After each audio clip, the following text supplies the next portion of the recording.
AI Read to Me presents Persuasion by Jane Austen. Chapter 1. Sir Walter Elliot of Kellynch Hall in Somersetshire was a man who, for his own amusement, never took up any book but the baronetage. There he found occupation for an idle hour and consolation in a distressed one. There his faculties were roused into admiration and respect by contemplating the limited remnant of the earliest patents. There any unwelcome sensations arising from domestic affairs changed naturally into pity and contempt, as he turned over the almost endless creations of the last century. And there, if every other leaf were powerless, he could read his own history with an interest which never failed. This was the page at which the favourite volume always opened. Elliot of Kellynch Hall. Walter Elliot, born March 1st, 1760. Married July 15th, 1784. Elizabeth, daughter of James Stevenson, Esquire of South Park in the county of Gloucester, by which lady, who died 1800, he has issue Elizabeth, born June 1st, 1785. Anne, born August 9th, 1787. A stillborn son, November 5th, 1789. Mary, born November 20th, 1791.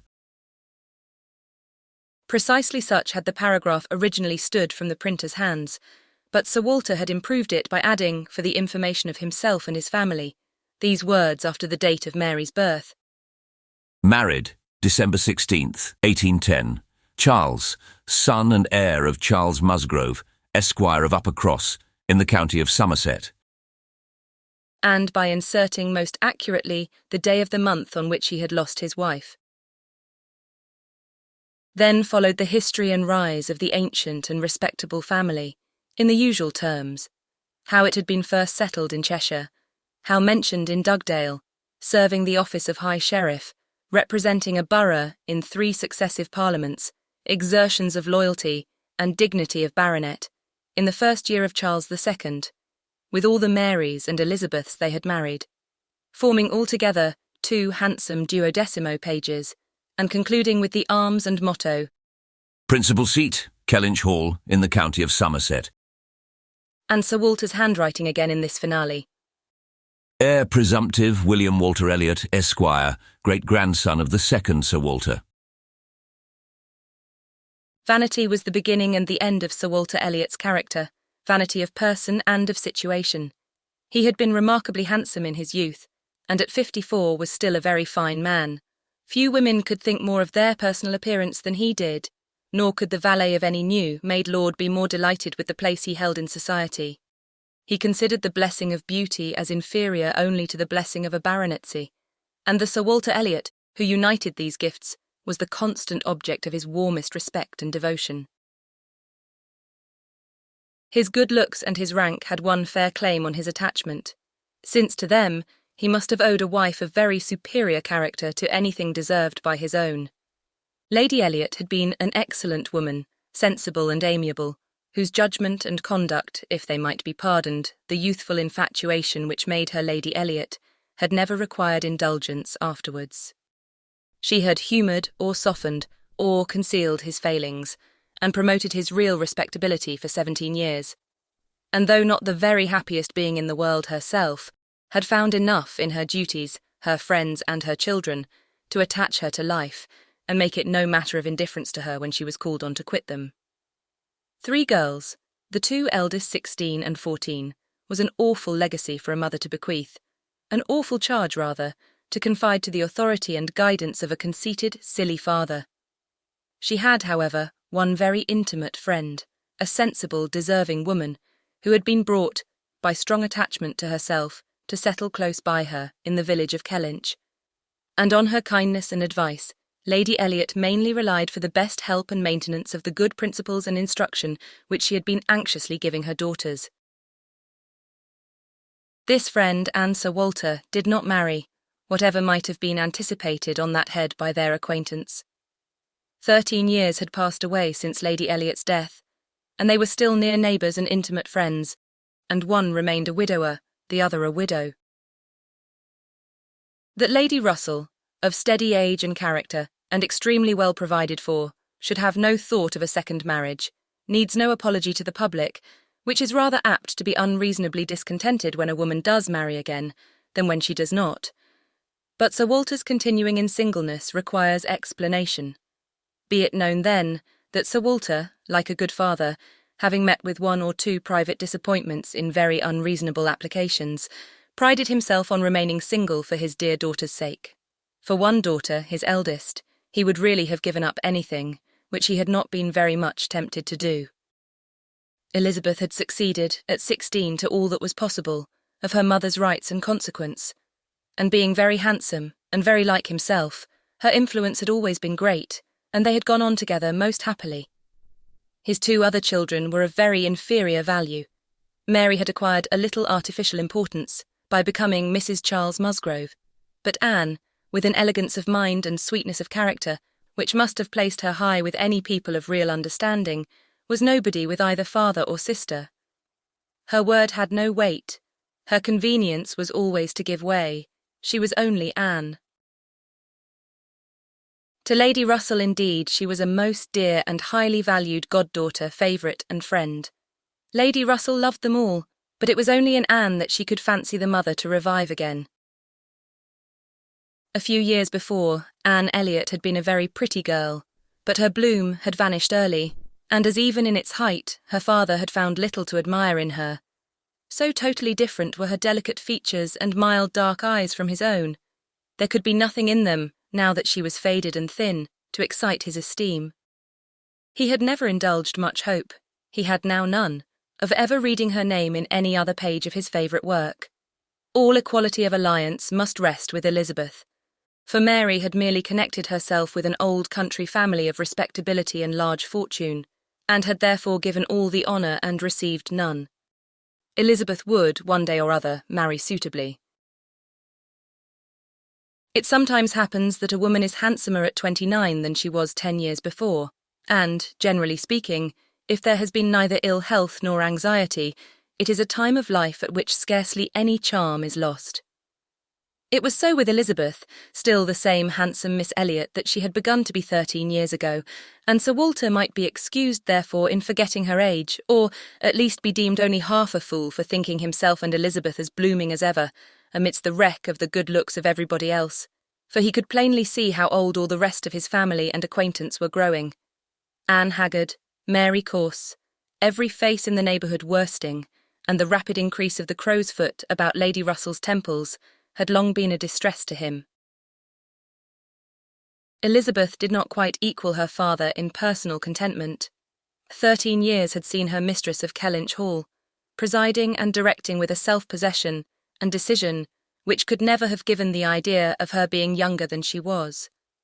For 13 years had she been doing the honours, and laying down the domestic law at home, and leading the way to the chaise and four, and walking immediately after Lady Russell out of all the drawing-rooms and dining-rooms in the country. 13 winters' revolving frosts had seen her opening every ball of credit which a scanty neighbourhood afforded, and 13 springs shown their blossoms as she travelled up to London with her father for a few weeks' annual enjoyment of the great world. She had the remembrance of all this. She had the consciousness of being 29 to give her some regrets and some apprehensions. She was fully satisfied of being still quite as handsome as ever, but she felt her approach to the years of danger, and would have rejoiced to be certain of being properly solicited by baronet blood within the next 12-month or two. Then might she again take up the book of books with as much enjoyment as in her early youth, but now she liked it not. Always to be presented with the date of her own birth, and see no marriage follow but that of a youngest sister, made the book an evil, and more than once, when her father had left it open on the table near her, had she closed it with averted eyes and pushed it away. She had had a disappointment, moreover, which that book, and especially the history of her own family, must ever present the remembrance of. The heir presumptive, the very William Walter Elliot, Esquire, whose rights had been so generously supported by her father, had disappointed her. She had, while a very young girl, as soon as she had known him to be, in the event of her having no brother, the future baronet, meant to marry him, and her father had always meant that she should. He had not been known to them as a boy, but soon after Lady Elliot's death, Sir Walter had sought the acquaintance, and though his overtures had not been met with any warmth, He had persevered in seeking it, making allowance for the modest drawing back of youth, and in one of their spring excursions to London, when Elizabeth was in her first bloom, Mr. Elliot had been forced into the introduction.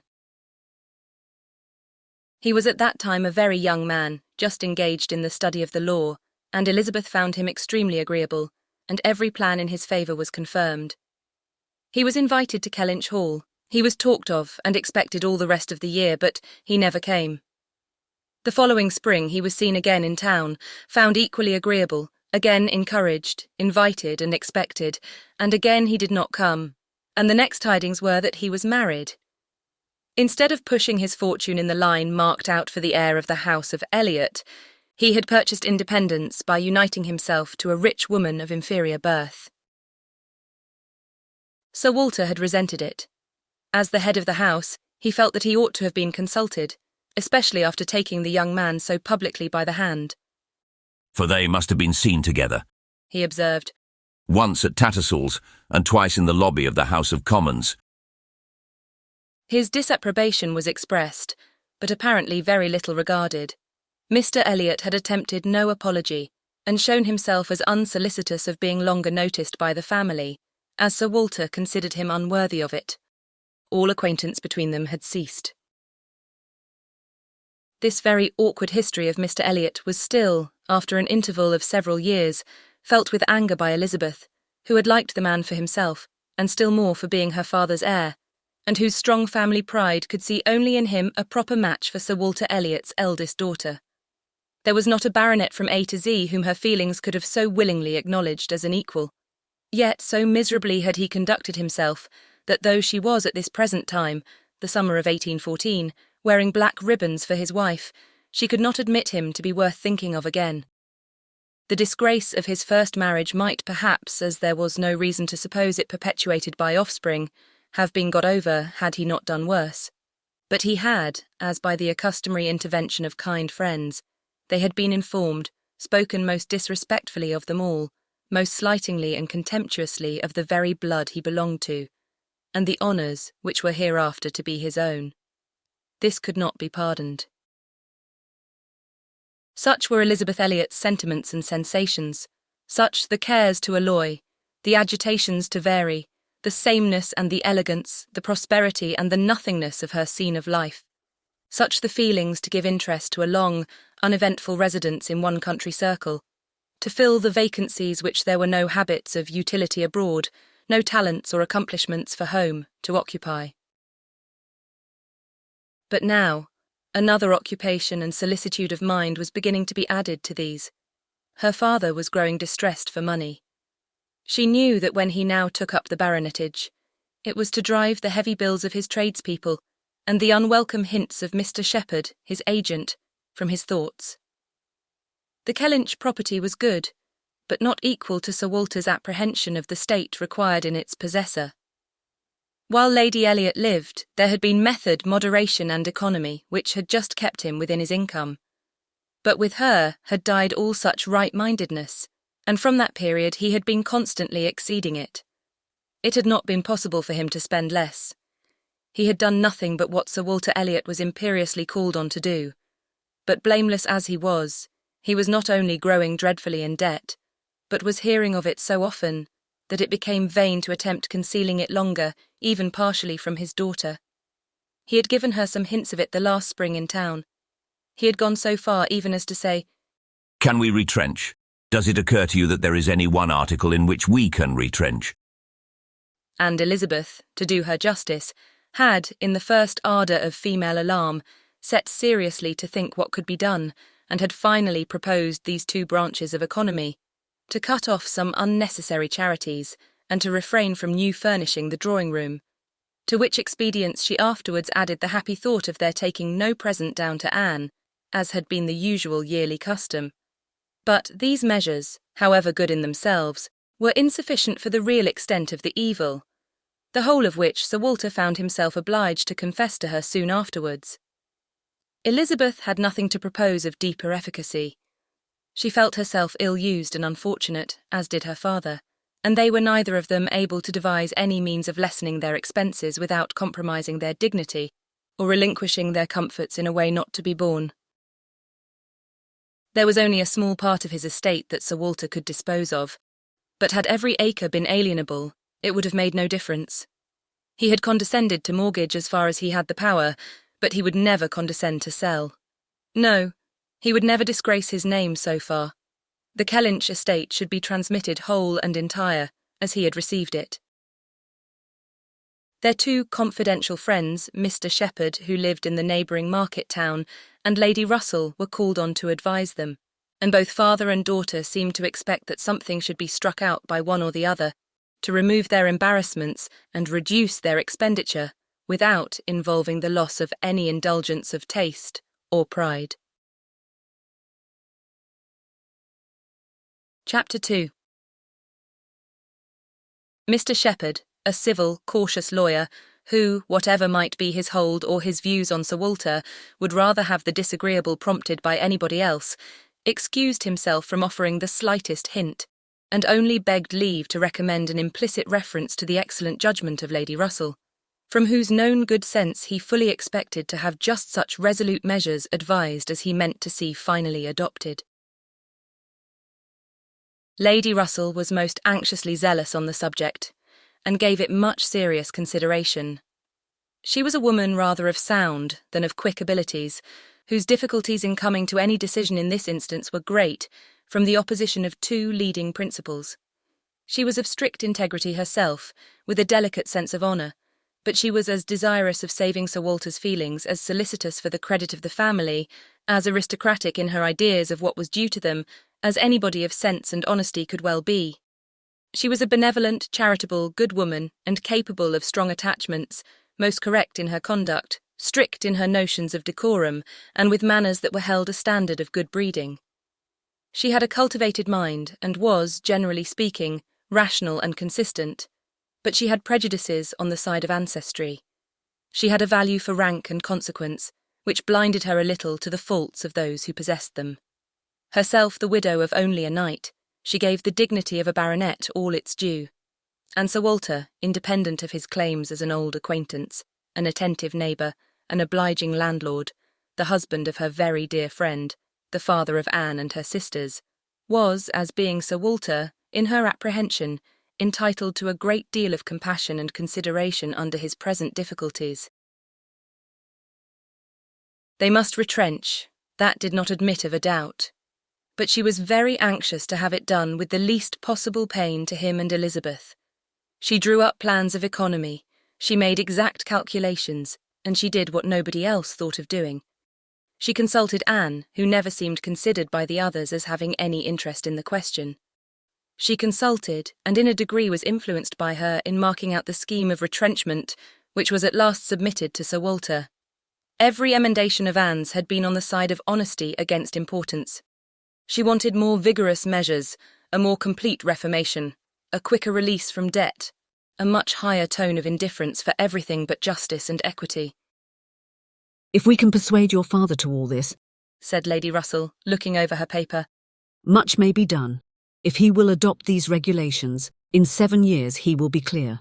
And I hope we may be able to convince him and Elizabeth that Kellynch Hall has a respectability in itself which cannot be affected by these reductions, and that the true dignity of Sir Walter Elliot will be very far from lessened in the eyes of sensible people, by acting like a man of principle. What will he be doing, in fact, but what very many of our first families have done, or ought to do? There will be nothing singular in his case, and it is singularity which often makes the worst part of our suffering, as it always does of our conduct. I have great hope of prevailing. We must be serious and decided. For after all, the person who has contracted debts must pay them, and though a great deal is due to the feelings of the gentleman and the head of a house like your father, there is still more due to the character of an honest man." This was the principle on which Anne wanted her father to be proceeding, his friends to be urging him.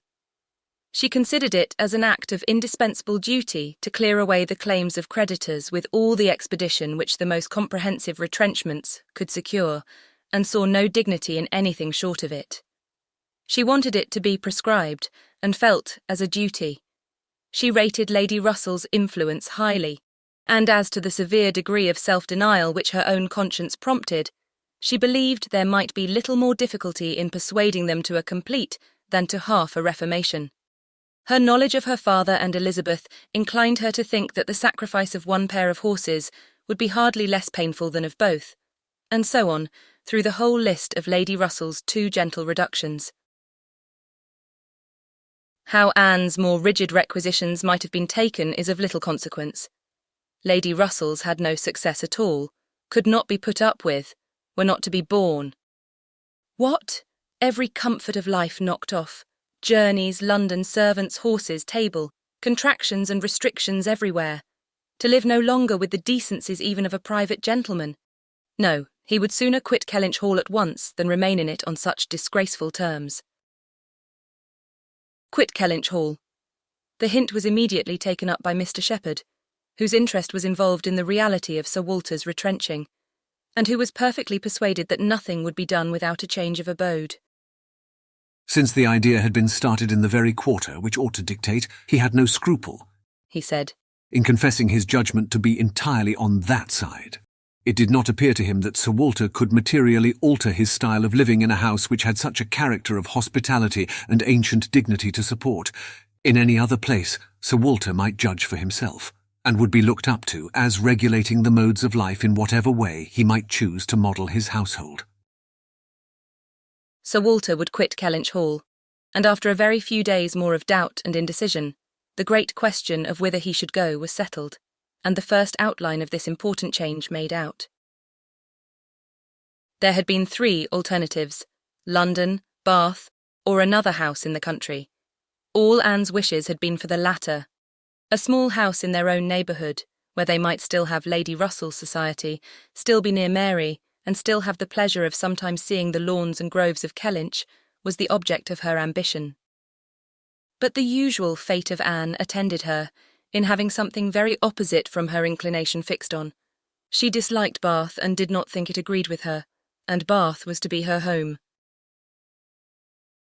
Sir Walter had at first thought more of London, but Mr. Shepherd felt that he could not be trusted in London, and had been skilful enough to dissuade him from it, and make Bath preferred. It was a much safer place for a gentleman in his predicament. He might there be important at comparatively little expense. 2 material advantages of Bath over London had of course been given all their weight: its more convenient distance from Kellynch, only 50 miles, and Lady Russell's spending some part of every winter there, and to the very great satisfaction of Lady Russell, whose first views on the projected change had been for Bath, Sir Walter and Elizabeth were induced to believe that they should lose neither consequence nor enjoyment by settling there. Lady Russell felt obliged to oppose her dear Anne's known wishes. It would be too much to expect Sir Walter to descend into a small house in his own neighbourhood. Anne herself would have found the mortifications of it more than she foresaw, and to Sir Walter's feelings they must have been dreadful. And with regard to Anne's dislike of Bath, she considered it as a prejudice and mistake arising first from the circumstance of her having been 3 years at school there after her mother's death, and secondly, from her happening to be not in perfectly good spirits the only winter which she had afterwards spent there with herself. Lady Russell was fond of Bath, in short, and disposed to think it must suit them all, and as to her young friend's health, by passing all the warm months with her at Kellynch Lodge, every danger would be avoided, and it was in fact a change which must do both health and spirits good. Anne had been too little from home, too little seen. Her spirits were not high. A larger society would improve them. She wanted her to be more known. The undesirableness of any other house in the same neighbourhood for Sir Walter was certainly much strengthened by one part, and a very material part of the scheme, which had been happily engrafted on the beginning. He was not only to quit his home, but to see it in the hands of others, a trial of fortitude which stronger heads than Sir Walter's have found too much. Kellynch Hall was to be let. This, however, was a profound secret, not to be breathed beyond their own circle. Sir Walter could not have borne the degradation of being known to design letting his house. Mr. Shepherd had once mentioned the word advertise, but never dared approach it again. Sir Walter spurned the idea of its being offered in any manner, forbade the slightest hint being dropped of his having such an intention, and it was only on the supposition of his being spontaneously solicited by some most unexceptionable applicant, on his own terms, and as a great favour, that he would let it at all. How quick come the reasons for approving what we like. Lady Russell had another excellent one at hand, for being extremely glad that Sir Walter and his family were to remove from the country. Elizabeth had been lately forming an intimacy, which she wished to see interrupted.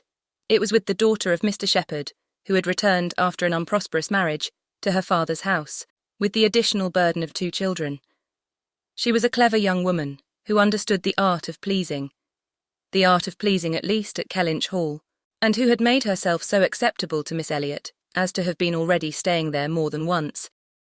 In spite of all that, Lady Russell, who thought it a friendship quite out of place, could hint of caution and reserve. Lady Russell, indeed, had scarcely any influence with Elizabeth, and seemed to love her, rather because she would love her than because Elizabeth deserved it. She had never received from her more than outward attention, nothing beyond the observances of complaisance, had never succeeded in any point which she wanted to carry, against previous inclination.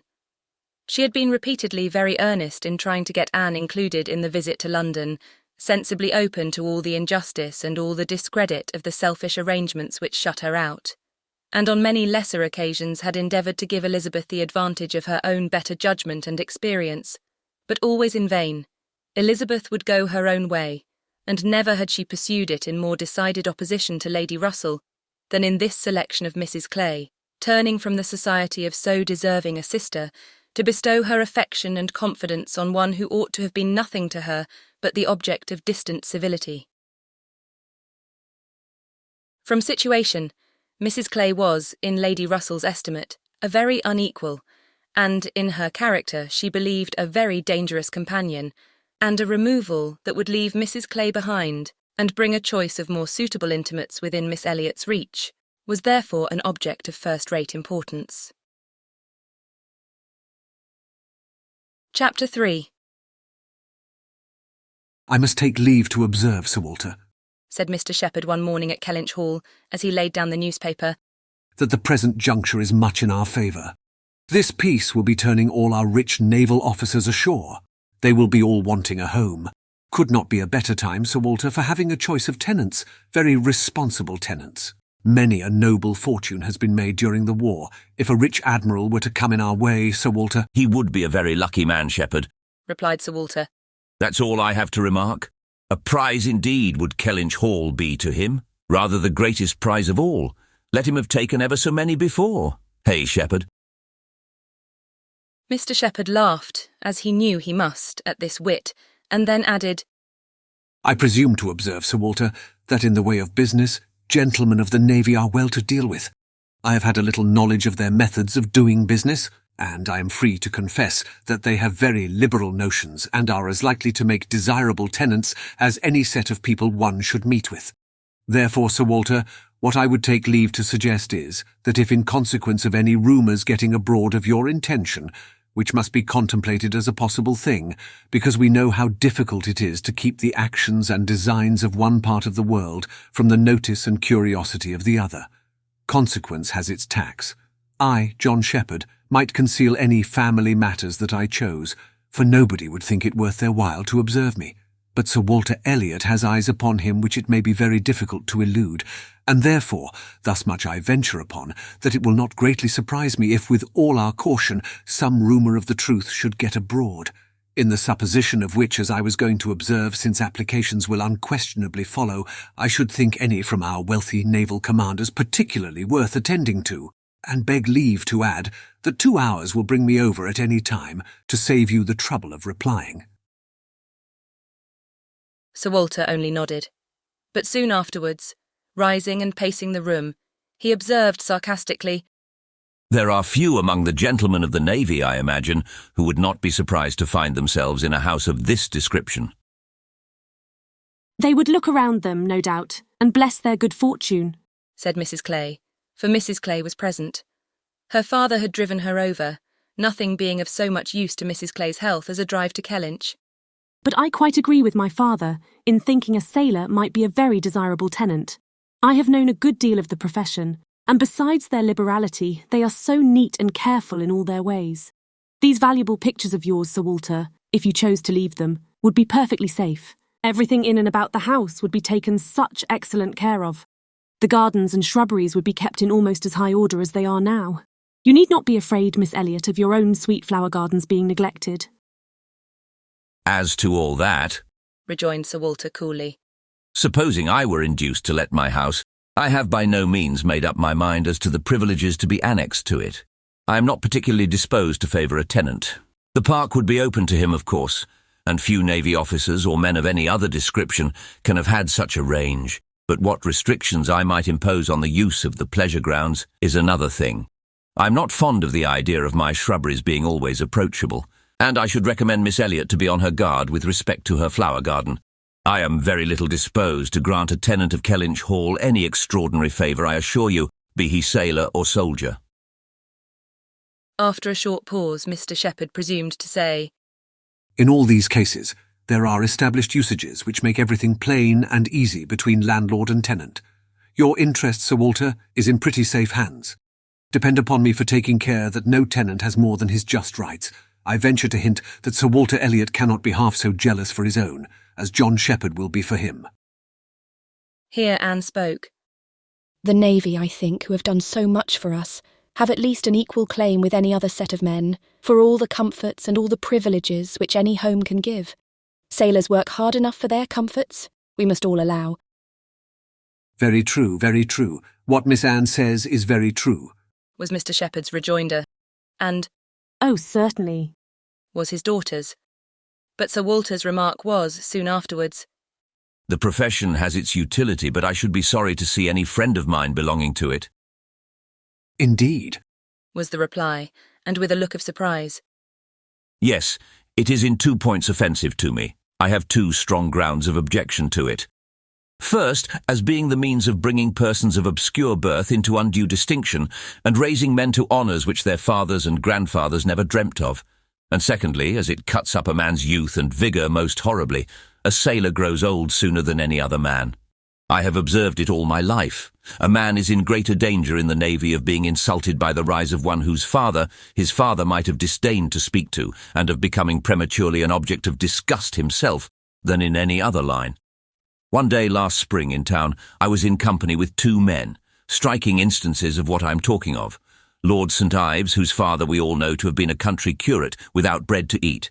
I was to give place to Lord St. Ives, and a certain Admiral Baldwin, the most deplorable-looking personage you can imagine, his face the colour of mahogany, rough and rugged to the last degree, all lines and wrinkles, 9 grey hairs of a side, and nothing but a dab of powder at top. In the name of heaven, who is that old fellow? Said I to a friend of mine who was standing near, Sir Basil Morley. Old fellow, Cried Sir Basil. it is Admiral Baldwin. What do you take his age to be?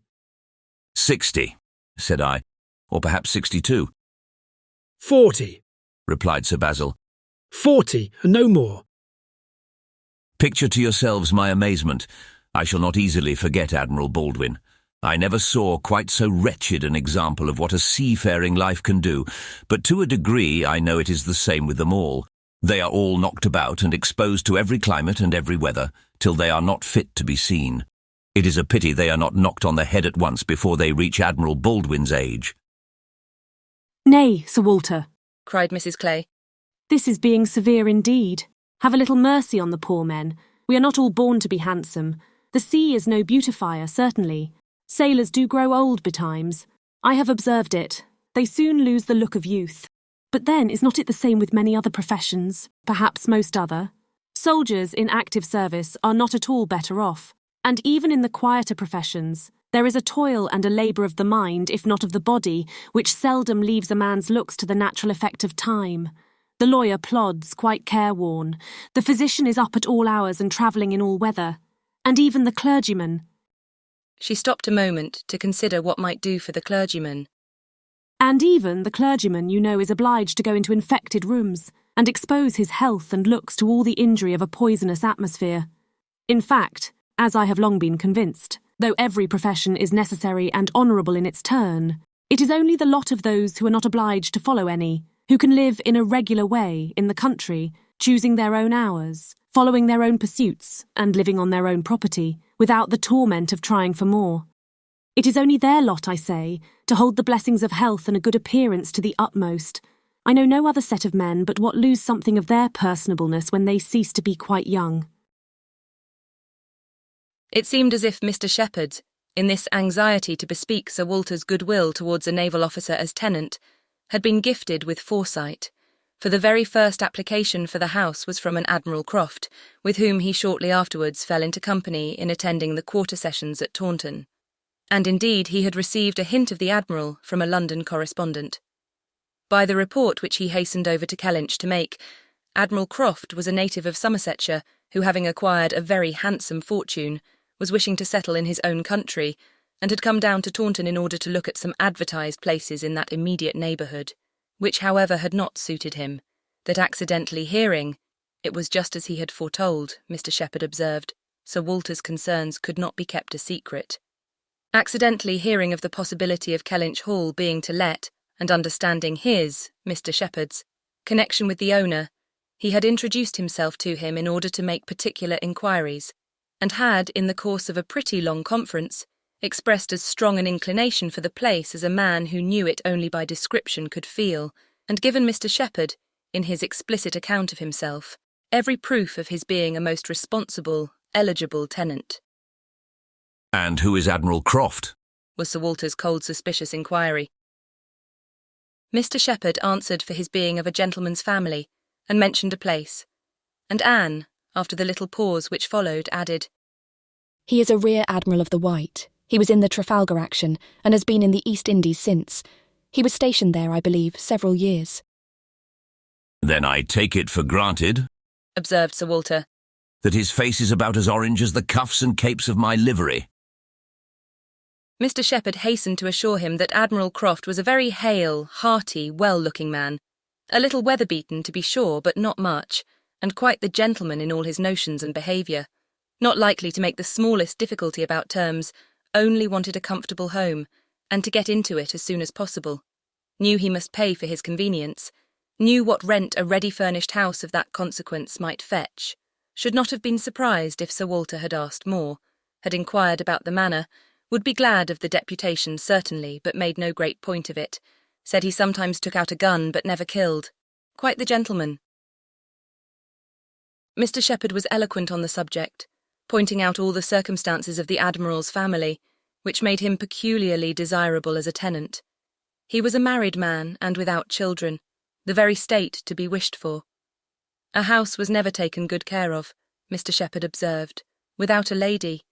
He did not know whether furniture might not be in danger of suffering as much where there was no lady, as where there were many children. A lady, without a family, was the very best preserver of furniture in the world. He had seen Mrs. Croft too. She was at Taunton with the Admiral, and had been present almost all the time they were talking the matter over.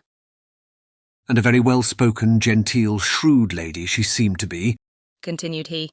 Asked more questions about the house and terms and taxes than the Admiral himself, and seemed more conversant with business. And moreover, Sir Walter, I found she was not quite unconnected in this country, any more than her husband. That is to say, she is sister to a gentleman who did live amongst us once. She told me so herself. Sister to the gentleman who lived a few years back at Monkford. Bless me, what was his name? At this moment I cannot recollect his name, though I have heard it so lately. Penelope, my dear, can you help me to the name of the gentleman who lived at Monkford, Mrs. Croft's brother? But Mrs. Clay was talking so eagerly with Miss Elliot that she did not hear the appeal. I have no conception whom you can mean, Shepherd. I remember no gentleman resident at Monkford since the time of old Governor Trent. Bless me, how very odd. I shall forget my own name soon, I suppose.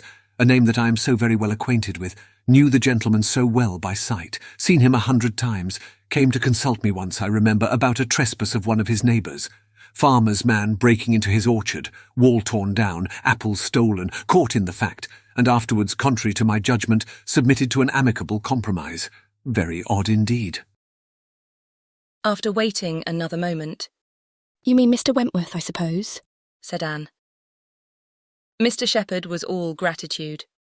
Wentworth was the very name. Mr. Wentworth was the very man. He had the curacy of Monkford, you know, Sir Walter, some time back, for 2 or 3 years. Came there about the year. 5, I take it. You remember him, I am sure. Wentworth. Oh, aye, Mr. Wentworth, the curate of Monkford. You misled me by the term gentleman. I thought you were speaking of some man of property. Mr. Wentworth was nobody, I remember. Quite unconnected, nothing to do with the Strafford family. One wonders how the names of many of our nobility become so common. As Mr. Shepherd perceived that this connection of the Crofts did them no service with Sir Walter, he mentioned it no more, returning, with all his zeal, to dwell on the circumstances more indisputably in their favour, their age and number and fortune, the high idea they had formed of Kellynch Hall, and extreme solicitude for the advantage of renting it, making it appear as if they ranked nothing beyond the happiness of being the tenants of Sir Walter Elliot, an extraordinary taste, certainly, could they have been supposed in the secret of Sir Walter's estimate of the dues of a tenant. It succeeded, however, and though Sir Walter must ever look with an evil eye on anyone intending to inhabit that house, and think them infinitely too well off in being permitted to rent it on the highest terms, he was talked into allowing Mr. Shepherd to proceed in the treaty, and authorising him to wait on Admiral Croft, who still remained at Taunton, and fix a day for the house being seen.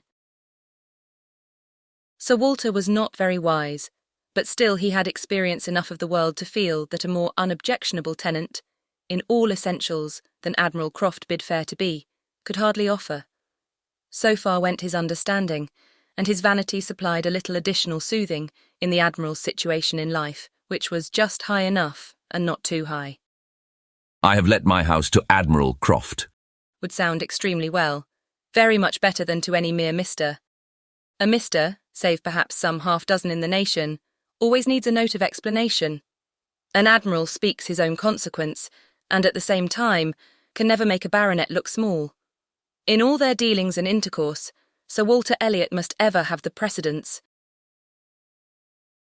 Nothing could be done without a reference to Elizabeth, but her inclination was growing so strong for a removal that she was happy to have it fixed and expedited by a tenant at hand, and not a word to suspend decision was uttered by her. Mr. Shepherd was completely empowered to act, and no sooner had such an end been reached than Anne, who had been a most attentive listener to the whole, left the room to seek the comfort of cool air for her flushed cheeks, and as she walked along a favourite grove, said with a gentle sigh, "A few months more, and he perhaps may be walking here." Chapter 4. He was not Mr. Wentworth, the former curate of Monkford, however suspicious appearances may be, but a Captain Frederick Wentworth, his brother, who being made commander in consequence of the action off St. Domingo, and not immediately employed, had come into Somersetshire in the summer of 1806, and having no parent living, found a home for half a year at Monkford. He was at that time a remarkably fine young man, with a great deal of intelligence, spirit, and brilliancy, and Anne an extremely pretty girl with gentleness, modesty, taste, and feeling. Half the sum of attraction on either side might have been enough, for he had nothing to do, and she had hardly anybody to love, but the encounter of such lavish recommendations could not fail. They were gradually acquainted, and when acquainted, rapidly and deeply in love. It would be difficult to say which had seen highest perfection in the other, or which had been the happiest, she in receiving his declarations and proposals, or he in having them accepted. A short period of exquisite felicity followed, and but a short one. Troubles soon arose. Sir Walter, on being applied to, without actually withholding his consent or saying it should never be, gave it all the negative of great astonishment, great coldness, great silence, and a professed resolution of doing nothing for his daughter. He thought it a very degrading alliance, and Lady Russell, though with more tempered and pardonable pride, received it as a most unfortunate one. Anne Elliot, with all her claims of birth, beauty, and mind, to throw herself away at 19, involve herself at 19 in an engagement with a young man who had nothing but himself to recommend him, and no hopes of attaining affluence, but in the chances of a most uncertain profession, and no connections to secure even his farther rise in the profession, would be, indeed, a throwing away, which she grieved to think of. Anne Elliot, so young, known to so few to be snatched off by a stranger without alliance or fortune, or rather sunk by him into a state of most wearing, anxious, youth-killing dependence. It must not be, if by any fair interference of friendship, any representations from one who had almost a mother's love and mother's rights, it would be prevented. Captain Wentworth had no fortune. He had been lucky in his profession, but spending freely, what had come freely, had realised nothing. But he was confident that he should soon be rich, full of life and ardour. He knew that he should soon have a ship, and soon be on a station that would lead to everything he wanted. He had always been lucky. He knew he should be so still. Such confidence, powerful in its own warmth and bewitching in the wit which often expressed it, must have been enough for Anne. But Lady Russell saw it very differently. His sanguine temper and fearlessness of mind operated very differently on her. She saw in it but an aggravation of the evil. It only added a dangerous character to himself. He was brilliant, he was headstrong. Lady Russell had little taste for wit, and of anything approaching to imprudence a horror. She deprecated the connection in every light. Such opposition as these feelings produced was more than Anne could combat. Young and gentle as she was, it might yet have been possible to withstand her father's ill will, though unsoftened by one kind word or look on the part of her sister. But Lady Russell, whom she had always loved and relied on, could not, with such steadiness of opinion and such tenderness of manner, be continually advising her in vain. She was persuaded to believe the engagement a wrong thing, indiscreet, improper, hardly capable of success and not deserving it. But it was not a merely selfish caution, under which she acted in putting an end to it. Had she not imagined herself consulting his good, even more than her own, she could hardly have given him up. The belief of being prudent and self-denying, principally for his advantage, was her chief consolation, under the misery of a parting, a final parting, and every consolation was required, for she had to encounter all the additional pain of opinions, on his side, totally unconvinced and unbending, and of his feeling himself ill-used by so forced a relinquishment. He had left the country in consequence. A few months had seen the beginning and the end of their acquaintance, but not with a few months ended Anne's share of suffering from it. Her attachment and regrets had, for a long time, clouded every enjoyment of youth, and an early loss of bloom and spirits had been their lasting effect. More than 7 years were gone since this little history of sorrowful interest had reached its close, and time had softened down much, perhaps nearly all of peculiar attachment to him, but she had been too dependent on time alone. No aid had been given in change of place, except in one visit to Bath soon after the rupture, or in any novelty or enlargement of society. No one had ever come within the Kellynch circle who could bear a comparison with Frederick Wentworth as he stood in her memory.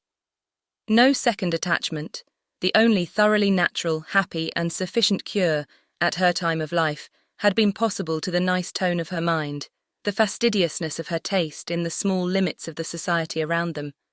She had been solicited, when about 22, to change her name, by the young man, who not long afterwards found a more willing mind in her younger sister. And Lady Russell had lamented her refusal, for Charles Musgrove was the eldest son of a man whose landed property and general importance were second in that country, only to Sir Walter's, and of good character and appearance. And however Lady Russell might have asked yet for something more, while Anne was 19, she would have rejoiced to see her at 22 so respectably removed from the partialities and injustice of her father's house, and settled so permanently near herself.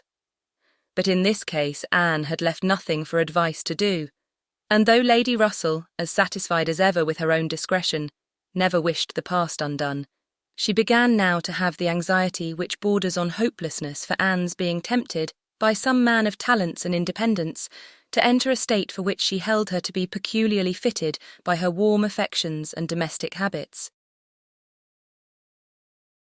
They knew not each other's opinion, either its constancy or its change, on the one leading point of Anne's conduct, for the subject was never alluded to.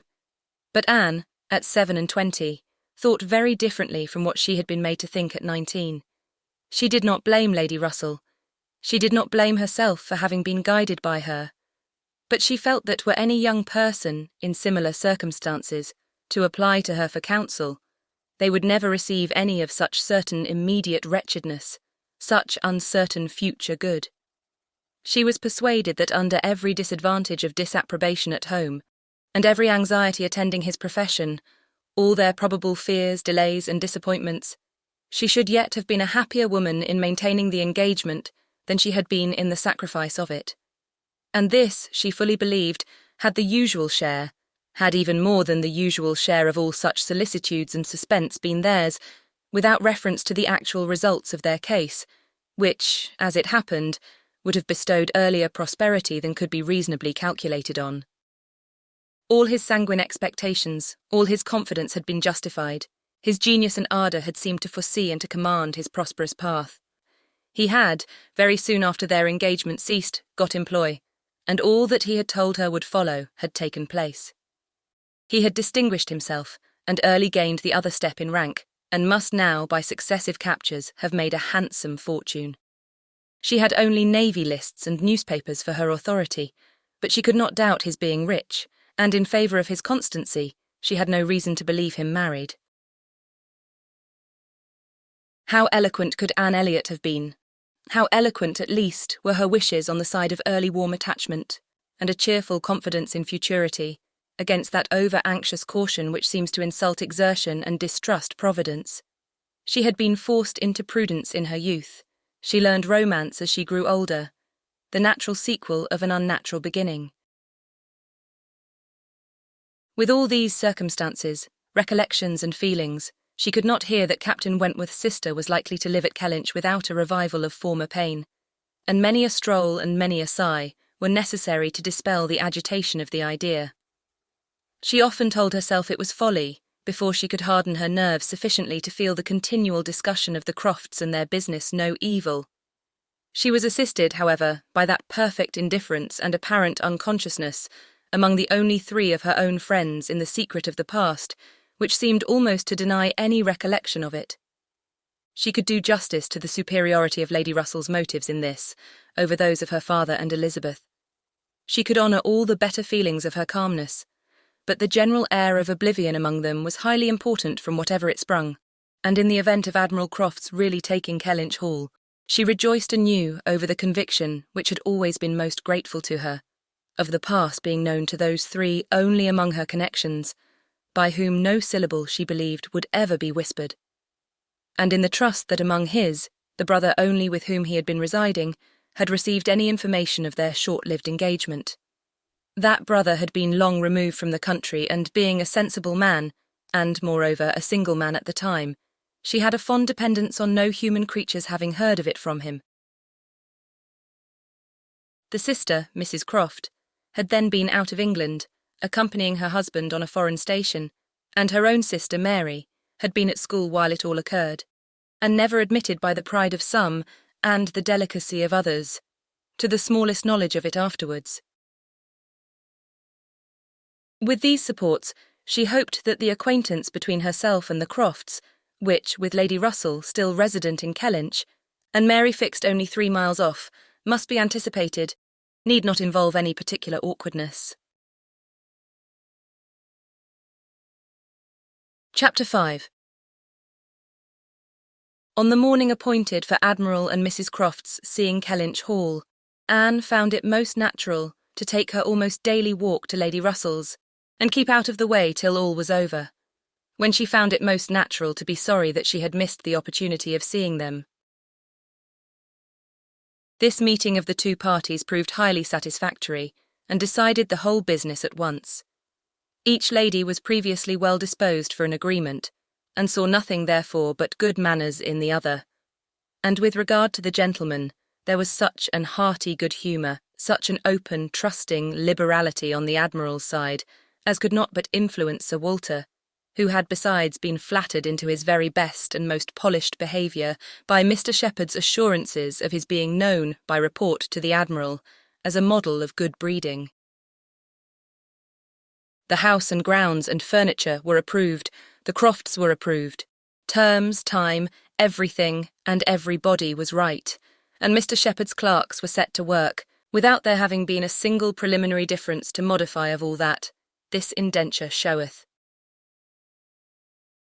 Sir Walter, without hesitation, declared the Admiral to be the best-looking sailor he had ever met with, and went so far as to say that if his own man might have had the arranging of his hair, he should not be ashamed of being seen with him anywhere, and the Admiral, with sympathetic cordiality, observed to his wife as they drove back through the park, "I thought we should soon come to a deal, my dear, in spite of what they told us at Taunton.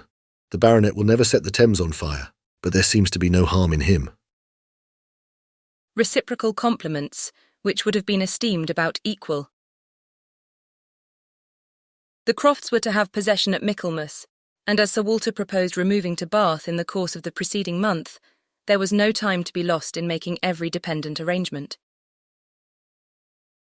Lady Russell, convinced that Anne would not be allowed to be of any use or any importance in the choice of the house which they were going to secure, was very unwilling to have her hurried away so soon, and wanted to make it possible for her to stay behind till she might convey her to Bath herself after Christmas. But having engagements of her own which must take her from Kellynch for several weeks, she was unable to give the full invitation she wished, and Anne, though dreading the possible heats of September in all the white glare of Bath, and grieving to forego all the influence so sweet and so sad of the autumnal months in the country, did not think that, everything considered, she wished to remain. It would be most right and most wise, and, therefore, must involve least suffering to go with the others. Something occurred, however, to give her a different duty. Mary, often a little unwell, and always thinking a great deal of her own complaints, and always in the habit of claiming Anne when anything was the matter, was indisposed, and foreseeing that she should not have a day's health all the autumn, entreated, or rather required her, for it was hardly entreaty, to come to Uppercross Cottage, and bear her company as long as she should want her, instead of going to Bath. "I cannot possibly do without Anne," was Mary's reasoning, and Elizabeth's reply was, "Then I am sure Anne had better stay, for nobody will want her in Bath." To be claimed as a good, though in an improper style, is at least better than being rejected as no good at all, and Anne, glad to be thought of some use, glad to have anything marked out as a duty, and certainly not sorry to have the scene of it in the country, and her own dear country, readily agreed to stay. This invitation of Mary's removed all Lady Russell's difficulties, and it was consequently soon settled that Anne should not go to Bath till Lady Russell took her, and that all the intervening time should be divided between Uppercross Cottage and Kellynch Lodge. So far all was perfectly right, but Lady Russell was almost startled by the wrong of one part of the Kellynch Hall plan, when it burst on her, which was Mrs. Clay's being engaged to go to Bath with Sir Walter and Elizabeth, as a most important and valuable assistant to the latter in all the business before her. Lady Russell was extremely sorry that such a measure should have been resorted to at all, wondered, grieved and feared, and the affront it contained to Anne in Mrs. Clay's being of so much use, while Anne could be of none, was a very sore aggravation. Anne herself was become hardened to such affronts, but she felt the imprudence of the arrangement quite as keenly as Lady Russell.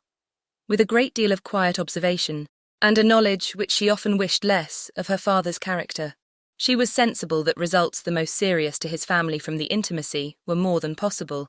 She did not imagine that her father had at present an idea of the kind.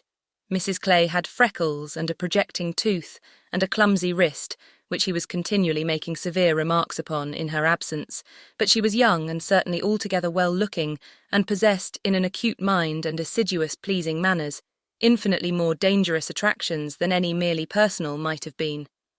Anne was so impressed by the degree of their danger that she could not excuse herself from trying to make it perceptible to her sister. She had little hope of success, but Elizabeth, who in the event of such a reverse would be so much more to be pitied than herself, should never, she thought, have reason to reproach her for giving no warning. She spoke, and seemed only to offend. Elizabeth could not conceive how such an absurd suspicion should occur to her, and indignantly answered, for each party's perfectly knowing their situation. "Mrs. Clay," said she warmly, "never forgets who she is, and as I'm rather better acquainted with her sentiments than you can be, I can assure you that upon the subject of marriage they are particularly nice, and that she reprobates all inequality of condition and rank more strongly than most people. And as to my father, I really should not have thought that he, who has kept himself single so long for our sakes, need be suspected now. If Mrs. Clay were a very beautiful woman, I grant you it might be wrong to have her so much with me. Not that anything in the world, I'm sure, would induce my father to make a degrading match, but he might be rendered unhappy.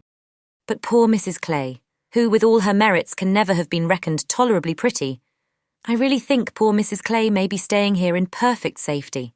One would imagine you had never heard my father speak of her personal misfortunes, though I know you must 50 times.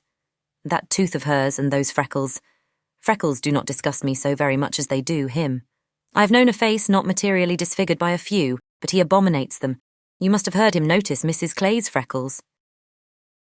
There is hardly any personal defect, replied Anne, which an agreeable manner might not gradually reconcile one to. I think very differently, answered Elizabeth shortly. An agreeable manner may set off handsome features, but can never alter plain ones.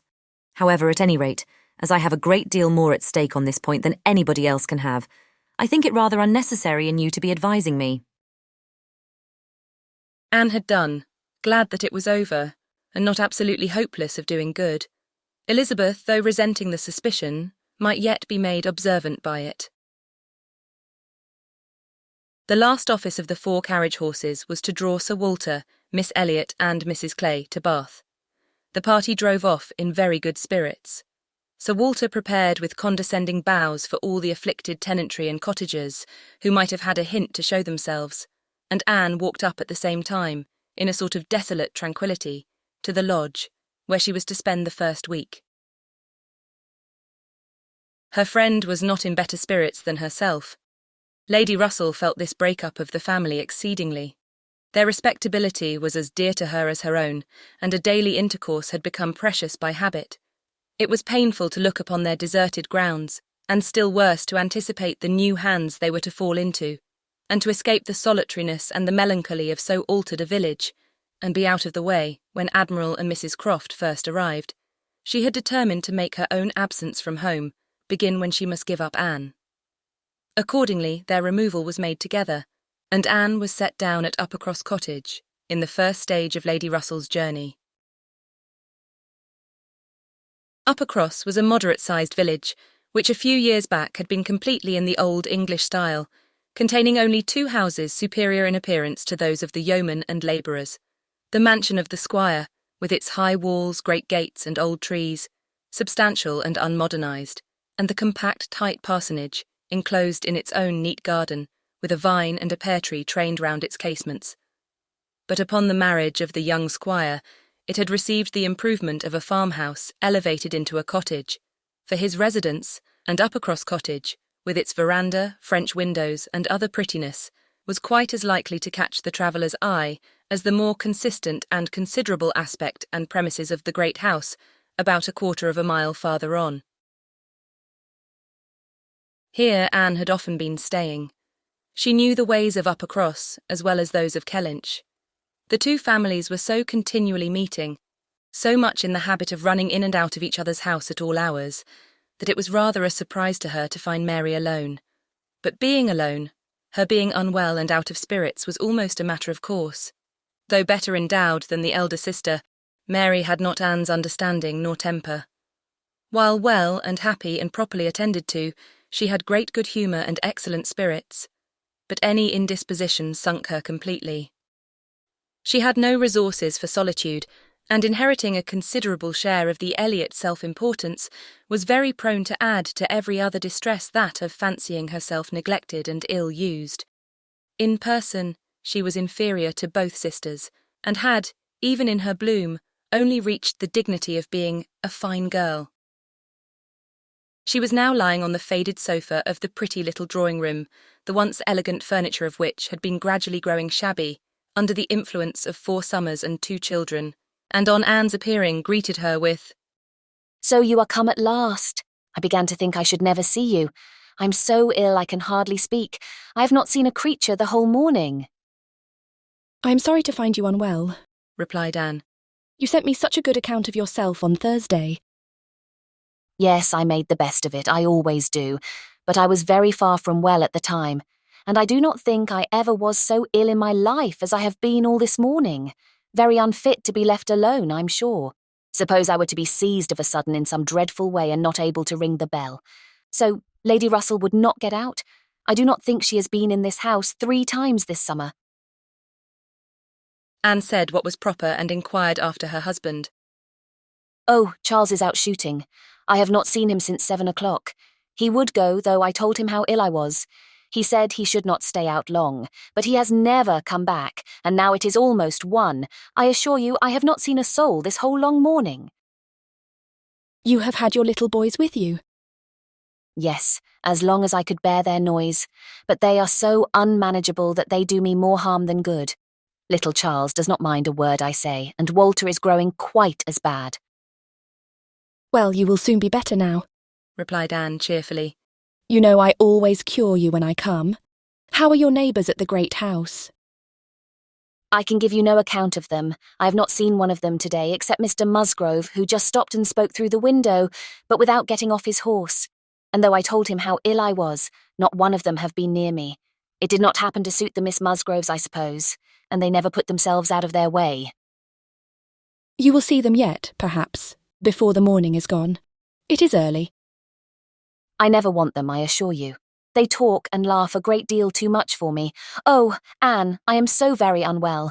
It was quite unkind of you not to come on Thursday. My dear Mary, recollect what a comfortable account you sent me of yourself. You wrote in the cheerfullest manner and said you were perfectly well and in no hurry for me. And that being the case, you must be aware that my wish would be to remain with Lady Russell to the last. And besides what I felt on her account, I have really been so busy, have had so much to do, that I could not very conveniently have left Kellynch sooner. Dear me, what can you possibly have to do? A great many things, I assure you, more than I can recollect in a moment, but I can tell you some. I've been making a duplicate of the catalogue of my father's books and pictures. I have been several times in the garden with Mackenzie, trying to understand and make him understand which of Elizabeth's plants are for Lady Russell. I have had all my own little concerns to arrange, books and music to divide, and all my trunks to repack, from not having understood in time what was intended as to the wagons. And one thing I have had to do, Mary, of a more trying nature. Going to almost every house in the parish as a sort of take-leave. I was told that they wished it, but all these things took up a great deal of time. Oh, well. And after a moment's pause, But you have never asked me one word about our dinner at the Pools yesterday. Did you go then? I've made no inquiries, because I concluded you must have been obliged to give up the party. Oh, yes, I went. I was very well yesterday, nothing at all the matter with me till this morning. It would have been strange if I had not gone. I'm very glad you were well enough, and I hope you had a pleasant party. Nothing remarkable. One always knows beforehand what the dinner will be and who will be there, and it is so very uncomfortable not having a carriage of one's own. Mr. and Mrs. Musgrove took me, and we were so crowded. They are both so very large and take up so much room, and Mr. Musgrove always sits forward. So there was I, crowded into the back seat with Henrietta and Louisa, and I think it very likely that my illness today may be owing to it. a little further perseverance in patience and forced cheerfulness on Anne's side produced nearly a cure on Mary's. She could soon sit upright on the sofa, and began to hope she might be able to leave it by dinner time.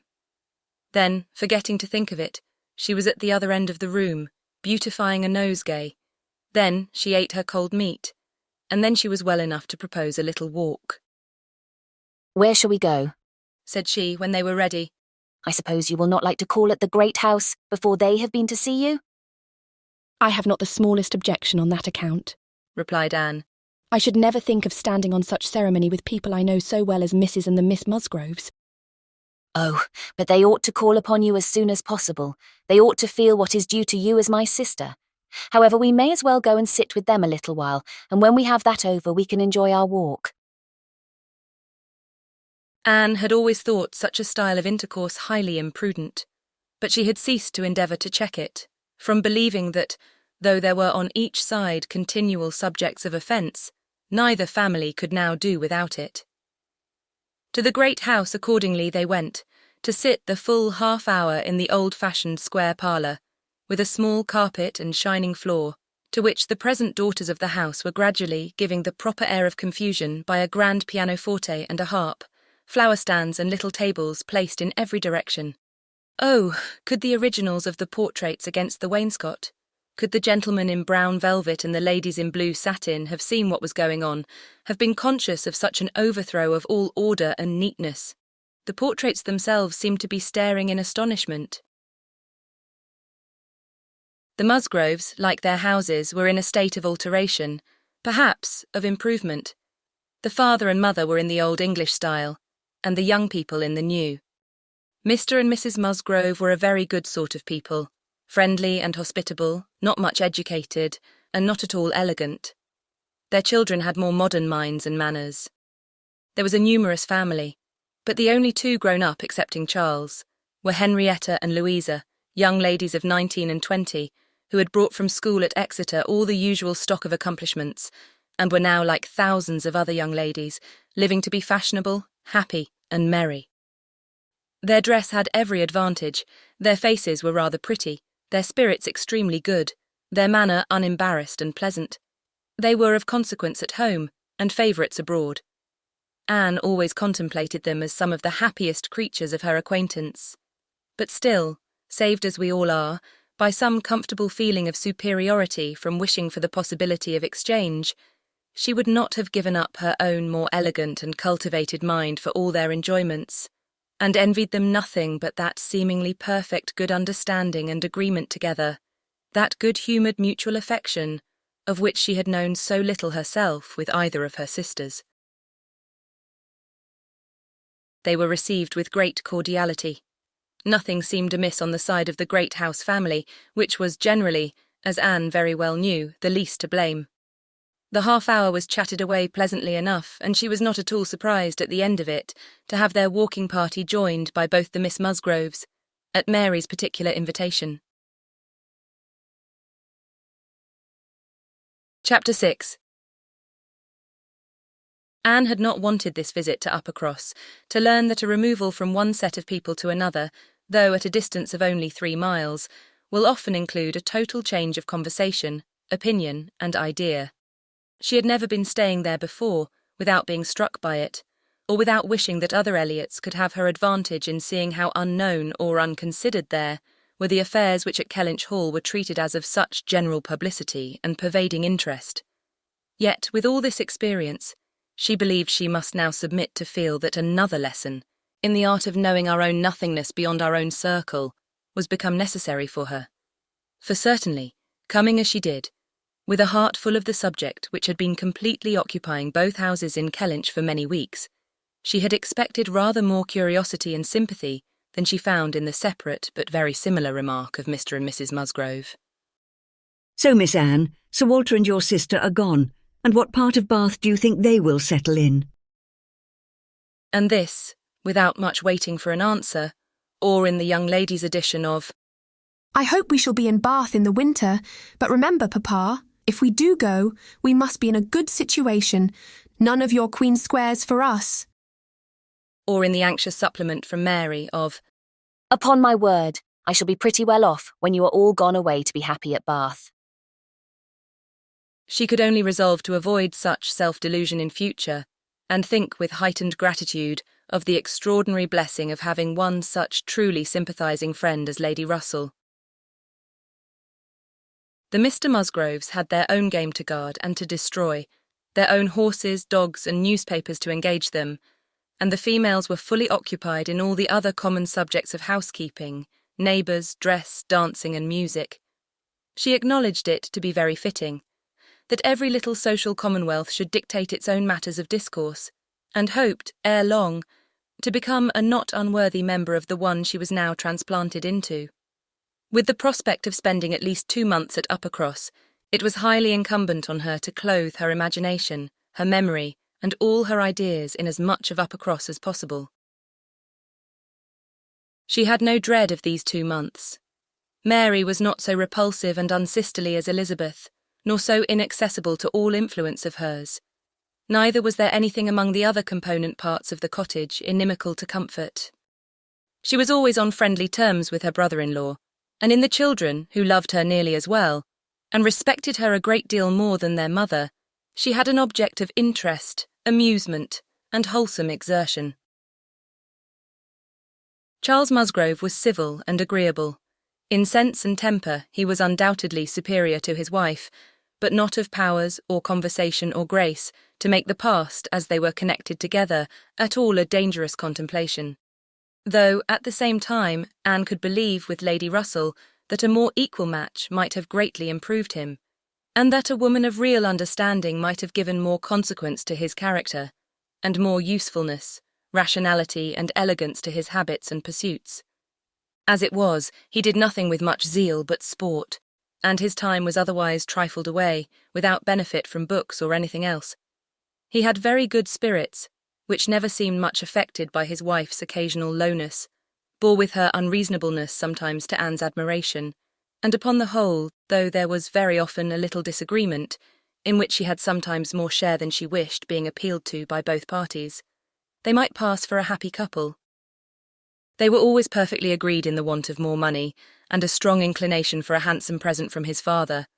But here, as on most topics, he had the superiority.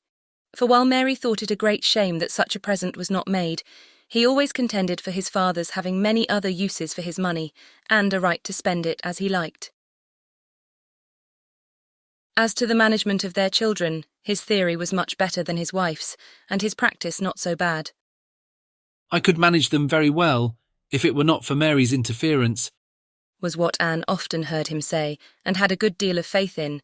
But when listening in turn to Mary's reproach of, "Charles spoils the children so that I cannot get them into any order," she never had the smallest temptation to say, Very true.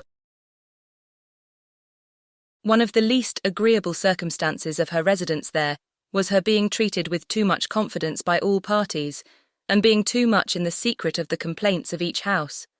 Known to have some influence with her sister, she was continually requested, or at least receiving hints to exert it, beyond what was practicable. "I wish you could persuade Mary not to be always fancying herself ill," was Charles's language, and in an unhappy mood, thus spoke Mary. "I do believe if Charles were to see me dying, he would not think there was anything the matter with me. I am sure, Anne, if you would, you might persuade him that I really am very ill, a great deal worse than I ever own." Mary's declaration was, "I hate sending the children to the great house, though their grandmamma is always wanting to see them, for she humours and indulges them to such a degree, and gives them so much trash and sweet things that they are sure to come back sick and cross for the rest of the day." And Mrs. Musgrove took the first opportunity of being alone with Anne to say, "Oh, Miss Anne, I cannot help wishing Mrs. Charles had a little of your method with those children. They are quite different creatures with you. But to be sure, in general, they are so spoilt. It is a pity you cannot put your sister in the way of managing them. They are as fine, healthy children as ever were seen, poor little dears, without partiality. But Mrs. Charles knows no more how they should be treated. Bless me, how troublesome they are sometimes. I assure you, Miss Anne, it prevents my wishing to see them at our house so often as I otherwise should. I believe Mrs. Charles is not quite pleased with my not inviting them oftener, but you know it is very bad to have children with one that one is obligated to be checking every moment. Don't do this and don't do that, or that one can only keep in tolerable order by more cake than is good for them." She had this communication, moreover, from Mary. "Mrs. Musgrove thinks all her servants so steady that it would be high treason to call it in question, but I am sure, without exaggeration, that her upper housemaid and laundry-maid, instead of being in their business, are gadding about the village all day long. I meet them wherever I go, and I declare I never go twice into my nursery without seeing something of them. If Jemima were not the trustiest, steadiest creature in the world, it would be enough to spoil her, for she tells me they are always tempting her to take a walk with them." And on Mrs. Musgrove's side it was, "I make a rule of never interfering in any of my daughter-in-law's concerns, for I know it would not do. But I shall tell you, Miss Anne, because you may be able to set things to rights, that I have no very good opinion of Mrs. Charles's nursery maid. I hear strange stories of her.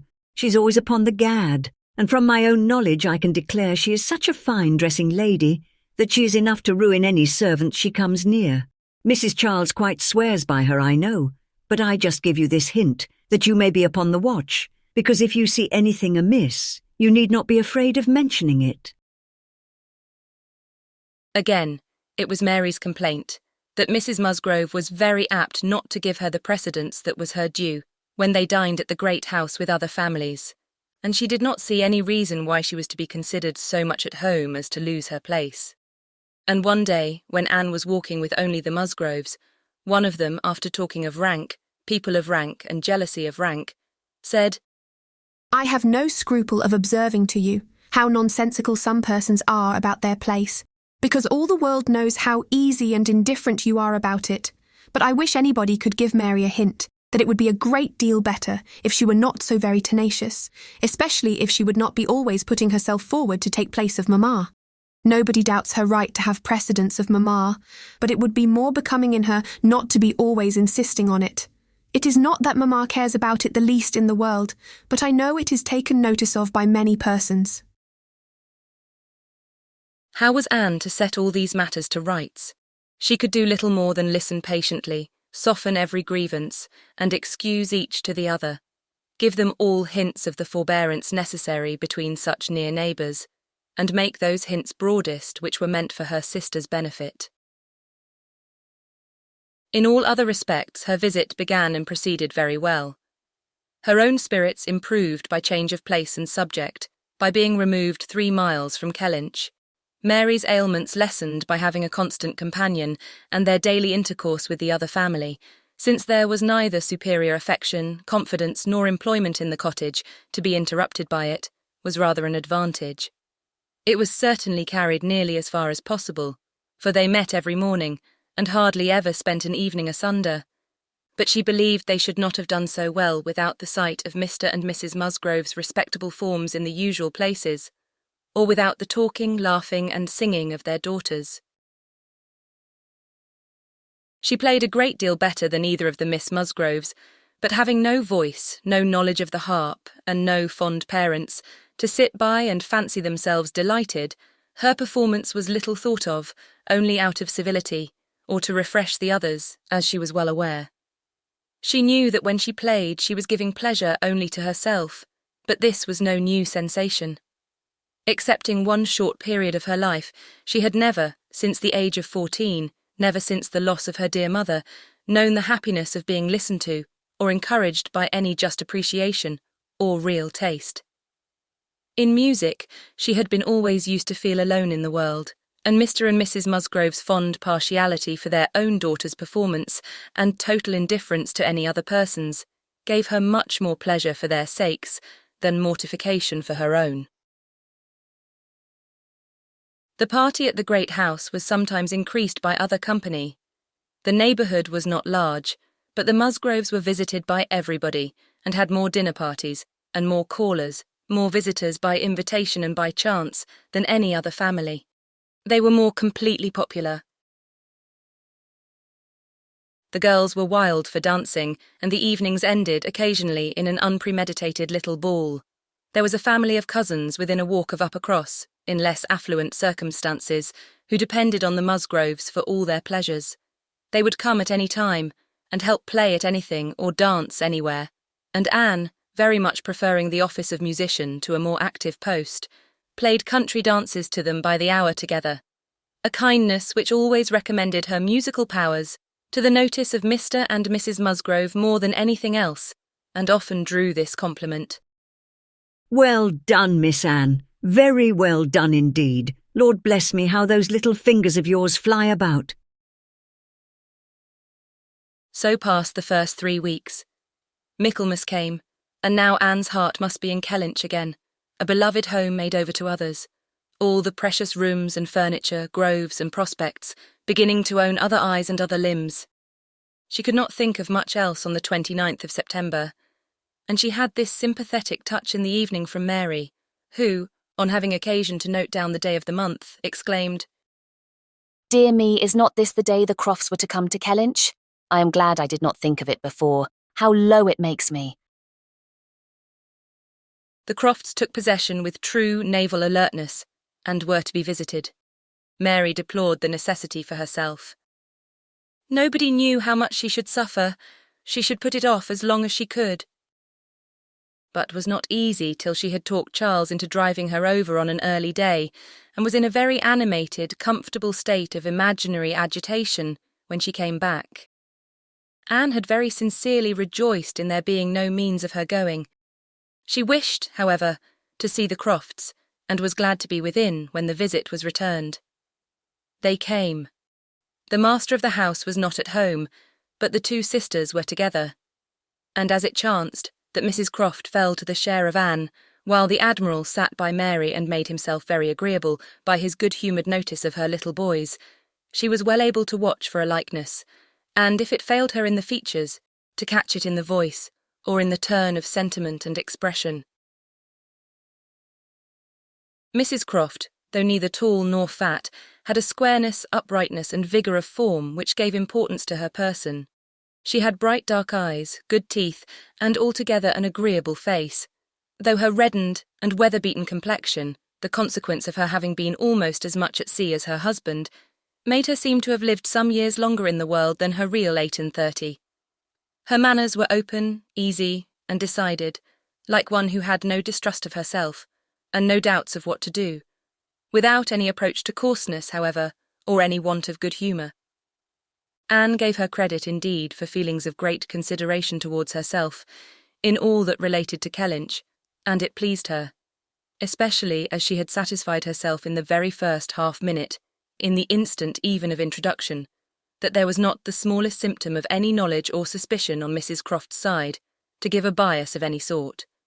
She was quite easy on that head, and consequently full of strength and courage, till for a moment electrified by Mrs. Croft suddenly saying, "It was you, and not your sister, I find, that my brother had the pleasure of being acquainted with when he was in this country." Anne hoped she had outlived the age of blushing, but the age of emotion she certainly had not. "Perhaps you may not have heard that he is married," added Mrs. Croft. She could now answer as she ought, and was happy to feel, when Mrs. Croft's next words explained it to be Mr. Wentworth of whom she spoke, that she had said nothing which might not do for either brother. She immediately felt how reasonable it was that Mrs. Croft should be thinking and speaking of Edward, and not of Frederick, and with shame at her own forgetfulness, applied herself to the knowledge of their former neighbour's present state with proper interest. The rest was all tranquillity, till, just as they were moving, she heard the Admiral say to Mary, "We are expecting a brother of Mrs. Croft's here soon. I dare say you know him by name." He was cut short by the eager attacks of the little boys, clinging to him like an old friend, and declaring he should not go, and being too much engrossed by proposals of carrying them away in his coat pockets, etc., to have another moment for finishing or recollecting what he had begun. Anne was left to persuade herself, as well as she could, that the same brother must still be in question. She could not, however, reach such a degree of certainty as not to be anxious to hear whether anything had been said on the subject at the other house, where the Crofts had previously been calling. The folks of the great house were to spend the evening of this day at the cottage, and it being now too late in the year for such visits to be made on foot, the coach was beginning to be listened for, when the youngest Miss Musgrove walked in. That she was coming to apologise, and that they should have to spend the evening by themselves, was the first black idea, and Mary was quite ready to be affronted, when Louisa made all right by saying that she only came on foot to leave more room for the harp which was bringing in the carriage. "And I will tell you our reason," she added, "and all about it. I am come on to give you notice that Papa and Mamma are out of spirits this evening, especially Mamma. She is thinking so much of poor Richard, and we agreed it would be best to have the harp, for it seems to amuse her more than the pianoforte. I will tell you why she is out of spirits. When the Crofts called this morning, they called here afterwards, did not they? They happened to say that her brother, Captain Wentworth, is just returned to England, or paid off or something, and is coming to see them almost directly, and most unluckily it came into Mamma's head, when they were gone, that Wentworth, or something very like it, was the name of poor Richard's captain at one time. I do not know when or where, but a great while before he died, poor fellow.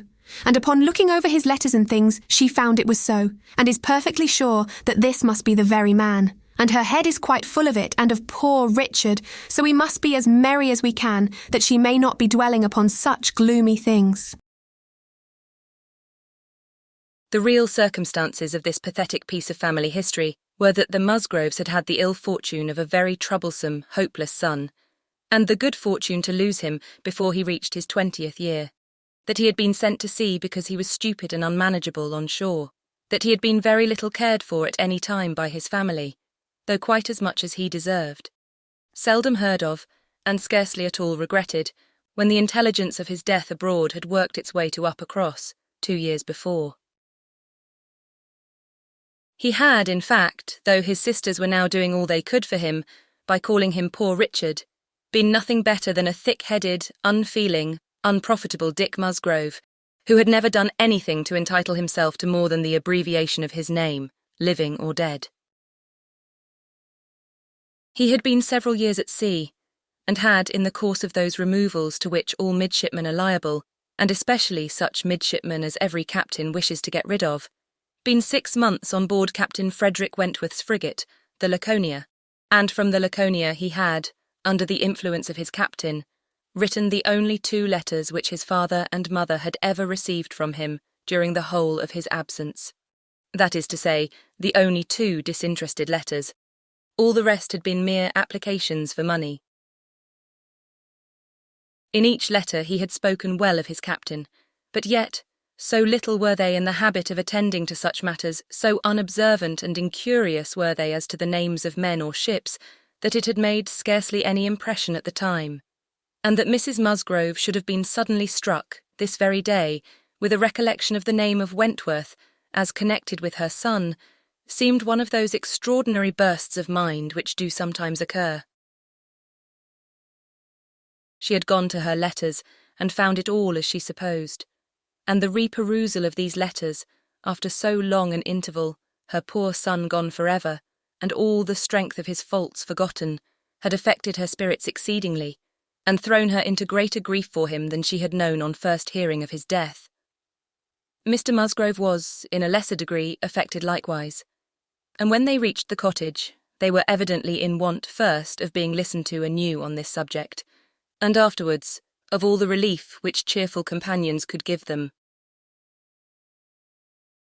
To hear them talking so much of Captain Wentworth, repeating his name so often, puzzling over past years, and at last ascertaining that it probably would, turn out to be the very same Captain Wentworth whom they recollected meeting once or twice after their coming back from Clifton, a very fine young man, but they could not say whether it was 7 or 8 years ago, was a new sort of trial to Anne's nerves. She found, however, that it was one to which she must inure herself. Since he actually was expected in the country, she must teach herself to be insensible on such points. And not only did it appear that he was expected, and speedily, but the Musgroves, in their warm gratitude for the kindness he had shown poor Dick, and very high respect for his character, stamped as it was by poor Dick's having been 6 months under his care, and mentioning him in strong, though not perfectly well-spelt praise, as a fine dashing fellow, only too particular about the schoolmaster, were bent on introducing themselves, and seeking his acquaintance as soon as they could hear of his arrival. The resolution of doing so helped to form the comfort of their evening. Chapter 7. A very few days more, and Captain Wentworth was known to be at Kellynch, and Mr. Musgrove had called on him, and come back warm in his praise, and he was engaged with the Crofts to dine at Upper Cross by the end of another week. It had been a great disappointment to Mr. Musgrove to find that no earlier day could be fixed, so impatient was he to show his gratitude by seeing Captain Wentworth under his own roof, and welcoming him to all that was strongest and best in his cellars. But a week must pass, only a week in Anne's reckoning, and then, she supposed, they must meet, and soon she began to wish that she could feel secure even for a week. Captain Wentworth made a very early return to Mr. Musgrove's civility, and she was all but calling there in the same half-hour. She and Mary were actually setting forward for the great house, where, as she afterwards learnt, they must inevitably have found him, when they were stopped by the eldest boy's being at that moment brought home in consequence of a bad fall. The child's situation put the visit entirely aside, but she could not hear of her escape with indifference, even in the midst of the serious anxiety which they afterwards felt on his account. His collarbone was found to be dislocated, and such injury received in the back as roused the most alarming ideas. It was an afternoon of distress, and Anne had everything to do at once. The apothecary to send for, the father to have pursued and informed, the mother to support and keep from hysterics, the servants to control, the youngest child to banish, and the poor suffering one to attend and soothe. Besides sending, as soon as she recollected it, proper notice to the other house, which brought her an accession rather of frightened, inquiring companions than of very useful assistance.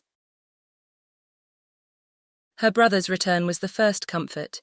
He could take best care of his wife, and the second blessing was the arrival of the apothecary.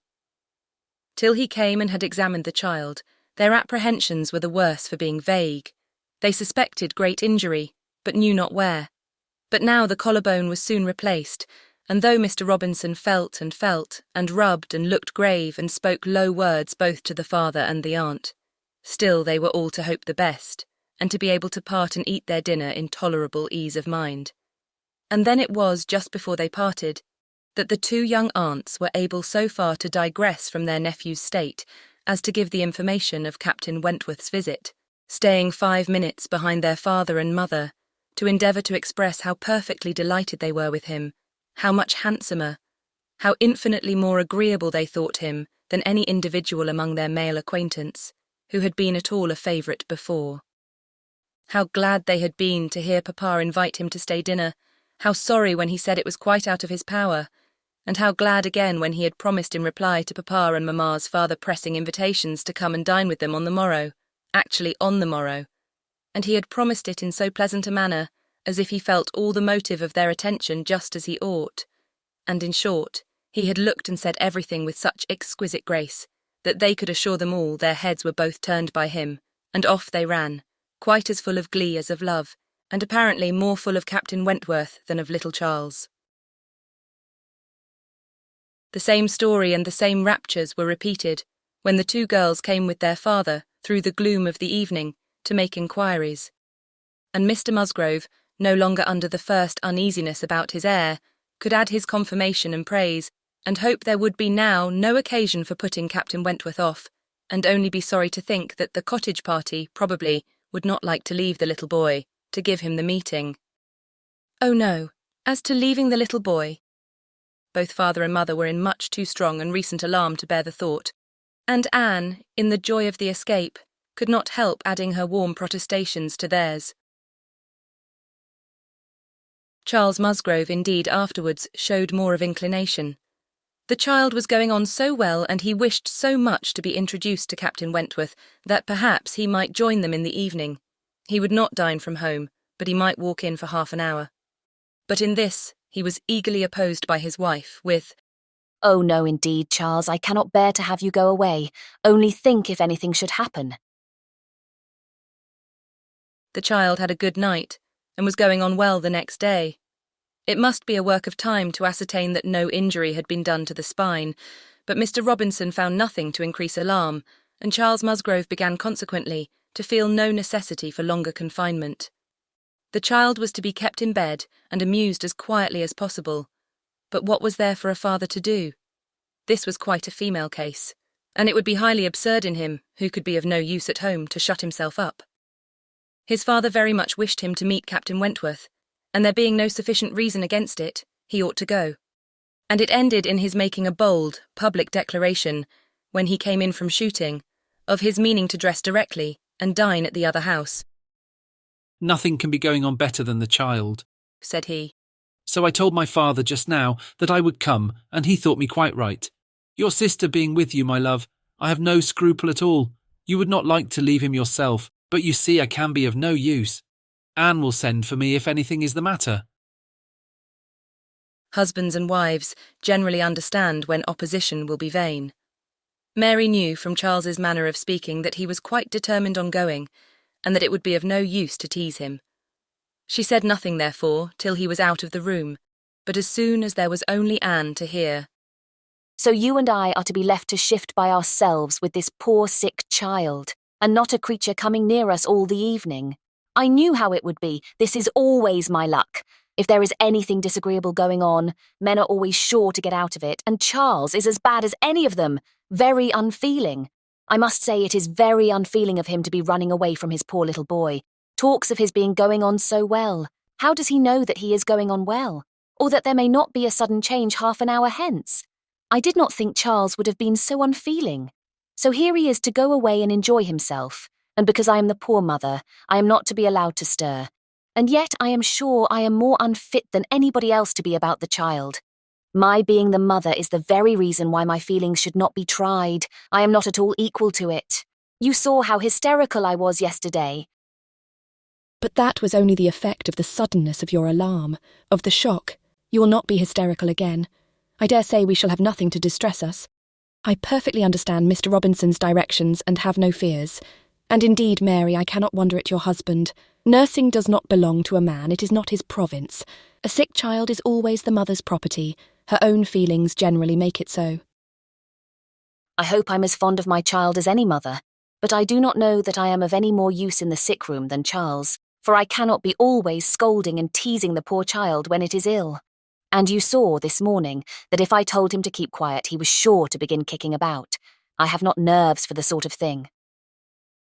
But could you be comfortable yourself, to be spending the whole evening away from the poor boy? Yes, you see his papa can, and why should not I? Jemima is so careful, and she could send us word every hour how he was. I really think Charles might as well have told his father we would all come. I am not more alarmed about little Charles now than he is. I was dreadfully alarmed yesterday, but the case is very different today. Well, if you do not think it too late to give notice for yourself, suppose you were to go as well as your husband. Leave little Charles to my care. Mr. and Mrs. Musgrove cannot think it wrong while I remain with him. Are you serious? Cried Mary, her eyes brightening. Dear me, that's a very good thought, very good indeed. To be sure I may just as well go as not, for I am of no use at home, am I? And it only harasses me. You, who have not a mother's feelings, are a great deal the properest person. You can make little Charles do anything. He always minds you at a word. It will be a great deal better than leaving him only with Jemima. Oh, I shall certainly go. I'm sure I ought if I can, quite as much as Charles, for they want me excessively to be acquainted with Captain Wentworth. And I know you do not mind being left alone. An excellent thought of yours indeed, Anne. I will go and tell Charles and get ready directly. You can send for us, you know, at a moment's notice if anything is the matter, but I dare say there will be nothing to alarm you. I should not go, you may be sure, if I did not feel quite at ease about my dear child. The next moment she was tapping at her husband's dressing-room door, and as Anne followed her upstairs, she was in time for the whole conversation, which began with Mary's saying in a tone of great exultation, I mean to go with you, Charles, for I am of no more use at home than you are. If I were to shut myself up forever with the child, I should not be able to persuade him to do anything he did not like. Anne will stay. Anne undertakes to stay at home and take care of him. It is Anne's own proposal, and so I shall go with you, which will be a great deal better, for I have not dined at the other house since Tuesday. This is very kind of Anne, was her husband's answer. And I should be very glad to have you go, but it seems rather hard that she should be left at home by herself to nurse our sick child. Anne was now at hand to take up her own cause, and the sincerity of her manner being soon sufficient to convince him, where conviction was at least very agreeable. He had no farther scruples as to her being left to dine alone, though he still wanted her to join them in the evening, when the child might be at rest for the night, and kindly urged her to let him come and fetch her. But she was quite unpersuadable, and this being the case, she had ere long the pleasure of seeing them set off together in high spirits. They were gone, she hoped, to be happy, however oddly constructed such happiness might seem. As for herself, she was left with as many sensations of comfort as were, perhaps, ever likely to be hers. She knew herself to be of the first utility to the child, and what was it to her if Frederick Wentworth were only half a mile distant, making himself agreeable to others? She would have liked to know how he felt as to a meeting. Perhaps indifferent, if indifference could exist under such circumstances. He must be either indifferent or unwilling. Had he wished ever to see her again, he need not have waited till this time. He would have done what she could not but believe that in his place she should have done long ago, when events had been early giving him the independence which alone had been wanting. Her brother and sister came back delighted with their new acquaintance, and their visit in general. There had been music, singing, talking, laughing, all that was most agreeable. Charming manners in Captain Wentworth, no shyness or reserve. They seemed all to know each other perfectly, and he was coming the very next morning to shoot with Charles. He was to come to breakfast, but not at the cottage, though that had been proposed at first. But then he had been pressed to come to the great house instead, and he seemed afraid of being in Mrs. Charles Musgrove's way on account of the child. And therefore, somehow, they hardly knew how, it ended in Charles's being to meet him to breakfast at his father's. Anne understood it. He wished to avoid seeing her. He had inquired after her, she found, slightly, as might suit a former slight acquaintance, seeming to acknowledge such as she had acknowledged, actuated perhaps by the same view of escaping introduction when they were to meet. The morning hours of the cottage were always later than those of the other house, and on the morrow the difference was so great that Mary and Anne were not more than beginning breakfast, when Charles came in to say that they were just setting off, that he was come for his dogs, that his sisters were following with Captain Wentworth. His sisters meaning to visit Mary and the child, and Captain Wentworth proposing also to wait on her for a few minutes if not inconvenient, and though Charles had answered for the child's being in no such state as could make it inconvenient, Captain Wentworth would not be satisfied without his running on to give notice. Mary, very much gratified by this attention, was delighted to receive him, while 1,000 feelings rushed on Anne, of which this was the most consoling, that it would soon be over. And it was soon over. In 2 minutes after Charles's preparation, they were in the drawing-room. Her eye half met Captain Wentworth's. A bow, a curtsy passed. She heard his voice. He talked to Mary, said all that was right, said something to the Miss Musgroves, enough to mark an easy footing. The room seemed full of persons and voices, but a few minutes ended it. Charles showed himself at the window, all was ready. Their visitor had bowed and was gone. The Miss Musgroves were gone too, suddenly resolving to walk to the end of the village with the sportsmen. The room was cleared, and Anne might finish her breakfast as she could. "It is over, it is over," she repeated to herself again and again, in nervous gratitude. "The worst is over." Mary talked, but she could not attend. She had seen him. They had met. They had been once more in the same room. Soon, however, she began to reason with herself and try to be feeling less. 8 years, almost 8 years had passed, since all had been given up. How absurd to be resuming the agitation which such an interval had banished into distance and indistinctness. What might not 8 years do? Events of every description, changes, alienations, removals, all must be comprised in it, and oblivion of the past. How natural, how certain too. It included nearly a third part of her own life. Alas, with all her reasoning she found that to retentive feelings 8 years may be little more than nothing. Now, how were his sentiments to be read? Was this like wishing to avoid her? And the next moment she was hating herself for the folly which asked the question. On one other question which perhaps her utmost wisdom might not have prevented, she was soon spared all suspense. For, after the Miss Musgroves had returned and finished their visit at the cottage, she had this spontaneous information from Mary. "Captain Wentworth is not very gallant by you, Anne, though he was so attentive to me. Henrietta asked him what he thought of you when they went away, and he said, you were so altered he should not have known you again." Mary had no feelings to make her respect her sisters in a common way, but she was perfectly unsuspicious of being inflicting any peculiar wound. Altered beyond his knowledge, Anne fully submitted, in silent, deep mortification. Doubtless it was so, and she could take no revenge, for he was not altered, or not for the worse. She had already acknowledged it to herself, and she could not think differently. Let him think of her as he would. No, the years which had destroyed her youth and bloom had only given him a more glowing, manly, open look, in no respect lessening his personal advantages.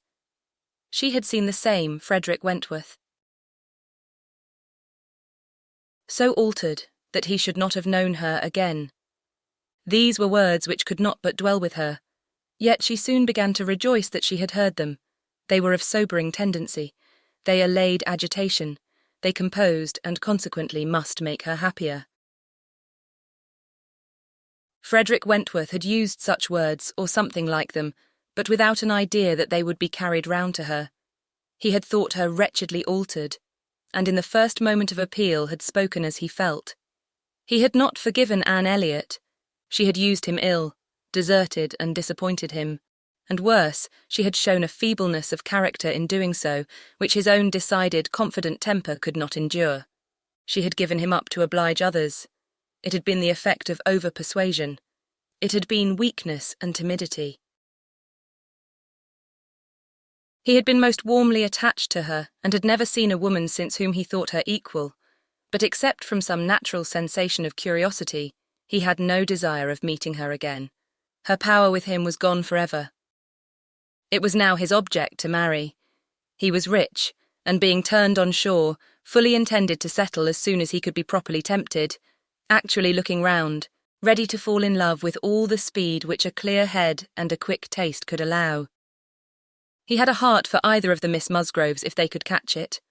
A heart, in short, for any pleasing young woman who came in his way, excepting Anne Elliot. This was his only secret exception, when he said to his sister, in answer to her suppositions, "Yes, here I am, Sophia, quite ready to make a foolish match. Anybody between 15 and 30 may have me for asking. A little beauty, and a few smiles, and a few compliments to the navy, and I'm a lost man.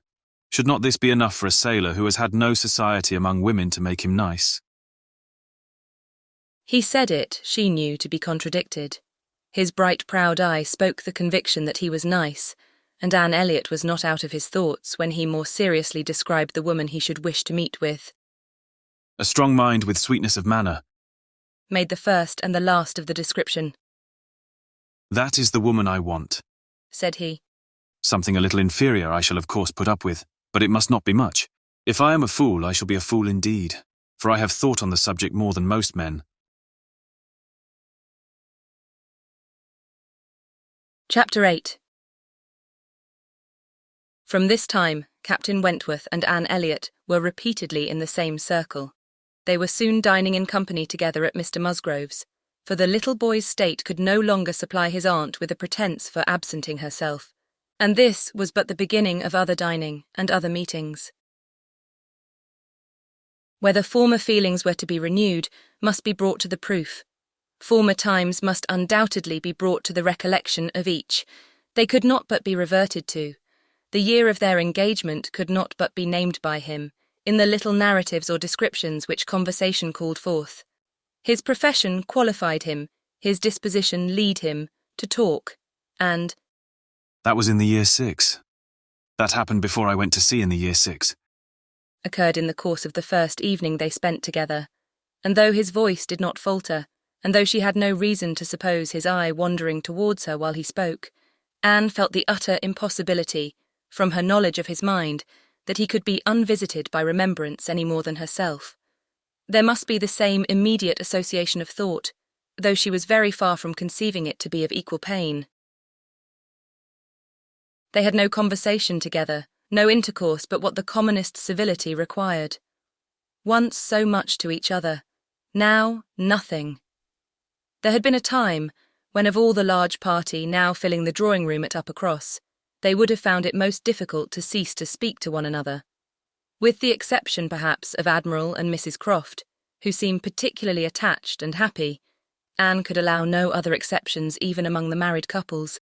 There could have been no two hearts so open, no tastes so similar, no feelings so in unison, no countenances so beloved. Now they were as strangers, nay, worse than strangers, for they could never become acquainted. It was a perpetual estrangement. When he talked, she heard the same voice and discerned the same mind. There was a very general ignorance of all naval matters throughout the party, and he was very much questioned, and especially by the two Miss Musgroves, who seemed hardly to have any eyes but for him, as to the manner of living on board, daily regulations, food, hours, etc., and their surprise at his accounts, at learning the degree of accommodation and arrangement which was practicable, drew from him some pleasant ridicule, which reminded Anne of the early days when she too had been ignorant, and she too had been accused of supposing sailors to be living on board without anything to eat, or any cook to dress it if there were, or any servant to wait, or any knife and fork to use. From thus listening and thinking, she was roused by a whisper of Mrs. Musgrove's, who, overcome by fond regrets, could not help saying, "Ah, Miss Anne, if it had pleased heaven to spare my poor son, I dare say he would have been just such another by this time." Anne suppressed a smile and listened kindly, while Mrs. Musgrove relieved her heart a little more, and for a few minutes therefore could not keep pace with the conversation of the others.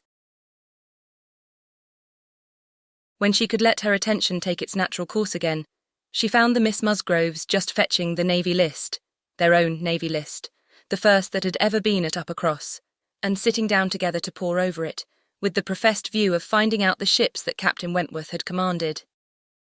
Your first was the Asp, I remember. We will look for the Asp. You will not find her there, quite worn out and broken up. I was the last man who commanded her, hardly fit for service then. Reported fit for home service for a year or two, and so I was sent off to the West Indies. The girls looked all amazement.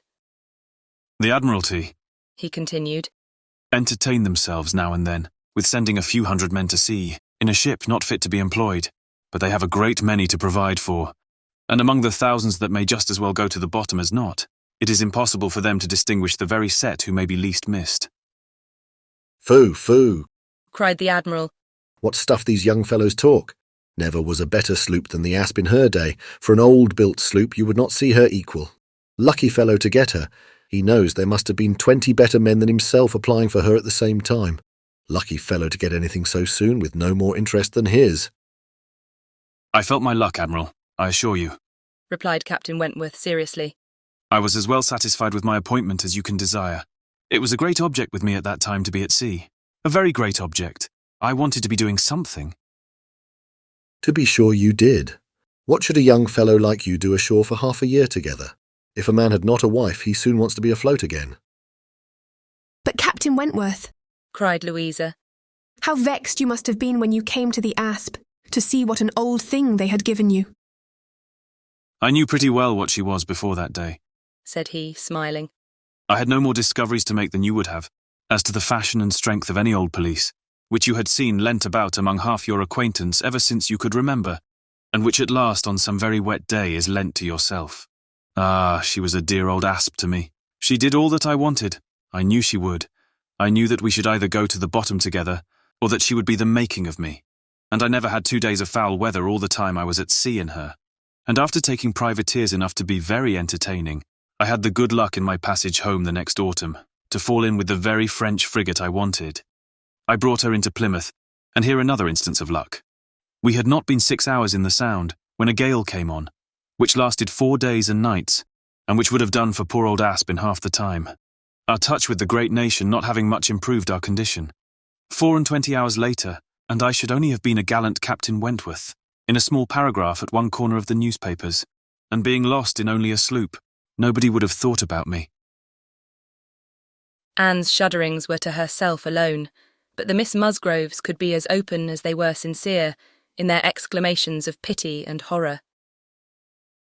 "And so then, I suppose," said Mrs. Musgrove in a low voice, as if thinking aloud. "So then he went away to the Laconia, and there he met with our poor boy.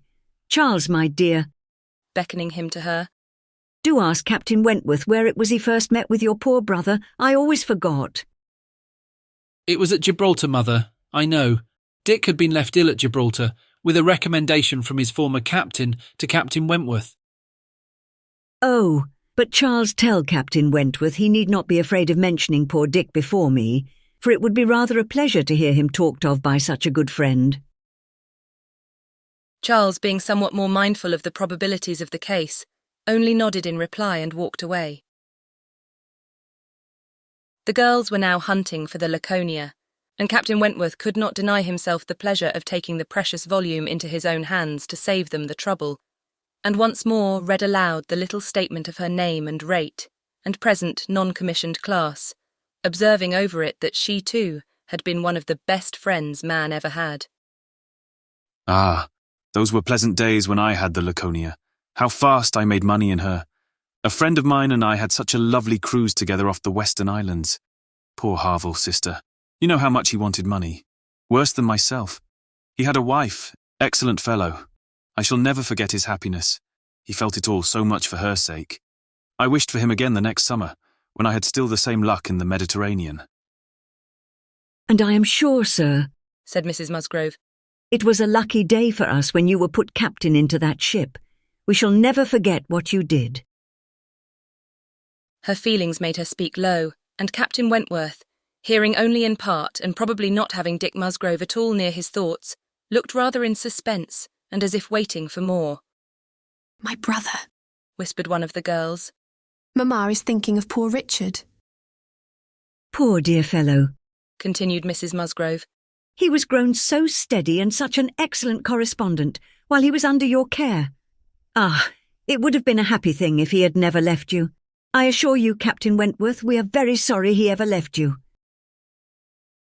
There was a momentary expression in Captain Wentworth's face at this speech, a certain glance of his bright eye, and curl of his handsome mouth, which convinced Anne that instead of sharing in Mrs. Musgrove's kind wishes as to her son, he had probably been at some pains to get rid of him. But it was too transient an indulgence of self-amusement to be detected by any who understood him less than herself.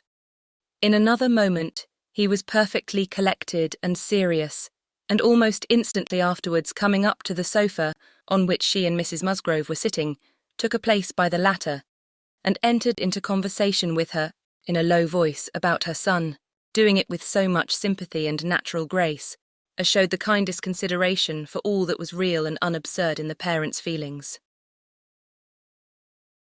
They were actually on the same sofa, for Mrs. Musgrove had most readily made room for him. They were divided only by Mrs. Musgrove. It was no insignificant barrier indeed. Mrs. Musgrove was of a comfortable, substantial size, infinitely more fitted by nature to express good cheer and good humour than tenderness and sentiment. And while the agitations of Anne's slender form and pensive face may be considered as very completely screened, Captain Wentworth should be allowed some credit for the self-command with which he attended to her large fat sighings over the destiny of a son, whom alive nobody had cared for. Personal size and mental sorrow have certainly no necessary proportions. A large bulky figure has as good a right to be in deep affliction as the most graceful set of limbs in the world. But fair or not fair, there are unbecoming conjunctions which reason will patronise in vain, which taste cannot tolerate, which ridicule will seize.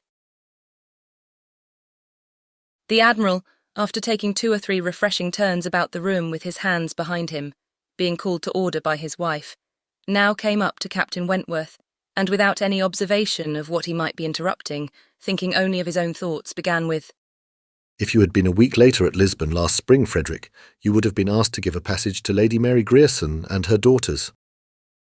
Should I? I'm glad I was not a week later then. The Admiral abused him for his want of gallantry. He defended himself, though professing that he would never willingly admit any ladies on board a ship of his, excepting for a ball or a visit, which a few hours might comprehend. But if I know myself, said he, this is from no want of gallantry towards them. It is rather from feeling how impossible it is, with all one's efforts and all one's sacrifices, to make the accommodations on board such as women ought to have. There can be no want of gallantry, Admiral, in rating the claims of women to every personal comfort high. And this is what I do. I hate to hear of women on board, or to see them on board, and no ship under my command shall ever convey a family of ladies anywhere, if I can help it. This brought his sister upon him. Oh, Frederick, but I cannot believe it of you. All idle refinement. Women may be as comfortable on board as in the best house in England. I believe I have lived as much on board as most women, and I know nothing superior to the accommodations of a man of war. I declare I have not a comfort or an indulgence about me, even at Kellynch Hall, with a kind bow to Anne, beyond what I always had in most of the ships I have lived in, and they have been 5 altogether. Nothing to the purpose, replied her brother. You were living with your husband, and were the only woman on board.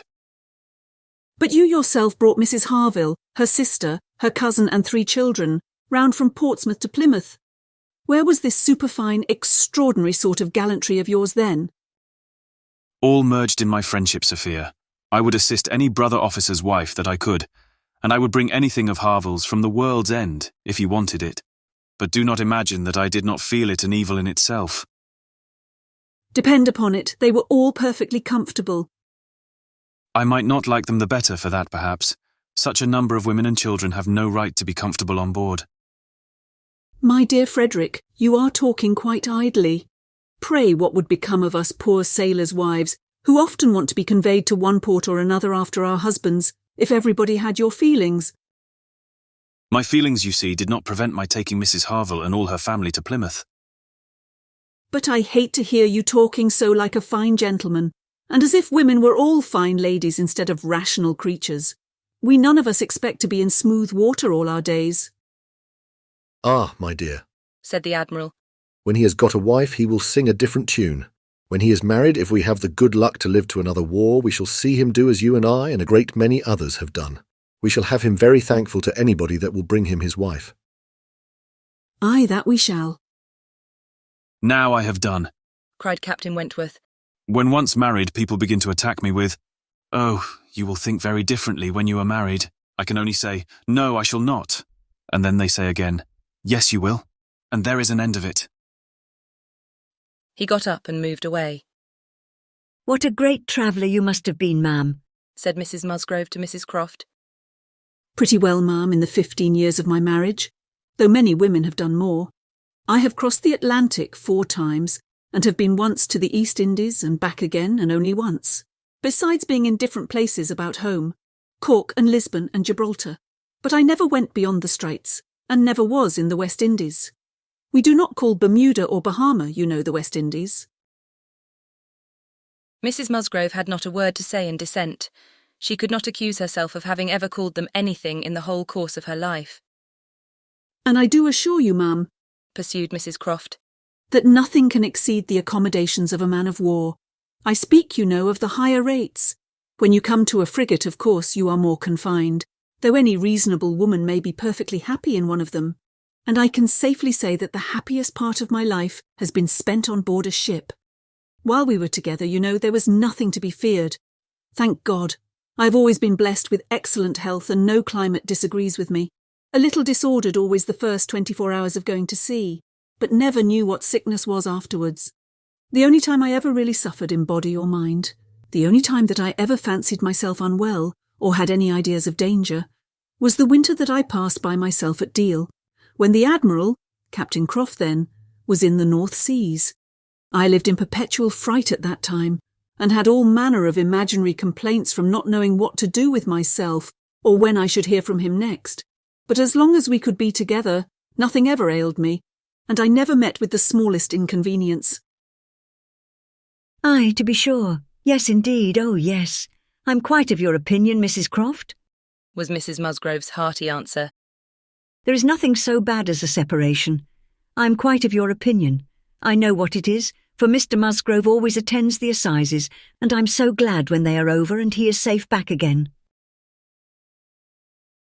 The evening ended with dancing.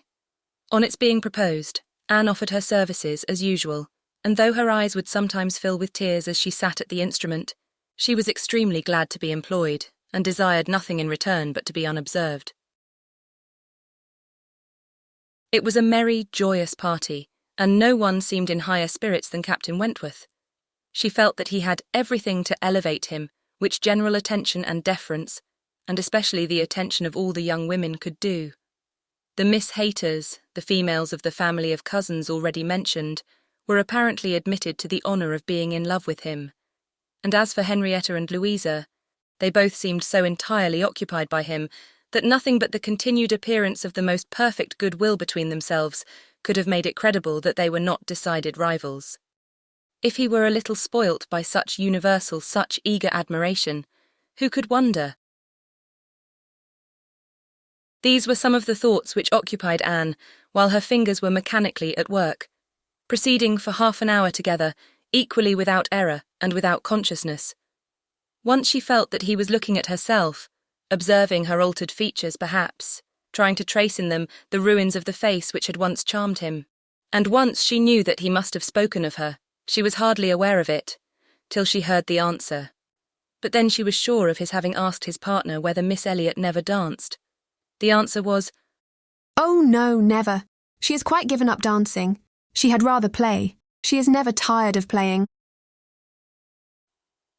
Once, too, he spoke to her. She had left the instrument on the dancing being over, and he had sat down to try to make out an air, which he wished to give the Miss Musgroves an idea of. Unintentionally, she returned to that part of the room. He saw her, and instantly rising, said, with studied politeness, "I beg your pardon, madam. This is your seat." And though she immediately drew back with a decided negative, he was not to be induced to sit down again. Anne did not wish for more of such looks and speeches. His cold politeness, his ceremonious grace, were worse than anything. Chapter 9. Captain Wentworth was come to Kellynch as to a home, to stay as long as he liked, being as thoroughly the object of the Admiral's fraternal kindness as of his wife's. He had intended, on first arriving, to proceed very soon into Shropshire, and visit the brother settled in that country, but the attractions of Uppercross induced him to put this off. There was so much of friendliness and of flattery, and of everything most bewitching in his reception there. The old were so hospitable, the young so agreeable, that he could not but resolve to remain where he was, and take all the charms and perfections of Edward's wife upon credit, a little longer. It was soon Uppercross with him almost every day. The Musgroves could hardly be more ready to invite than he to come, particularly in the morning, when he had no companion at home, for the Admiral and Mrs. Croft were generally out of doors together, interesting themselves in their new possessions, their grass and their sheep, and dawdling about in a way not endurable to a third person, or driving out in a gig, lately added to their establishment. Hitherto there had been but one opinion of Captain Wentworth among the Musgroves and their dependencies. It was unvarying, warm admiration everywhere. But this intimate footing was not more than established when a certain Charles Hayter returned among them, to be a good deal disturbed by it, and to think Captain Wentworth very much in the way. Charles Hayter was the eldest of all the cousins, and a very amiable, pleasing young man, between whom and Henrietta there had been a considerable appearance of attachment previous to Captain Wentworth's introduction. He was in orders, and having a curacy in the neighbourhood, where residence was not required, lived at his father's house, only 2 miles from Uppercross. A short absence from home had left his fair one unguarded by his attentions at this critical period, and when he came back, he had the pain of finding very altered manners and of seeing Captain Wentworth. Mrs. Musgrove and Mrs. Hayter were sisters. They had each had money, but their marriages had made a material difference in their degree of consequence. Mr. Hayter had some property of his own, but it was insignificant compared with Mr. Musgrove's, and while the Musgroves were in the first class of society in the country, the young Hayters would, from their parents' inferior, retired and unpolished way of living, and their own defective education, have been hardly in any class at all, but for their connection with Uppercross, this eldest son of course excepted, who had chosen to be a scholar and a gentleman, and who was very superior in cultivation and manners to all the rest. The two families had always been on excellent terms, there being no pride on one side and no envy on the other, and only such a consciousness of superiority in the Miss Musgroves as made them pleased to improve their cousins. Charles's attentions to Henrietta had been observed by her father and mother without any disapprobation. It would not be a great match for her, but if Henrietta liked him... And Henrietta did seem to like him. Henrietta fully thought so herself before Captain Wentworth came, but from that time cousin Charles had been very much forgotten. Which of the two sisters was preferred by Captain Wentworth was as yet quite doubtful, as far as Anne's observation reached. Henrietta was perhaps the prettiest, Louisa had the higher spirits, and she knew not now whether the more gentle or the more lively character were most likely to attract him. Mr. and Mrs. Musgrove, either from seeing little or from an entire confidence in the discretion of both their daughters, and of all the young men who came near them, seemed to leave everything to take its chance. There was not the smallest appearance of solicitude or remark about them in the mansion house, but it was different at the cottage. The young couple there were more disposed to speculate and wonder, and Captain Wentworth had not been above 4 or 5 times in the Miss Musgroves' company, and Charles Hayter had but just reappeared, when Anne had to listen to the opinions of her brother and sister as to which was the one liked best. Charles gave it for Louisa, Mary for Henrietta, but quite agreeing that to have him marry either could be extremely delightful. Charles had never seen a pleasanter man in his life, and from what he had once heard Captain Wentworth himself say, was very sure that he had not made less than £20,000 by the war. Here was a fortune at once, besides which there would be the chance of what might be done in any future war. And he was sure Captain Wentworth was as likely a man to distinguish himself as any officer in the navy. Oh, it would be a capital match for either of his sisters. Upon my word it would, replied Mary. Dear me, if he should rise to any very great honours, if he should ever be made a baronet. Lady Wentworth sounds very well. That would be a noble thing indeed for Henrietta. She would take place of me then, and Henrietta would not dislike that.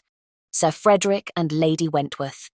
It would be but a new creation, however, and I never think much of your new creations. It suited Mary best to think Henrietta the one preferred on the very account of Charles Hayter, whose pretensions she wished to see put an end to. She looked down very decidedly upon the Hayters, and thought it would be quite a misfortune to have the existing connection between the families renewed. Very sad for herself and her children. You know, said she, I cannot think him at all a fit match for Henrietta, and considering the alliances which the Musgroves have made, she has no right to throw herself away. I do not think any young woman has a right to make a choice that may be disagreeable and inconvenient to the principal part of her family, and be giving bad connections to those who have not been used to them. And pray, who is Charles Hayter? Nothing but a country curate. A most improper match for Miss Musgrove of Uppercross. Her husband, however, would not agree with her here, for besides having a regard for his cousin, Charles Hayter was an eldest son, and he saw things as an eldest son himself. Now you are talking nonsense, Mary, was therefore his answer. It would not be a great match for Henrietta, but Charles has a very fair chance through the Spicers of getting something from the bishop in the course of a year or two, and you will please to remember that he is the eldest son. Whenever my uncle dies, he steps into very pretty property. The estate at Winthrop is not less than 250 acres, besides the farm near Taunton, which is some of the best land in the country. I grant you that any of them but Charles would be a very shocking match for Henrietta, and indeed it could not be. He is the only one that could be possible, but he is a very good-natured, good sort of a fellow, and whenever Winthrop comes into his hands, he will make a different sort of place of it, and live in a very different sort of way, and with that property he will never be a contemptible man.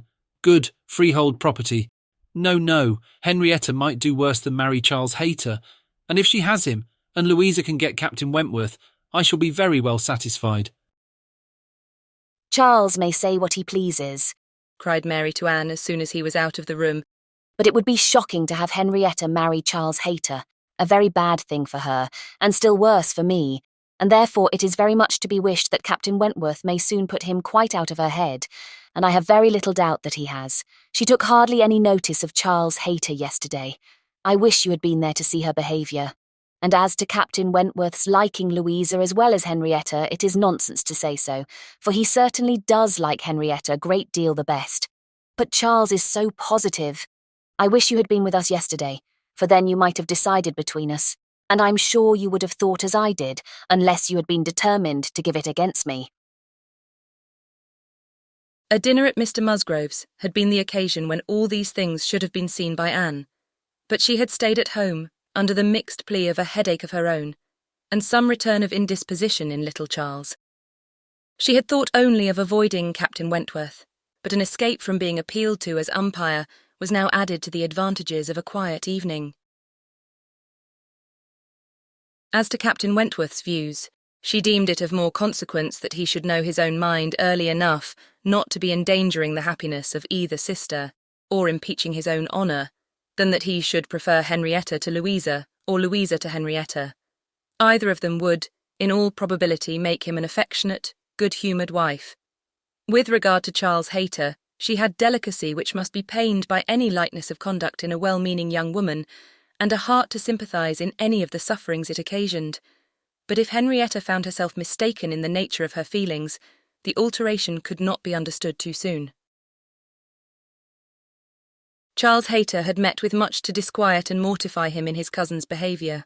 She had too old a regard for him to be so wholly estranged as might in 2 meetings extinguish every past hope, and leave him nothing to do but to keep away from Uppercross. But there was such a change as became very alarming, when such a man as Captain Wentworth was to be regarded as the probable cause. He had been absent only 2 Sundays, and when they parted had left her interested, even to the height of his wishes, in his prospect of soon quitting his present curacy and obtaining that of Uppercross instead. It had then seemed the object nearest her heart that Dr. Shirley, the rector, who for more than 40 years had been zealously discharging all the duties of his office, but was now growing too infirm for many of them, should be quite fixed on engaging a curate, should make his curacy quite as good as he could afford, and should give Charles Hayter the promise of it. The advantage of his having to come only to Uppercross, instead of going 6 miles another way, of his having in every respect a better curacy, of his belonging to their dear Dr. Shirley, and of dear good Dr. Shirley's being relieved from the duty which he could no longer get through without most injurious fatigue, had been a great deal, even to Louisa, but had been almost everything to Henrietta. When he came back, alas, the zeal of the business was gone by. Louisa could not listen at all to his account of a conversation which he had just held with Dr. Shirley. She was at a window looking out for Captain Wentworth, and even Henrietta had at best only a divided attention to give, and seemed to have forgotten all the former doubt and solicitude of the negotiation. Well, I am very glad indeed, but I always thought you would have it. I always thought you sure. It did not appear to me that, in short, you know, Dr. Shirley must have a curate, and you had secured his promise. Is he coming, Louisa? One morning, very soon after the dinner at the Musgroves, at which Anne had not been present, Captain Wentworth walked into the drawing-room at the cottage, where were only herself and the little invalid Charles, who was lying on the sofa. The surprise of finding himself almost alone with Anne Elliot deprived his manners of their usual composure. He started, and could only say, "I thought the Miss Musgroves had been here. Mrs. Musgrove told me I should find them here," before he walked to the window to recollect himself and feel how he ought to behave. "They are upstairs with my sister. They will be down in a few moments, I dare say," had been Anne's reply, in all the confusion that was natural. And if the child had not called her to come and do something for him, she would have been out of the room the next moment, and released Captain Wentworth as well as herself. He continued at the window, and after calmly and politely saying, "I hope the little boy is better," was silent. She was obliged to kneel down by the sofa and remain there to satisfy her patient, and thus they continued a few minutes, when, to her very great satisfaction, she heard some other person crossing the little vestibule. She hoped, on turning her head, to see the master of the house, but it proved to be one much less calculated for making matters easy. Charles Hayter, probably not at all better pleased by the sight of Captain Wentworth than Captain Wentworth had been by the sight of Anne. She only attempted to say, "How do you do? Will you not sit down? The others will be here presently." Captain Wentworth, however, came from his window, apparently not ill-disposed for conversation, but Charles Hayter soon put an end to his attempts by seating himself near the table and taking up the newspaper, and Captain Wentworth returned to his window. Another minute brought another addition. The younger boy, a remarkable stout forward child of 2 years old, having got the door opened for him by someone without, made his determined appearance among them, and went straight to the sofa to see what was going on, and put in his claim to anything good that might be giving away.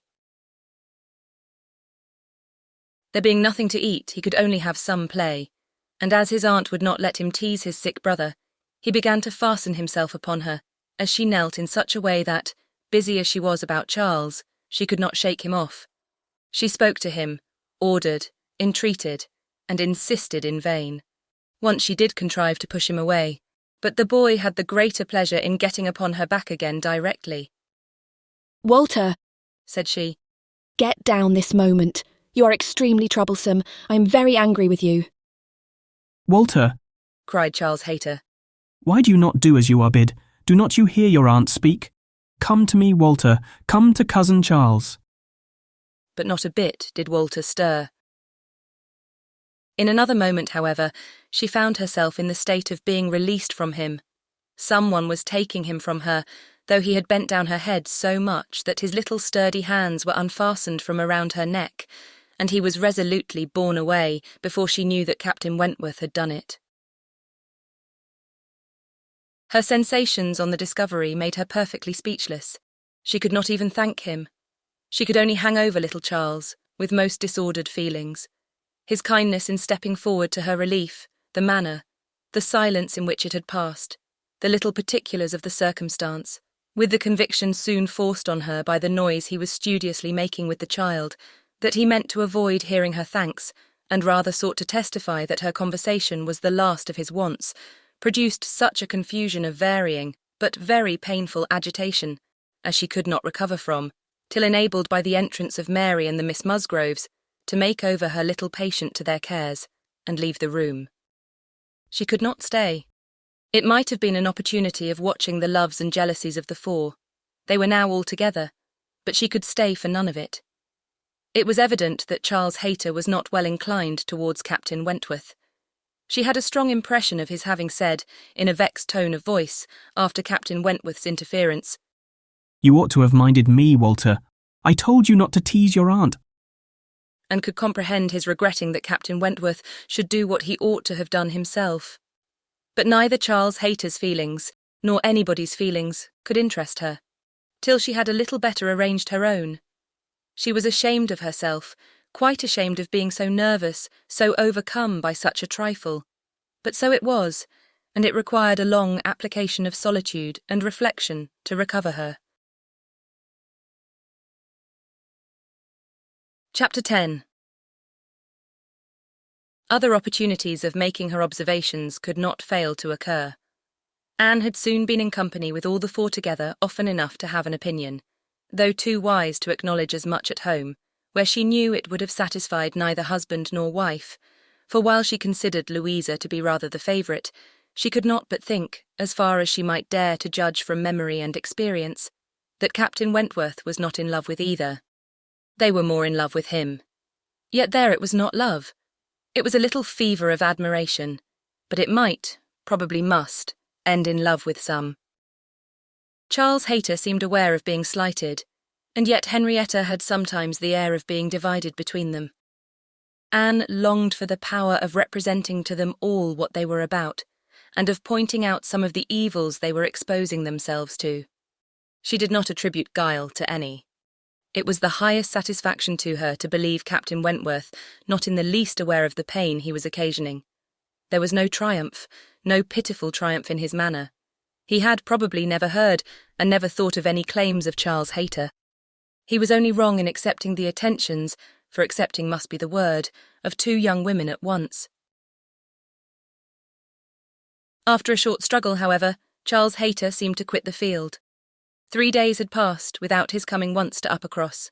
A most decided change.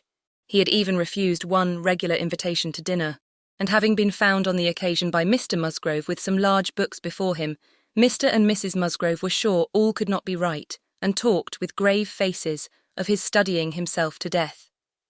It was Mary's hope and belief that he had received a positive dismissal from Henrietta, and her husband lived under the constant dependence of seeing him tomorrow. Anne could only feel that Charles Hayter was wise. One morning, about this time, Charles Musgrove and Captain Wentworth being gone a-shooting together, as the sisters in the cottage were sitting quietly at work, they were visited at the window by the sisters from the mansion house. It was a very fine November day, and the Miss Musgroves came through the little grounds and stopped for no other purpose than to say that they were going to take a long walk, and therefore concluded Mary could not like to go with them. And when Mary immediately replied, with some jealousy at not being supposed a good walker, Oh yes, I should like to join you very much. I am very fond of a long walk. Anne felt persuaded, by the looks of the two girls, that it was precisely what they did not wish, and admired again the sort of necessity which the family habit seemed to produce, of everything being to be communicated, and everything being to be done together, however undesired and inconvenient. She tried to dissuade Mary from going, but in vain, and that being the case, thought it best to accept the Miss Musgroves' much more cordial invitation to herself to go likewise, as she might be useful in turning back with her sister, and lessening the interference in any plan of their own. I cannot imagine why they should suppose I should not like a long walk, said Mary, as she went upstairs. Everybody is always supposing that I am not a good walker, and yet they would not have been pleased if we had refused to join them. When people come in this manner on purpose to ask us, how can one say no? Just as they were setting off, the gentlemen returned. They had taken out a young dog, who had spoilt their sport, and sent them back early. Their time and strength and spirits were, therefore, exactly ready for this walk, and they entered into it with pleasure. Could Anne have foreseen such a junction, she would have stayed at home, but from some feelings of interest and curiosity, she fancied now that it was too late to retract, and the whole six set forward together in the direction chosen by the Miss Musgroves, who evidently considered the walk as under their guidance.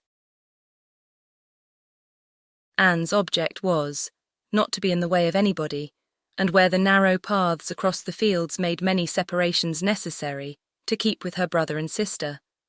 Her pleasure in the walk must arise from the exercise and the day, from the view of the last smiles of the year upon the tawny leaves and withered hedges, and from repeating to herself some few of the 1,000 poetical descriptions extant of autumn, that season of peculiar and inexhaustible influence on the mind of taste and tenderness, that season which had drawn from every poet worthy of being read some attempt at description or some lines of feeling. She occupied her mind as much as possible in such like musings and quotations, but it was not possible that when within reach of Captain Wentworth's conversation with either of the Miss Musgroves, she should not try to hear it. Yet she caught little very remarkable. It was mere lively chat, such as any young persons on an intimate footing might fall into. He was more engaged with Louisa than with Henrietta. Louisa certainly put more forward for his notice than her sister. This distinction appeared to increase, and there was one speech of Louisa's which struck her. After one of the many praises of the day, which were continually bursting forth, Captain Wentworth added, What glorious weather for the Admiral and my sister. They meant to take a long drive this morning. Perhaps we may hail them from some of these hills. They talked of coming into this side of the country. I wonder whereabouts they will upset today. Oh, it does happen very often, I assure you. But my sister makes nothing of it.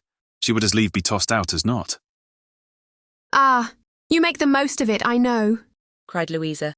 But if it were really so, I should do just the same in her place. If I loved a man as she loves the Admiral, I would always be with him. Nothing should ever separate us, and I would rather be overturned by him than driven safely by anybody else. It was spoken with enthusiasm. Had you? Cried he, catching the same tone. I honour you. And there was silence between them for a little while.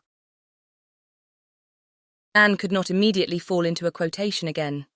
The sweet scenes of autumn were for a while put by, unless some tender sonnet, fraught with the apt analogy of the declining year, with declining happiness and the images of youth and hope, and spring all gone together, blessed her memory.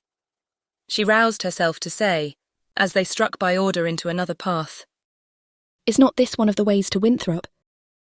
But nobody heard, or at least nobody answered her. Winthrop, however, or its environs, for young men are sometimes to be met with, strolling about near home, was their destination, and after another half-mile of gradual ascent through large enclosures, where the ploughs at work and the fresh-made path spoke the farmer counteracting the sweets of poetical despondence, and meaning to have spring again, they gained the summit of the most considerable hill, which parted Uppercross and Winthrop, and soon commanded a full view of the latter, at the foot of the hill on the other side. Winthrop, without beauty and without dignity, was stretched before them, an indifferent house standing low, and hemmed in by the barns and buildings of a farmyard. Mary exclaimed, Bless me, here is Winthrop. I declare I had no idea. Well, now I think we'd better turn back. I am excessively tired. Henrietta, conscious and ashamed, and seeing no cousin Charles walking along any path or leaning against any gate, was ready to do as Mary wished. But No, said Charles Musgrove, and No, no, cried Louisa more eagerly, and taking her sister aside seemed to be arguing the matter warmly.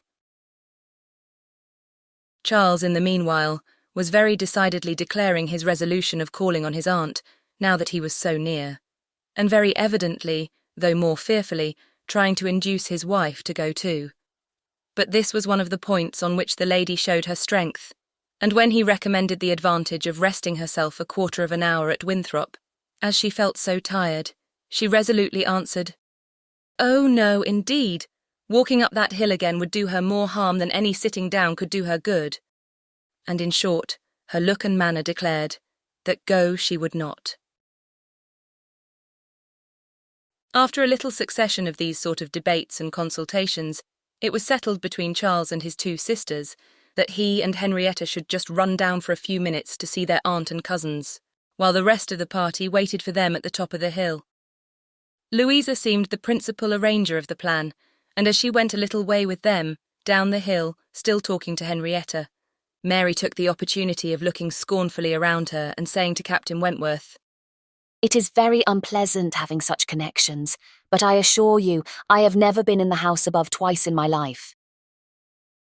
She received no other answer than an artificial assenting smile, followed by a contemptuous glance as he turned away, which Anne perfectly knew the meaning of. The brow of the hill, where they remained, was a cheerful spot. Louisa returned, and Mary, finding a comfortable seat for herself on the step of a stile, was very well satisfied, so long as the others all stood about her. But when Louisa drew Captain Wentworth away, to try for a gleaning of nuts in an adjoining hedgerow, and they were gone by degrees quite out of sight and sound, Mary was happy no longer. She quarrelled with her own seat, was sure Louisa had got a much better somewhere, and nothing could prevent her from going to look for a better also. She turned through the same gate, but could not see them. Anne found a nice seat for her, on a dry, sunny bank, under the hedgerow, in which she had no doubt of their still being, in some spot or other. Mary sat down for a moment, but it would not do. She was sure Louisa had found a better seat somewhere else, and she would go on till she overtook her. Anne, really tired herself, was glad to sit down, and she very soon heard Captain Wentworth and Louisa in the hedgerow behind her, as if making their way back along the rough, wild sort of channel down the centre. They were speaking as they drew near. Louisa's voice was the first distinguished. She seemed to be in the middle of some eager speech. What Anne first heard was, "And so I made her go. I could not bear that she should be frightened from the visit by such nonsense. What? Would I be turned back from doing a thing that I had determined to do and that I knew to be right, by the airs and interference of such a person, or of any person, I may say? No, I have no idea of being so easily persuaded. When I have made up my mind, I have made it. And Henrietta seemed entirely to have made up hers to call at Winthrop today, and yet she was as near giving it up, out of nonsensical complacence." She would have turned back then, but for you. "She would indeed. I'm almost ashamed to say it." Happy for her to have such a mind as yours at hand. After the hints you gave just now, which did but confirm my own observations. The last time I was in company with him, I need not affect to have no comprehension of what is going on. I see that more than a mere dutiful morning visit to your aunt was in question, and woe betide him, and her too, when it comes to things of consequence, when they are placed in circumstances requiring fortitude and strength of mind, if she have not resolution enough to resist idle interference in such a trifle as this. Your sister is an amiable creature, but yours is the character of decision and firmness, I see. If you value her conduct or happiness, infuse as much of your own spirit into her as you can.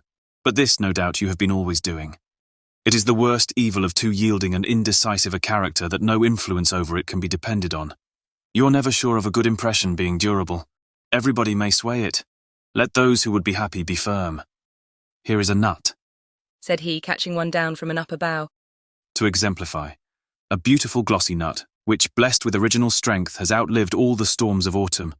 Not a puncture, not a weak spot anywhere. This nut, he continued with playful solemnity, while so many of his brethren have fallen and been trodden underfoot, is still in possession of all the happiness that a hazelnut can be supposed capable of. Then returning to his former earnest tone, my first wish for all whom I am interested in is that they should be firm. If Louisa Musgrove would be beautiful and happy in her November of life, she will cherish all her present powers of mind. He had done, and was unanswered. It would have surprised Anne if Louisa could have readily answered such a speech. Words of such interest, spoken with such serious warmth. She could imagine what Louisa was feeling. For herself, she feared to move lest she should be seen. While she remained, a bush of low, rambling holly protected her, and they were moving on. Before they were beyond her hearing, however, Louisa spoke again.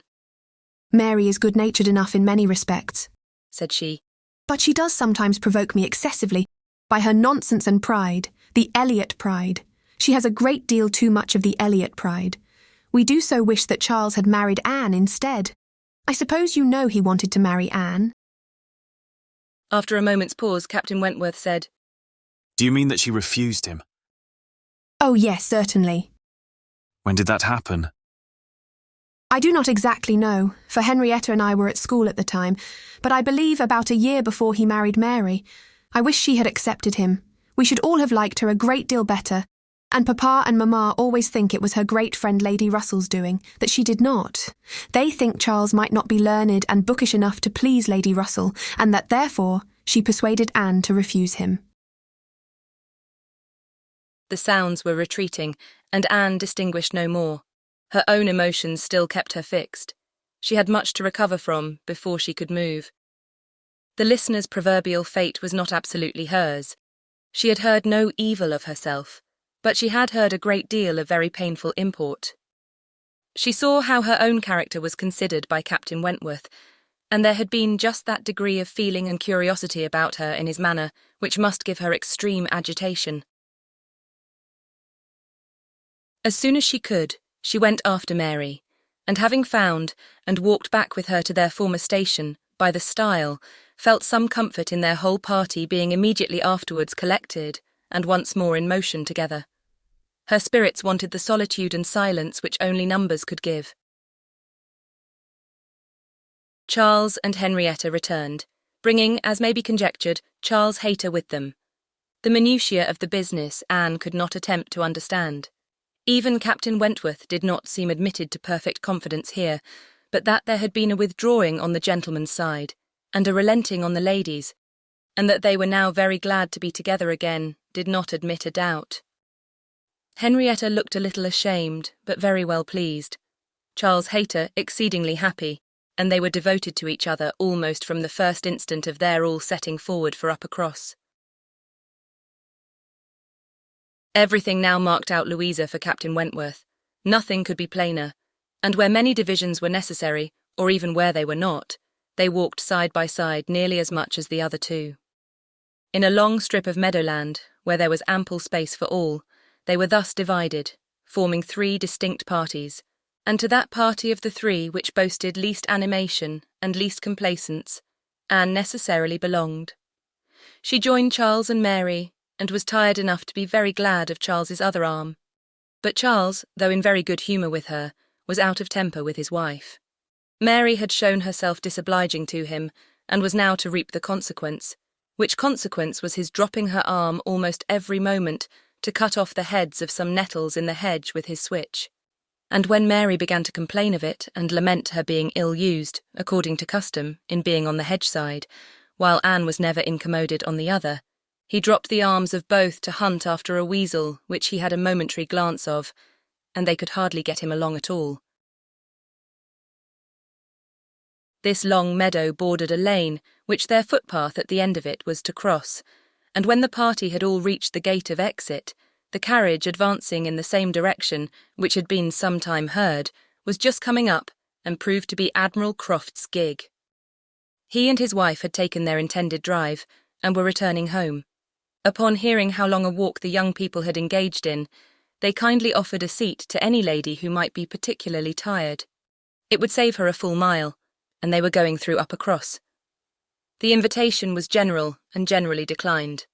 The Miss Musgroves were not at all tired, and Mary was either offended by not being asked before any of the others, or what Louisa called the Elliot pride could not endure to make a third in a one-horse chaise. The walking party had crossed the lane and were surmounting an opposite stile, and the Admiral was putting his horse in motion again, when Captain Wentworth cleared the hedge in a moment to say something to his sister. The something might be guessed by its effects. Miss Elliot, I'm sure you are tired, cried Mrs. Croft. Do let us have the pleasure of taking you home. Here is excellent room for 3, I assure you. If we were all like you, I believe we might sit 4. You must indeed, you must. Anne was still in the lane, and though instinctively beginning to decline, she was not allowed to proceed. The Admiral's kind urgency came in support of his wife's. They would not be refused.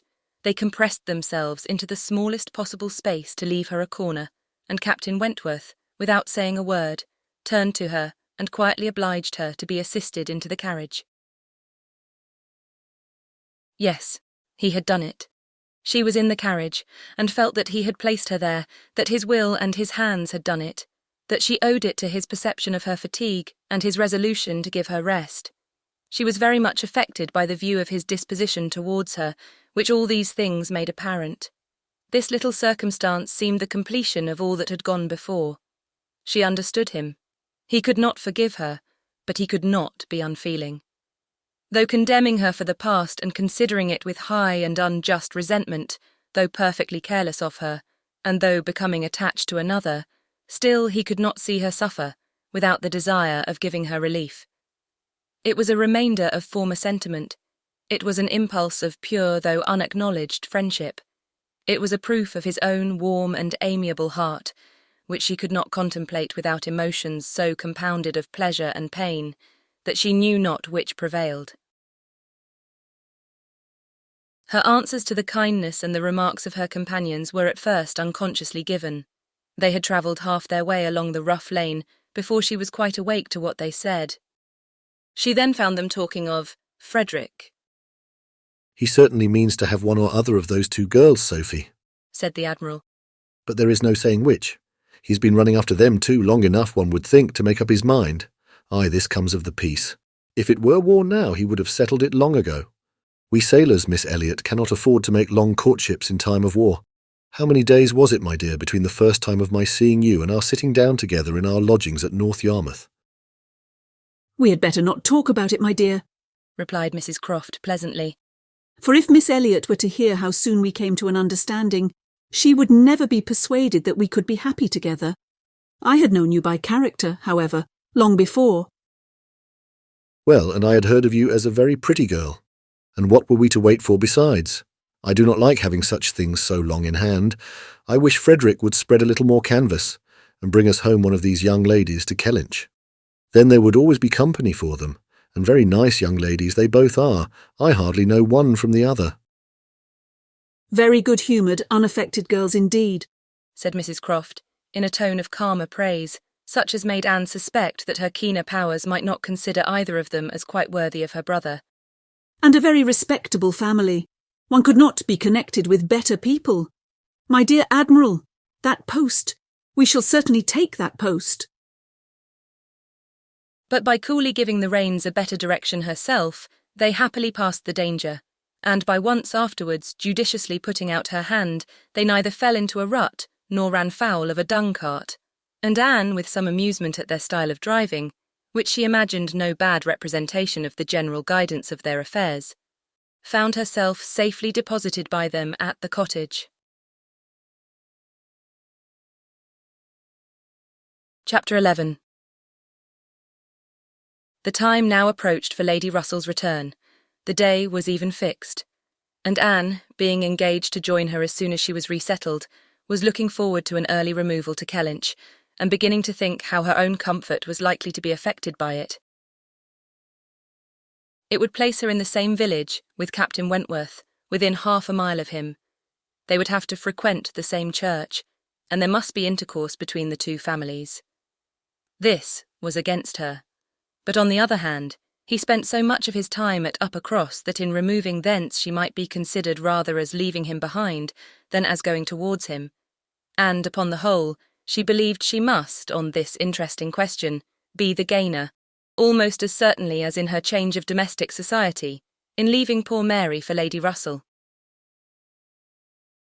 She wished it might be possible for her to avoid ever seeing Captain Wentworth at the Hall. Those rooms had witnessed former meetings which would be brought too painfully before her. But she was yet more anxious for the possibility of Lady Russell and Captain Wentworth never meeting anywhere. They did not like each other, and no renewal of acquaintance now could do any good. And were Lady Russell to see them together, she might think that he had too much self-possession, and she too little. These points formed her chief solicitude in anticipating her removal from Uppercross, where she felt she had been stationed quite long enough. Her usefulness to little Charles would always give some sweetness to the memory of her 2 months' visit there, but he was gaining strength apace, and she had nothing else to stay for. The conclusion of her visit, however, was diversified in a way which she had not at all imagined. Captain Wentworth, after being unseen and unheard of at Uppercross for 2 whole days, appeared again among them to justify himself by a relation of what had kept him away. A letter from his friend, Captain Harville, having found him out at last, had brought intelligence of Captain Harville's being settled with his family at Lyme for the winter, of their being, therefore, quite unknowingly, within 20 miles of each other. Captain Harville had never been in good health since a severe wound which he received 2 years before, and Captain Wentworth's anxiety to see him had determined him to go immediately to Lyme. He had been there for 24 hours. His acquittal was complete, his friendship warmly honoured, a lively interest excited for his friend, and his description of the fine country about Lyme so feelingly attended to by the party that an earnest desire to see Lyme themselves, and a project for going thither, was the consequence. The young people were all wild to see Lyme. Captain Wentworth talked of going there again himself. It was only 17 miles from Uppercross. Though November, the weather was by no means bad. And in short, Louisa, who was the most eager of the eager, having formed the resolution to go, and besides the pleasure of doing as she liked, being now armed with the idea of merit in maintaining her own way, bore down all the wishes of her father and mother for putting it off till summer. And to Lyme they were to go. Charles, Mary, Anne, Henrietta, Louisa, and Captain Wentworth. The first heedless scheme had been to go in the morning and return at night, but to this Mr. Musgrove, for the sake of his horses, would not consent, and when it came to be rationally considered, a day in the middle of November would not leave much time for seeing a new place, after deducting 7 hours, as the nature of the country required for going and returning. They were, consequently, to stay the night there, and not to be expected back till the next day's dinner.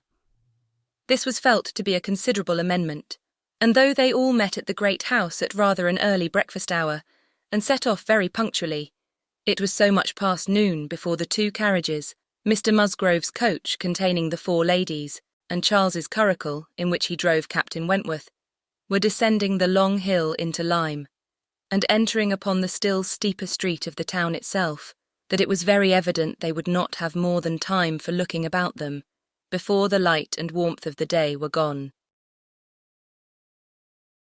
After securing accommodations and ordering a dinner at one of the inns, the next thing to be done was unquestionably to walk directly down to the sea. They were come too late in the year for any amusement or variety which Lyme as a public place might offer. The rooms were shut up, the lodgers almost all gone, scarcely any family but of the residents left, and, as there is nothing to admire in the buildings themselves, the remarkable situation of the town, the principal street almost hurrying into the water, the walk to the Cobb, skirting round the pleasant little bay, which in the season is animated with bathing machines and company, the Cobb itself, its old wonders and new improvements, with the very beautiful line of cliffs stretching out to the east of the town, are what the stranger's eye will seek. And a very strange stranger it must be, who does not see charms in the immediate environs of Lyme, to make him wish to know it better.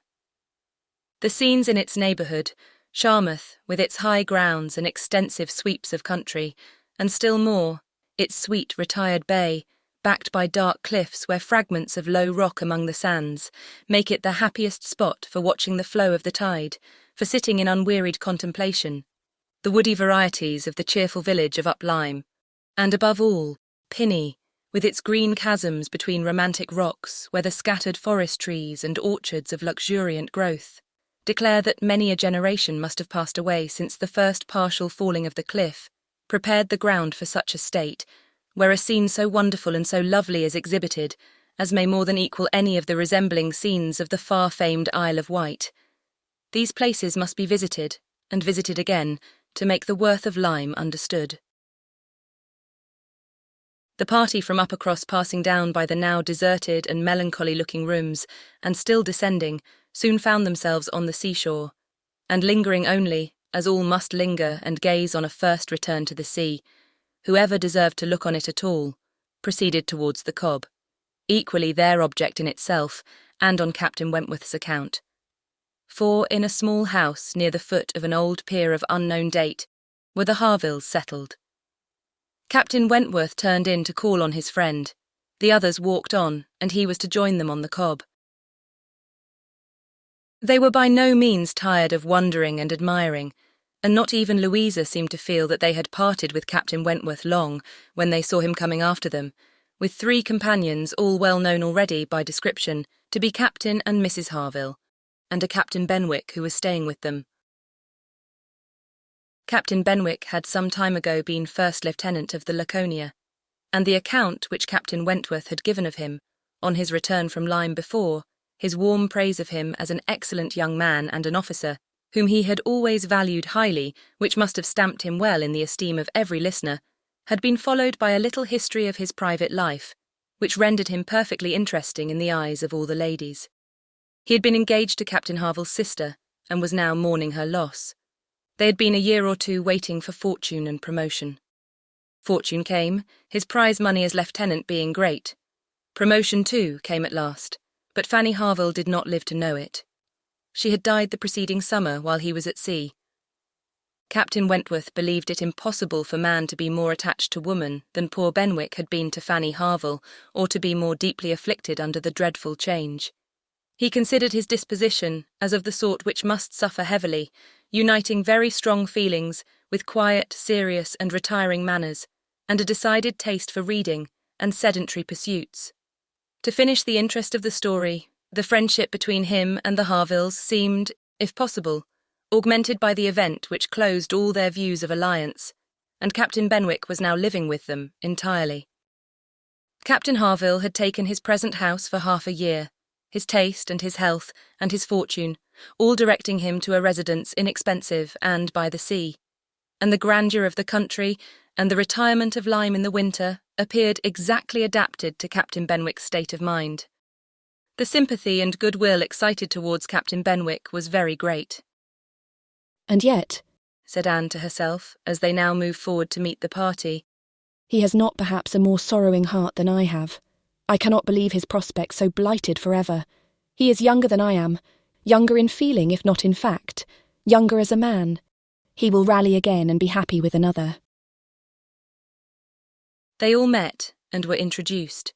Captain Harville was a tall, dark man, with a sensible, benevolent countenance, a little lame, and from strong features and want of health, looking much older than Captain Wentworth. Captain Benwick looked and was the youngest of the 3, and compared with either of them, a little man. He had a pleasing face and a melancholy air, just as he ought to have, and drew back from conversation. Captain Harville, though not equalling Captain Wentworth in manners, was a perfect gentleman, unaffected, warm and obliging.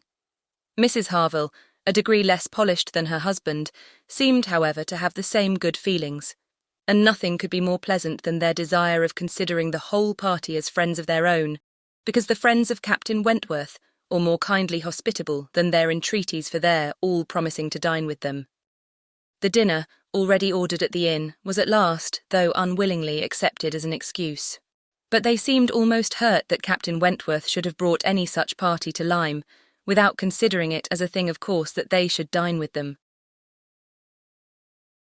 There was so much attachment to Captain Wentworth in all this, and such a bewitching charm in a degree of hospitality so uncommon, so unlike the usual style of give-and-take invitations and dinners of formality and display, that Anne felt her spirits not likely to be benefited by an increasing acquaintance among his brother officers.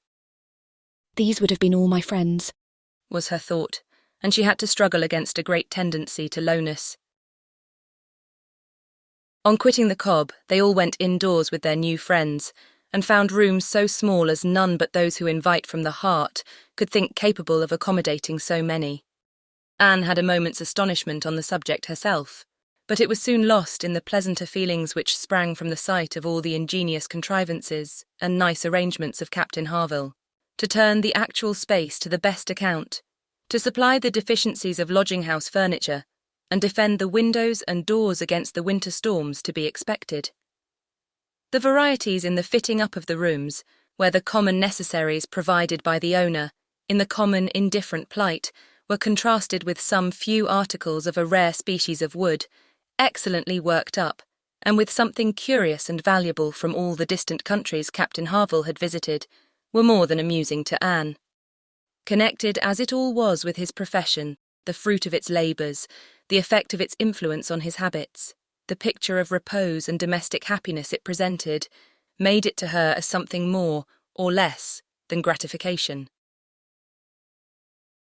Captain Harville was no reader, but he had contrived excellent accommodations and fashioned very pretty shelves for a tolerable collection of well-bound volumes, the property of Captain Benwick. His lameness prevented him from taking much exercise, but a mind of usefulness and ingenuity seemed to furnish him with constant employment within. He drew, he varnished, he carpentered, he glued, he made toys for the children, he fashioned new netting needles and pins with improvements, and if everything else was done, sat down to his large fishing net at one corner of the room. Anne thought she left great happiness behind her when they quitted the house, and Louisa, by whom she found herself walking, burst forth into raptures of admiration and delight on the character of the navy. Their friendliness, their brotherliness, their openness, their uprightness, protesting that she was convinced of sailors having more worth and warmth than any other set of men in England, that they only knew how to live, and they only deserved to be respected and loved. They went back to dress and dine, and so well had the scheme answered already that nothing was found amiss, though its being so entirely out of season, and the no thoroughfare of lime, and the no expectation of company, had brought many apologies from the heads of the inn. Anne found herself by this time growing so much more hardened to being in Captain Wentworth's company than she had at first imagined could ever be, that the sitting down to the same table with him now, and the interchange of the common civilities attending on it, they never got beyond, was become a mere nothing. The nights were too dark for the ladies to meet again till the morrow, but Captain Harville had promised them a visit in the evening, and he came, bringing his friend also, which was more than had been expected, it having been agreed that Captain Benwick had all the appearance of being oppressed by the presence of so many strangers. He ventured among them again, however, though his spirits certainly did not seem fit for the mirth of the party in general. While Captains Wentworth and Harville led the talk on one side of the room, and by recurring to former days, supplied anecdotes in abundance to occupy and entertain the others, it fell to Anne's lot to be placed rather apart with Captain Benwick, and a very good impulse of her nature obliged her to begin an acquaintance with him. He was shy and disposed to abstraction, but the engaging mildness of her countenance and gentleness of her manners soon had their effect, and Anne was well repaid the first trouble of exertion. He was evidently a young man of considerable taste in reading, though principally in poetry, and besides the persuasion of having given him at least an evening's indulgence in the discussion of subjects which his usual companions had probably no concern in, she had the hope of being of real use to him in some suggestions as to the duty and benefit of struggling against affliction which had naturally grown out of their conversation, for, though shy, he did not seem reserved. It had rather the appearance of feelings glad to burst their usual restraints, and having talked of poetry, the richness of the present age, and gone through a brief comparison of opinion as to the first-rate poets, trying to ascertain whether Marmion or the Lady of the Lake were to be preferred, and how ranked the Giaour and the Bride of Abydos, and moreover, how the Giaour was to be pronounced. He showed himself so intimately acquainted with all the tenderest songs of the one poet, and all the impassioned descriptions of hopeless agony of the other. He repeated with such tremulous feeling the various lines which imaged a broken heart, or a mind destroyed by wretchedness, and looked so entirely as if he meant to be understood, that she ventured to hope he did not always read only poetry, and to say that she thought it was the misfortune of poetry to be seldom safely enjoyed by those who enjoyed it completely, and that the strong feelings which alone could estimate it truly were the very feelings which ought to taste it, but sparingly. His looks showing him not pained, but pleased with this allusion to his situation, she was emboldened to go on, and feeling in herself the right of seniority of mind, she ventured to recommend a larger allowance of prose in his daily study, and on being requested to particularize, mentioned such works of our best moralists, such collections of the finest letters, such memoirs of characters of worth and suffering, as occurred to her at the moment, as calculated to rouse and fortify the mind by the highest precepts, and the strongest examples of moral and religious endurances.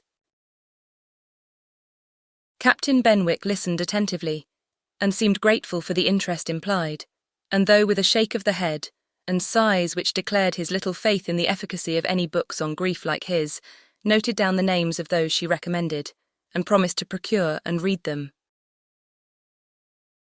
When the evening was over, Anne could not but be amused at the idea of her coming to Lyme to preach patience and resignation to a young man whom she had never seen before, nor could she help fearing, on more serious reflection, that, like many other great moralists and preachers, she had been eloquent on a point in which her own conduct would ill bear examination. Chapter 12. Anne and Henrietta, finding themselves the earliest of the party the next morning, agreed to stroll down to the sea before breakfast. They went to the sands, to watch the flowing of the tide, which a fine southeasterly breeze was bringing in with all the grandeur which so flat a shore admitted. They praised the morning, gloried in the sea, sympathised in the delight of the fresh-feeling breeze, and were silent, till Henrietta suddenly began again with, "Oh, yes, I'm quite convinced that, with very few exceptions, the sea air always does good.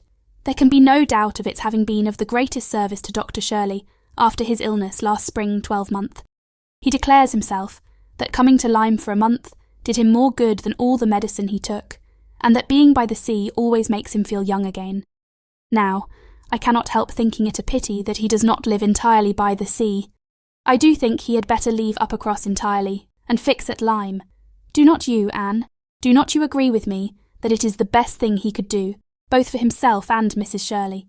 She has cousins here, you know, and many acquaintance, which would make it cheerful for her, and I am sure she would be glad to get to a place where she could have medical attendance at hand, in case of his having another seizure.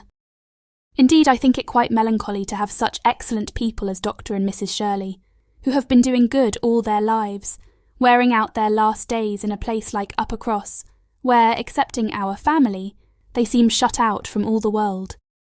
I wish his friends would propose it to him. I really think they ought. And, as to procuring a dispensation, there could be no difficulty at his time of life, and with his character. My only doubt is, whether anything could persuade him to leave his parish. He is so very strict and scrupulous in his notions. Over-scrupulous, I must say. Do not you think, Anne, it is being over-scrupulous? Do not you think it is quite a mistaken point of conscience when a clergyman sacrifices his health for the sake of duties, which may be just as well performed by another person? And at Lyme, too, only 17 miles off, he would be near enough to hear, if people thought there was anything to complain of. Anne smiled more than once to herself during this speech, and entered into the subject, as ready to do good by entering into the feelings of a young lady as of a young man, though here it was good of a lower standard, for what could be offered but general acquiescence? She said all that was reasonable and proper on the business, felt the claims of Dr. Shirley to repose as she ought, saw how very desirable it was that he should have some active, respectable young man as a resident curate, and was even courteous enough to hint at the advantage of such resident curates being married. "I wish," said Henrietta, very well pleased with her companion, I wish Lady Russell lived at Uppercross, and were intimate with Dr. Shirley. I have always heard of Lady Russell as a woman of the greatest influence with everybody. I always look upon her as able to persuade a person to anything. I'm afraid of her, as I have told you before, quite afraid of her, because she is so very clever, but I respect her amazingly, and wish we had such a neighbour at Uppercross. Anne was amused by Henrietta's manner of being grateful, and amused also that the course of events and the new interests of Henrietta's views should have placed her friend at all in favour with any of the Musgrove family. She had only time, however, for a general answer, and a wish that such another woman were at Uppercross, before all subject suddenly ceased, on seeing Louisa and Captain Wentworth coming towards them. They came also for a stroll till breakfast was likely to be ready, but Louisa, recollecting immediately afterwards that she had something to procure at a shop, invited them all to go back with her into the town. They were all at her disposal.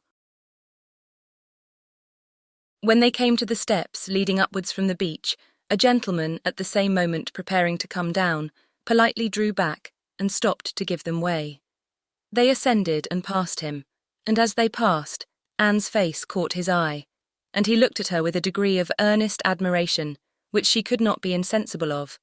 She was looking remarkably well, her very regular, very pretty features, having the bloom and freshness of youth restored by the fine wind which had been blowing on her complexion, and by the animation of eye which it had also produced.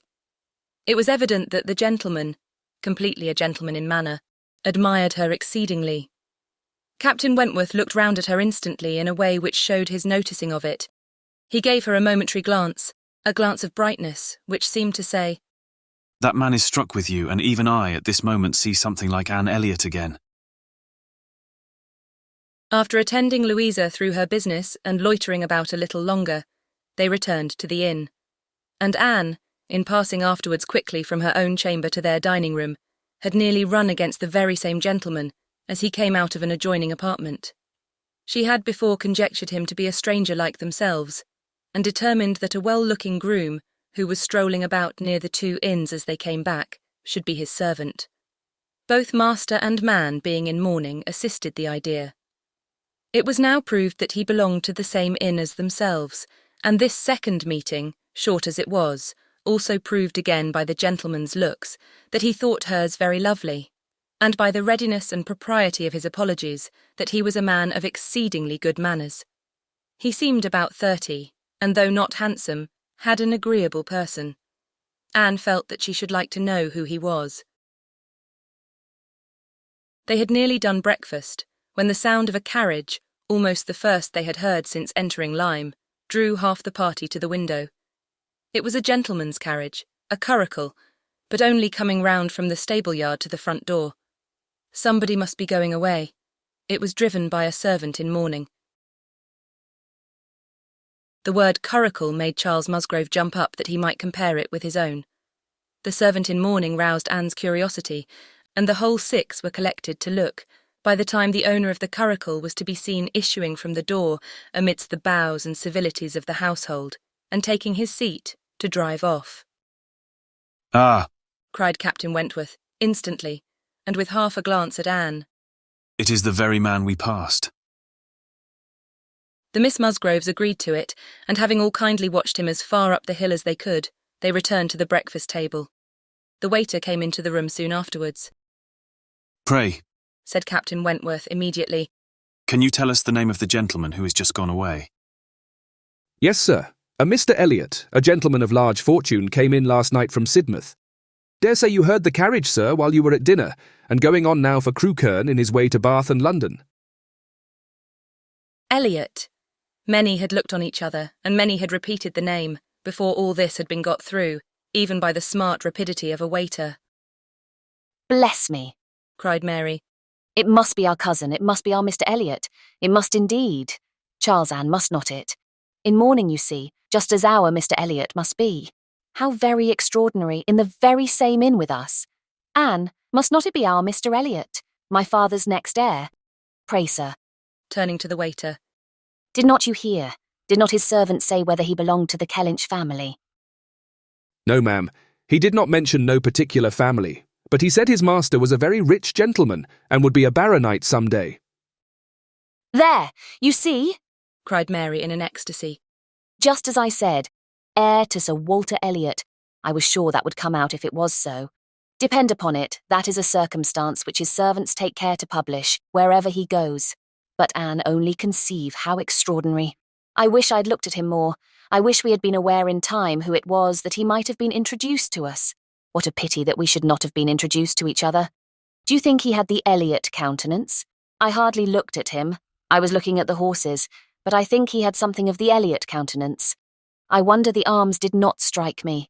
Oh, the great coat was hanging over the panel, and hid the arms, so it did. Otherwise, I'm sure I should have observed them, and the livery too. If the servant had not been in mourning, one should have known him by the livery. Putting all these very extraordinary circumstances together, said Captain Wentworth, we must consider it to be the arrangement of Providence that you should not be introduced to your cousin. When she could command Mary's attention, Anne quietly tried to convince her that their father and Mr. Elliot had not, for many years, been on such terms as to make the power of attempting an introduction at all desirable. At the same time, however, it was a secret gratification to herself to have seen her cousin, and to know that the future owner of Kellynch was undoubtedly a gentleman, and had an air of good sense. She would not, upon any account, mention her having met with him the second time. Luckily, Mary did not much attend to their having passed close by him in their earlier walk, but she would have felt quite ill-used by Anne's having actually run against him in the passage, and received his very polite excuses, while she had never been near him at all. No, that cousinly little interview must remain a perfect secret. Of course, said Mary. You will mention our seeing Mr. Elliot the next time you write to Bath. I think my father certainly ought to hear of it. Do mention all about him. Anne avoided a direct reply, but it was just the circumstance which she considered as not merely unnecessary to be communicated, but as what ought to be suppressed. The offence which had been given her father many years back, she knew. Elizabeth's particular share in it she suspected, and that Mr. Elliot's idea always produced irritation in both was beyond a doubt. Mary never wrote to Bath herself. All the toil of keeping up a slow and unsatisfactory correspondence with Elizabeth fell on Anne. Breakfast had not been long over when they were joined by Captain and Mrs. Harville and Captain Benwick, with whom they had appointed to take their last walk about Lyme. They ought to be setting off for Uppercross by 1, and in the meanwhile were to be all together, and out of doors as long as they could. Anne found Captain Benwick getting near her as soon as they were all fairly in the street. Their conversation the preceding evening did not disincline him to seek her again, and they walked together some time, talking as before of Mr. Scott and Lord Byron, and still as unable as before, and as unable as any other two readers, to think exactly alike of the merits of either, till something occasioned an almost general change amongst their party, and instead of Captain Benwick, she had Captain Harville by her side. Miss Elliot, said he, speaking rather low, you have done a good deed in making that poor fellow talk so much. I wish he could have such company oftener. It is bad for him, I know, to be shut up as he is, but what can we do? We cannot part. No, said Anne, that I can easily believe to be impossible. But in time, perhaps, we know what time does in every case of affliction, and you must remember, Captain Harville, that your friend may yet be called a young mourner. Only last summer, I understand. Aye, true enough. With a deep sigh. Only June. And not known to him, perhaps, so soon. Not till the first week of August, when he came home from the Cape, just made into the Grappler. I was at Plymouth dreading to hear of him. He sent in letters, but the Grappler was under orders for Portsmouth. There the news must follow him. But who was to tell it? Not I. I would as soon have been run up to the yardarm. Nobody could do it but that good fellow. Pointing to Captain Wentworth. The Laconia had come into Plymouth the week before. No danger of her being sent to sea again. He stood his chance for the rest. Wrote up for leave of absence, but without waiting the return travelled night and day till he got to Portsmouth. Rode off to the Grappler that instant and never left the poor fellow for a week. That's what he did, and nobody else could have saved poor James. You may think, Miss Elliot, whether he is dear to us. Anne did think on the question with perfect decision, and said as much in reply as her own feeling could accomplish, or as his seemed able to bear, for he was too much affected to renew the subject, and when he spoke again it was of something totally different. Mrs. Harville's giving it as her opinion that her husband would have quite walking enough by the time he reached home determined the direction of all the party in what was to be their last walk. They would accompany them to their door and then return and set off themselves. By all their calculations, there was just time for this, but as they drew near the Cobb, there was such a general wish to walk along it once more, all were so inclined, and Louisa soon grew so determined that the difference of a quarter of an hour, it was found, would be no difference at all. So with all the kind leave-taking, and all the kind interchange of invitations and promises which may be imagined, they parted from Captain and Mrs. Harville at their own door, and still accompanied by Captain Benwick, who seemed to cling to them to the last, proceeded to make the proper adieus to the Cobb. Anne found Captain Benwick again drawing near her. Lord Byron's dark blue seas could not fail of being brought forward by their present view, and she gladly gave him all her attention, as long as attention was possible. It was soon drawn, perforce another way. There was too much wind to make the high part of the new Cobb pleasant for the ladies, and they agreed to get down the steps to the lower, and all were contented to pass quietly and carefully down the steep flight, excepting Louisa.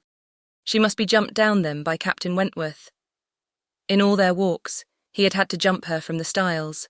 The sensation was delightful to her. The hardness of the pavement for her feet made him less willing upon the present occasion. He did it, however. She was safely down, and instantly, to show her enjoyment, ran up the steps to be jumped down again. He advised her against it, thought the jar too great, but no. He reasoned and talked in vain. She smiled and said, "I am determined I will." He put out his hands. She was too precipitate by half a second. She fell on the pavement on the lower Cobb, and was taken up lifeless. There was no wound, no blood, no visible bruise, but her eyes were closed, she breathed not. Her face was like death. The horror of the moment to all who stood around. Captain Wentworth, who had caught her up, knelt with her in his arms, looking on her with a face as pallid as her own, in an agony of silence. "She is dead! She is dead!"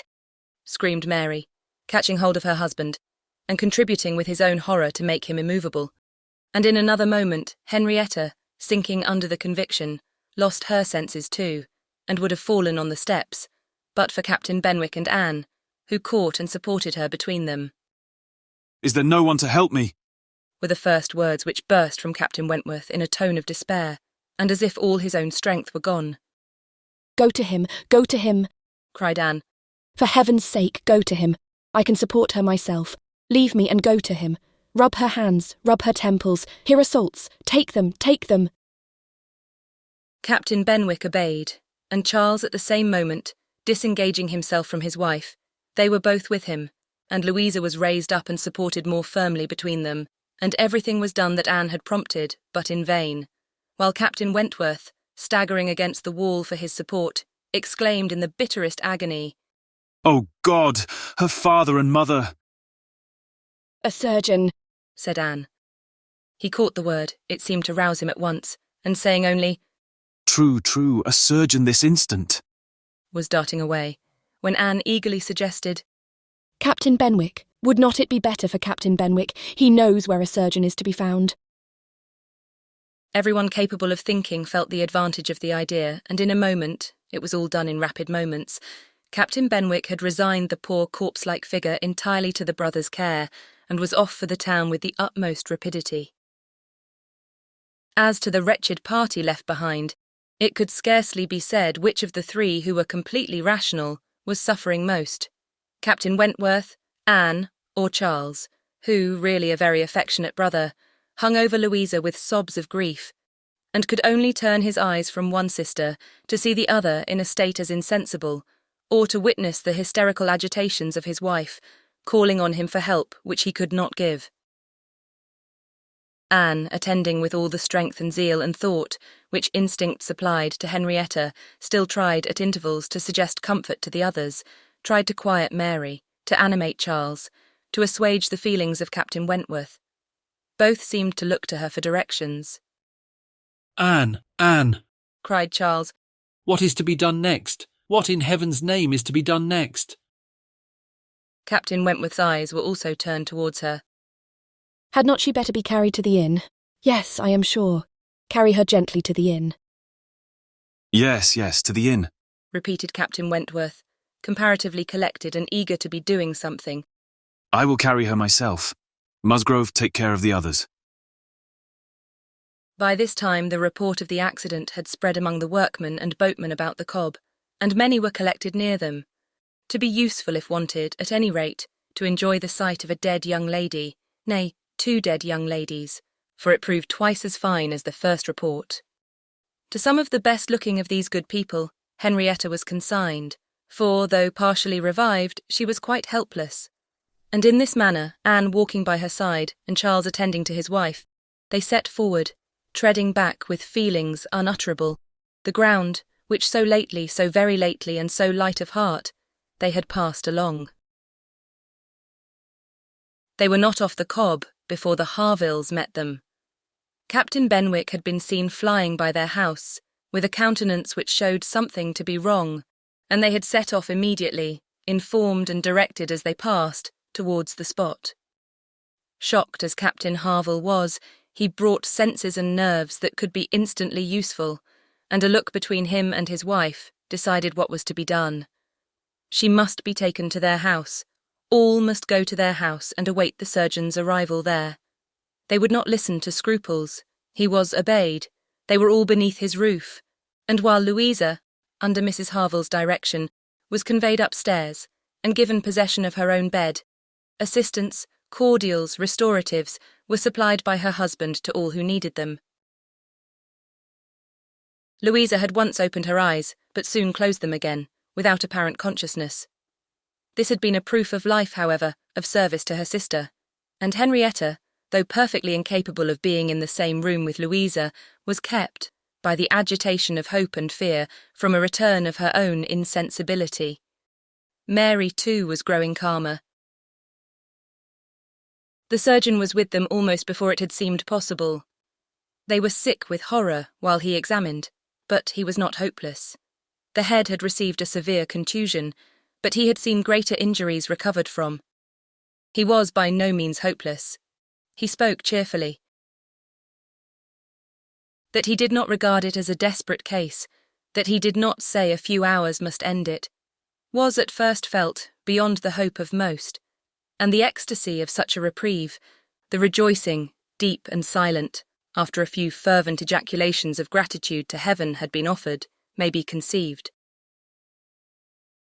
The tone, the look with which "Thank God," was uttered by Captain Wentworth, Anne was sure could never be forgotten by her, nor the sight of him afterwards, as he sat near a table leaning over it with folded arms and face concealed, as if overpowered by the various feelings of his soul, and trying by prayer and reflection to calm them. Louisa's limbs had escaped. There was no injury, but to the head. It now became necessary for the party to consider what was best to be done, as to their general situation. They were now able to speak to each other and consult. That Louisa must remain where she was, however distressing to her friends to be involving the Harvilles in such trouble, did not admit a doubt. Her removal was impossible. The Harvilles silenced all scruples, and as much as they could, all gratitude. They had looked forward and arranged everything before the others began to reflect. Captain Benwick must give up his room to them and get another bed elsewhere, and the whole was settled.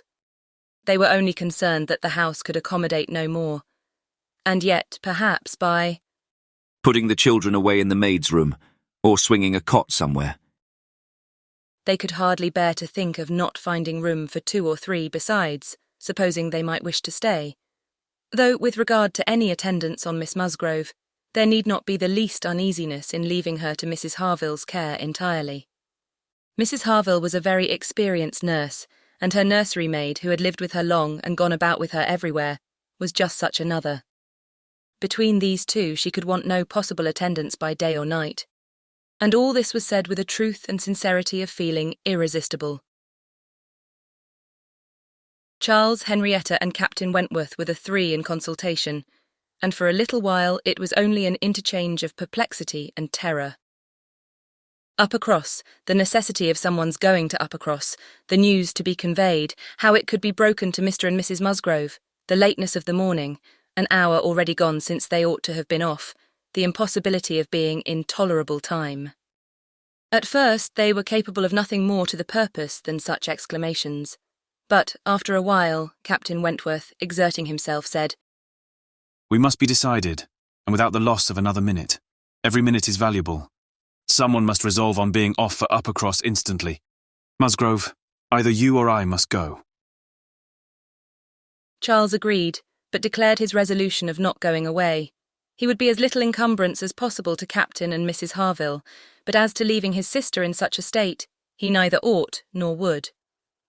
So far it was decided, and Henrietta at first declared the same. She, however, was soon persuaded to think differently. The usefulness of her staying.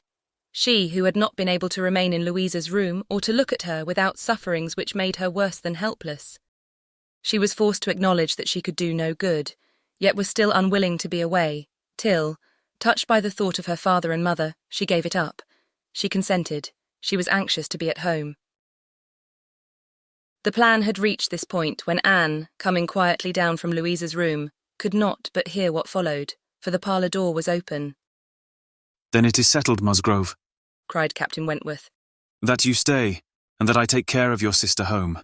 But as to the rest, as to the others, if one stays to assist Mrs. Harville, I think it need be only one. Mrs. Charles Musgrove will, of course, wish to get back to her children. But if Anne will stay, no one so proper, so capable as Anne." She paused a moment to recover from the emotion of hearing herself so spoken of. The other two warmly agreed with what he said, and she then appeared.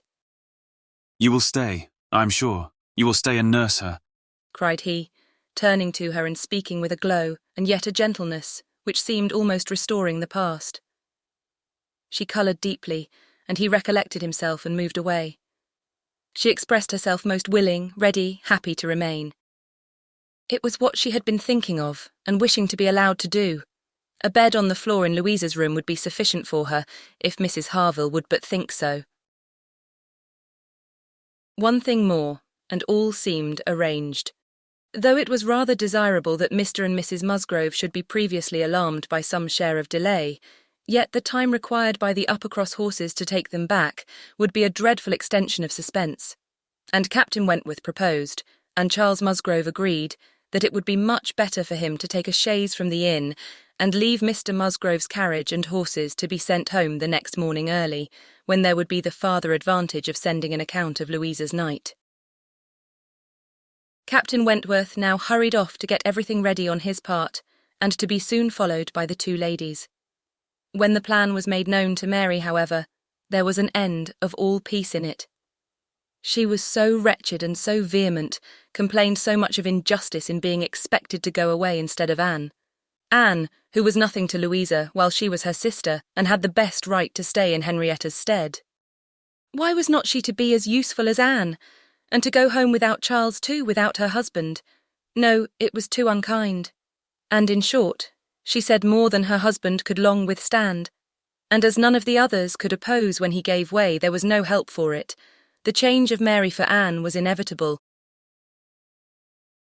Anne had never submitted more reluctantly to the jealous and ill-judging claims of Mary.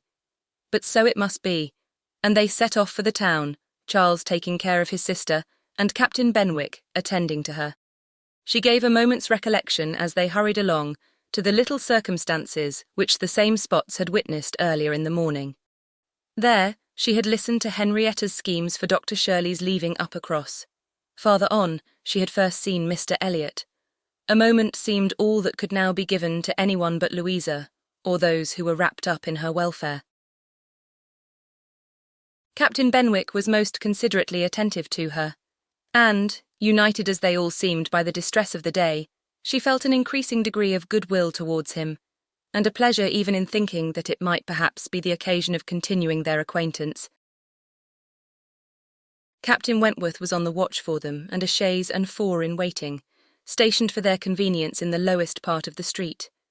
But his evident surprise and vexation at the substitution of one sister for the other, the change in his countenance, the astonishment, The expressions begun and suppressed, with which Charles was listened to, made but a mortifying reception of Anne, or must at least convince her that she was valued only as she could be useful to Louisa. She endeavoured to be composed and to be just. Without emulating the feelings of an Emma towards her Henry, she would have attended on Louisa with a zeal above the common claims of regard, for his sake, and she hoped he would not long be so unjust as to suppose she would shrink unnecessarily from the office of a friend. In the meanwhile she was in the carriage. He had handed them both in and placed himself between them, and in this manner, under these circumstances, full of astonishment and emotion to Anne, she quitted Lyme. How the long stage would pass, how it was to affect their manners, what was to be their sort of intercourse she could not foresee. It was all quite natural, however. He was devoted to Henrietta, always turning towards her, and when he spoke at all, always with the view of supporting her hopes and raising her spirits. In general, his voice and manner were studiously calm. To spare Henrietta from agitation seemed the governing principle. Once only, when she had been grieving over the last ill-judged, ill-fated walk to the Cobb, bitterly lamenting that it ever had been thought of, he burst forth, as if wholly overcome. "Don't talk of it, don't talk of it," he cried. "Oh, God, that I had not given way to her at the fatal moment. Had I done as I ought, but so eager and so resolute, dear sweet Louisa." Anne wondered whether it ever occurred to him now to question the justness of his own previous opinion as to the universal felicity and advantage of firmness of character, and whether it might not strike him that, like all other qualities of the mind, it should have its proportions and limits. She thought it could scarcely escape him to feel that a persuadable temper might sometimes be as much in favour of happiness as a very resolute character. They got on fast. Anne was astonished to recognise the same hills and the same objects so soon. Their actual speed, heightened by some dread of the conclusion, made the road appear but half as long as on the day before. It was growing quite dusk, however, before they were in the neighbourhood of Upper Cross, and there had been total silence among them for some time, Henrietta leaning back in the corner with a shawl over her face, giving the hope of her having cried herself to sleep. When, as they were going up their last hill, Anne found herself all at once addressed by Captain Wentworth. In a low, cautious voice, he said, "I have been considering what we had best do. She must not appear at first. She could not stand it. I have been thinking whether you had not better remain in the carriage with her, while I go in and break it to Mr. and Mrs. Musgrove. Do you think this is a good plan?" She did. He was satisfied and said no more. But the remembrance of the appeal remained a pleasure to her, as a proof of friendship and of deference for her judgment, a great pleasure, and when it became a sort of parting proof, its value did not lessen. When the distressing communication at Uppercross was over, and he had seen the father and mother quite as composed as could be hoped, and the daughter all the better for being with them, he announced his intention of returning in the same carriage to Lyme, and when the horses were baited, he was off. Chapter 13. The remainder of Anne's time at Uppercross, comprehending only 2 days, was spent entirely at the mansion house, and she had the satisfaction of knowing herself extremely useful there, both as an immediate companion and as assisting in all those arrangements for the future, which, in Mr. and Mrs. Musgrove's distressed state of spirits, would have been difficulties. They had an early account from Lyme the next morning. Louisa was much the same. No symptoms worse than before had appeared. Charles came a few hours afterwards to bring a later and more particular account. He was tolerably cheerful. A speedy cure must not be hoped, but everything was going on as well as the nature of the case admitted. In speaking of the Harvilles, he seemed unable to satisfy his own sense of their kindness, especially of Mrs. Harville's exertions as a nurse. She really left nothing for Mary to do. He and Mary had been persuaded to go early to their inn last night. Mary had been hysterical again this morning. When he came away, she was going to walk out with Captain Benwick, which he hoped would do her good. He almost wished she had been prevailed on to come home the day before, but the truth was that Mrs. Harville left nothing for anybody to do. Charles was to return to Lyme the same afternoon, and his father had at first half a mind to go with him, but the ladies could not consent. It would be going only to multiply trouble to the others and increase his own distress, and a much better scheme followed and was acted upon. A chaise was sent for from Crewkerne, and Charles conveyed back a far more useful person in the old nursery maid of the family, one who, having brought up all the children and seen the very last, the lingering and long-petted Master Harry, sent to school after his brothers, was now living in her deserted nursery to mend stockings and dress all the blains and bruises she could get near her, and who, consequently, was only too happy in being allowed to go and help nurse dear Miss Louisa. Vague wishes of getting Sarah thither had occurred before to Mrs. Musgrove and Henrietta, but without Anne it would hardly have been resolved on, and found practicable so soon. They were indebted the next day to Charles Hayter for all the minute knowledge of Louisa, which it was so essential to obtain every 24 hours. He made it his business to go to Lyme, and his account was still encouraging. The intervals of sense and consciousness were believed to be stronger. Every report agreed in Captain Wentworth's appearing fixed in Lyme. Anne was to leave them on the morrow, an event which they all dreaded. What should they do without her? They were wretched comforters for one another. And so much was said in this way, that Anne thought she could not do better than impart among them the general inclination to which she was privy, and persuaded them all to go to Lyme at once. She had little difficulty. It was soon determined that they would go tomorrow, fix themselves at the inn, or get into lodgings as it suited, and there remain till dear Louisa could be moved. They must be taking off some trouble from the good people she was with. They might at least relieve Mrs. Harville from the care of her own children, and in short, they were so happy in the decision that Anne was delighted with what she had done, and felt that she could not spend her last morning at Uppercross better than in assisting their preparations and sending them off at an early hour, though her being left to the solitary range of the house was the consequence. She was the last, excepting the little boys at the cottage. She was the very last, the only remaining one of all that had filled and animated both houses, of all that had given Uppercross its cheerful character. A few days had made a change indeed. If Louisa recovered, it would all be well again. More than former happiness would be restored. There could not be a doubt, to her mind there was none, of what would follow her recovery. A few months hence, and the room now so deserted, occupied but by her silent, pensive self, might be filled again with all that was happy and gay, all that was glowing and bright in prosperous love, all that was most unlike Anne Elliot. An hour's complete leisure for such reflections as these, on a dark November day, a small thick rain almost blotting out the very few objects ever to be discerned from the windows, was enough to make the sound of Lady Russell's carriage exceedingly welcome, and yet, though desirous to be gone, she could not quit the mansion house, or look an adieu to the cottage, with its black, dripping and comfortless veranda, or even notice through the misty glasses the last humble tenements of the village, without a saddened heart. Scenes had passed in Uppercross which made it precious. It stood the record of many sensations of pain, once severe, but now softened, and of some instances of relenting feeling, some breathings of friendship and reconciliation, which could never be looked for again, and which could never cease to be dear. She left it all behind her, all but the recollection that such things had been. Anne had never entered Kellynch since her quitting Lady Russell's house in September. It had not been necessary, and the few occasions of its being possible for her to go to the hall, she had contrived to evade and escape from. Her first return was to resume her place in the modern and elegant apartments of the lodge, and to gladden the eyes of its mistress. There was some anxiety mixed with Lady Russell's joy in meeting her. She knew who had been frequenting Uppercross. But happily, either Anne was improved in plumpness and looks, or Lady Russell fancied her so, and Anne, in receiving her compliments on the occasion, had the amusement of connecting them with the silent admiration of her cousin, and of hoping that she was to be blessed with a second spring of youth and beauty.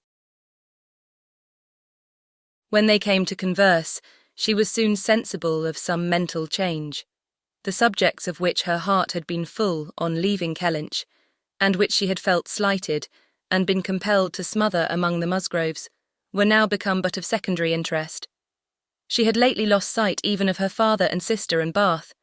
Their concerns had been sunk under those of Uppercross, and when Lady Russell reverted to their former hopes and fears, and spoke her satisfaction in the house in Camden Place which had been taken, and her regret that Mrs. Clay should still be with them, Anne would have been ashamed to have it known how much more she was thinking of Lyme and Louisa Musgrove and all her acquaintance there.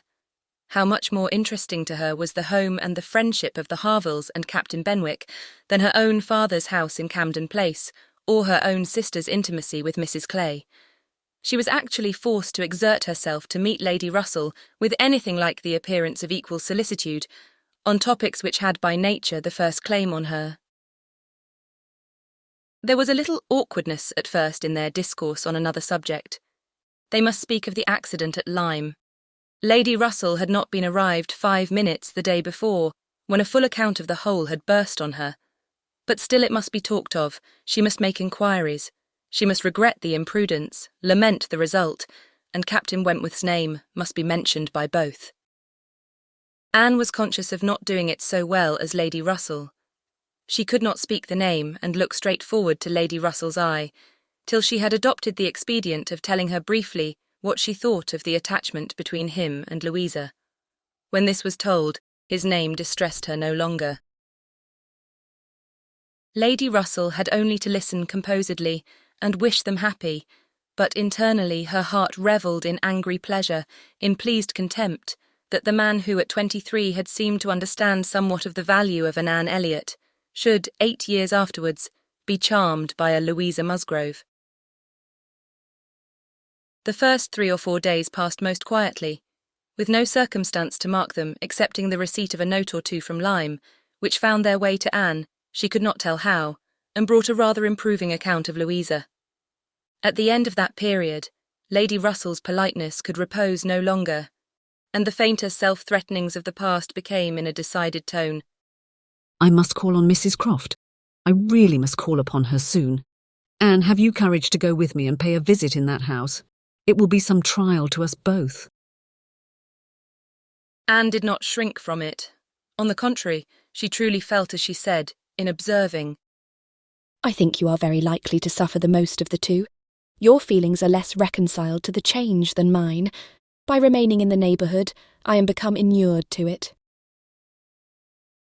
She could have said more on the subject, for she had in fact so high an opinion of the Crofts, and considered her father so very fortunate in his tenants, felt the parish to be so sure of a good example, and the poor of the best attention and relief that however sorry and ashamed for the necessity of the removal, she could not but in conscience feel that they were gone who deserved not to stay, and that Kellynch Hall had passed into better hands than its owners. These convictions must unquestionably have their own pain, and severe was its kind, but they precluded that pain which Lady Russell would suffer in entering the house again and returning through the well-known apartments. In such moments, Anne had no power of saying to herself, These rooms ought to belong only to us. Oh, how fallen in their destination! How unworthily occupied! An ancient family to be so driven away! Strangers filling their place! No, except when she thought of her mother, and remembered where she had been used to sit and preside. She had no sigh of that description to heave. Mrs. Croft always met her with a kindness which gave her the pleasure of fancying herself a favourite, and on the present occasion, receiving her in that house, there was particular attention.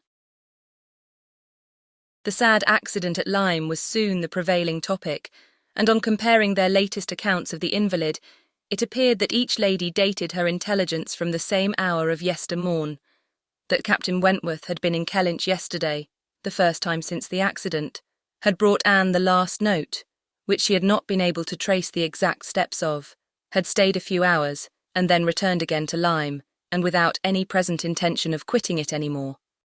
He had inquired after her, she found particularly, had expressed his hope of Miss Elliot's not being the worse for her exertions, and had spoken of those exertions as great. This was handsome, and gave her more pleasure than almost anything else could have done. As to the sad catastrophe itself, It could be canvassed only in one style by a couple of steady, sensible women, whose judgments had to work on ascertained events, and it was perfectly decided that it had been the consequence of much thoughtlessness and much imprudence, that its effects were most alarming, and that it was frightful to think how long Miss Musgrove's recovery might yet be doubtful, and how liable she would still remain to suffer from the concussion hereafter. The Admiral wound it up summarily by exclaiming, "Aye, a very bad business indeed. A new sort of way this, for a young fellow to be making love by breaking his mistress's head, is not it, Miss Elliot? This is breaking a head and giving a plaster, truly." Admiral Croft's manners were not quite of the tone to suit Lady Russell, but they delighted Anne. His goodness of heart and simplicity of character were irresistible. "Now, this must be very bad for you," said he, suddenly rousing from a little reverie, "to be coming and finding us here. I had not recollected it before, I declare, but it must be very bad. But now do not stand upon ceremony. Get up and go over all the rooms in the house if you like it." Another time, sir. I thank you. Not now. "Well, whenever it suits you, you can slip in from the shrubbery at any time, and there you will find we keep our umbrellas hanging up by that door. A good place, is not it? But," checking himself, "you will not think it a good place, for yours were always kept in the butler's room. Aye, so it always is, I believe. One man's ways may be as good as another's, but we all like our own best, and so you must judge for yourself whether it would be better for you to go about the house or not." Anne, finding she might decline it, did so, very gratefully. "We have made very few changes either," continued the Admiral after thinking a moment. "Very few.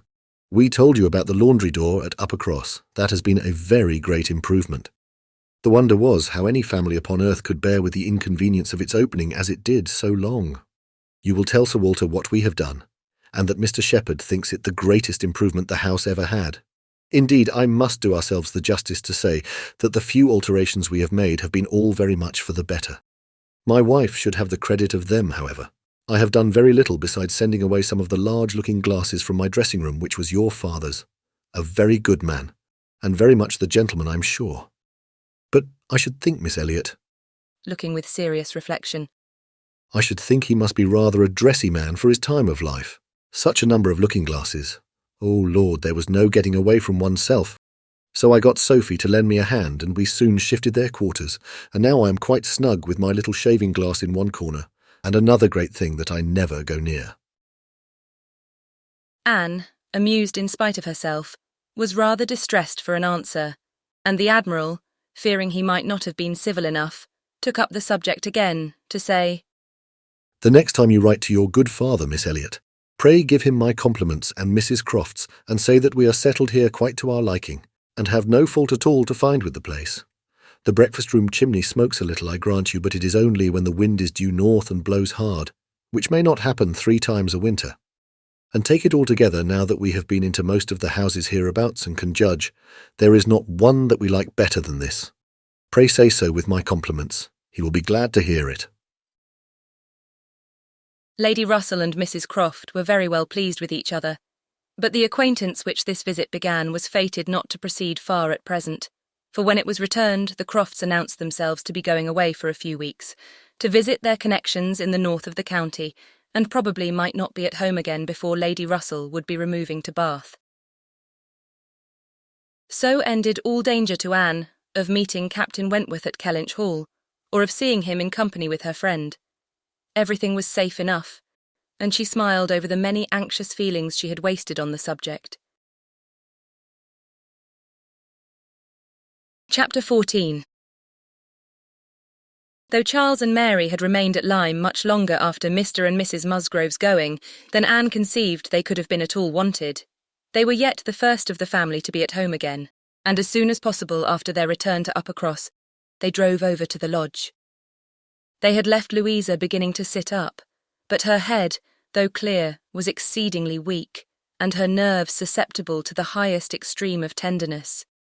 And though she might be pronounced to be altogether doing very well, it was still impossible to say when she might be able to bear the removal home, and her father and mother, who must return in time to receive their younger children for the Christmas holidays, had hardly a hope of being allowed to bring her with them. They had been all in lodgings together. Mrs. Musgrove had got Mrs. Harville's children away as much as she could. Every possible supply from Uppercross had been furnished, to lighten the inconvenience to the Harvilles, while the Harvilles had been wanting them to come to dinner every day. And in short, it seemed to have been only a struggle on each side as to which should be most disinterested and hospitable. Mary had had her evils, but upon the whole, as was evident by her staying so long, she had found more to enjoy than to suffer.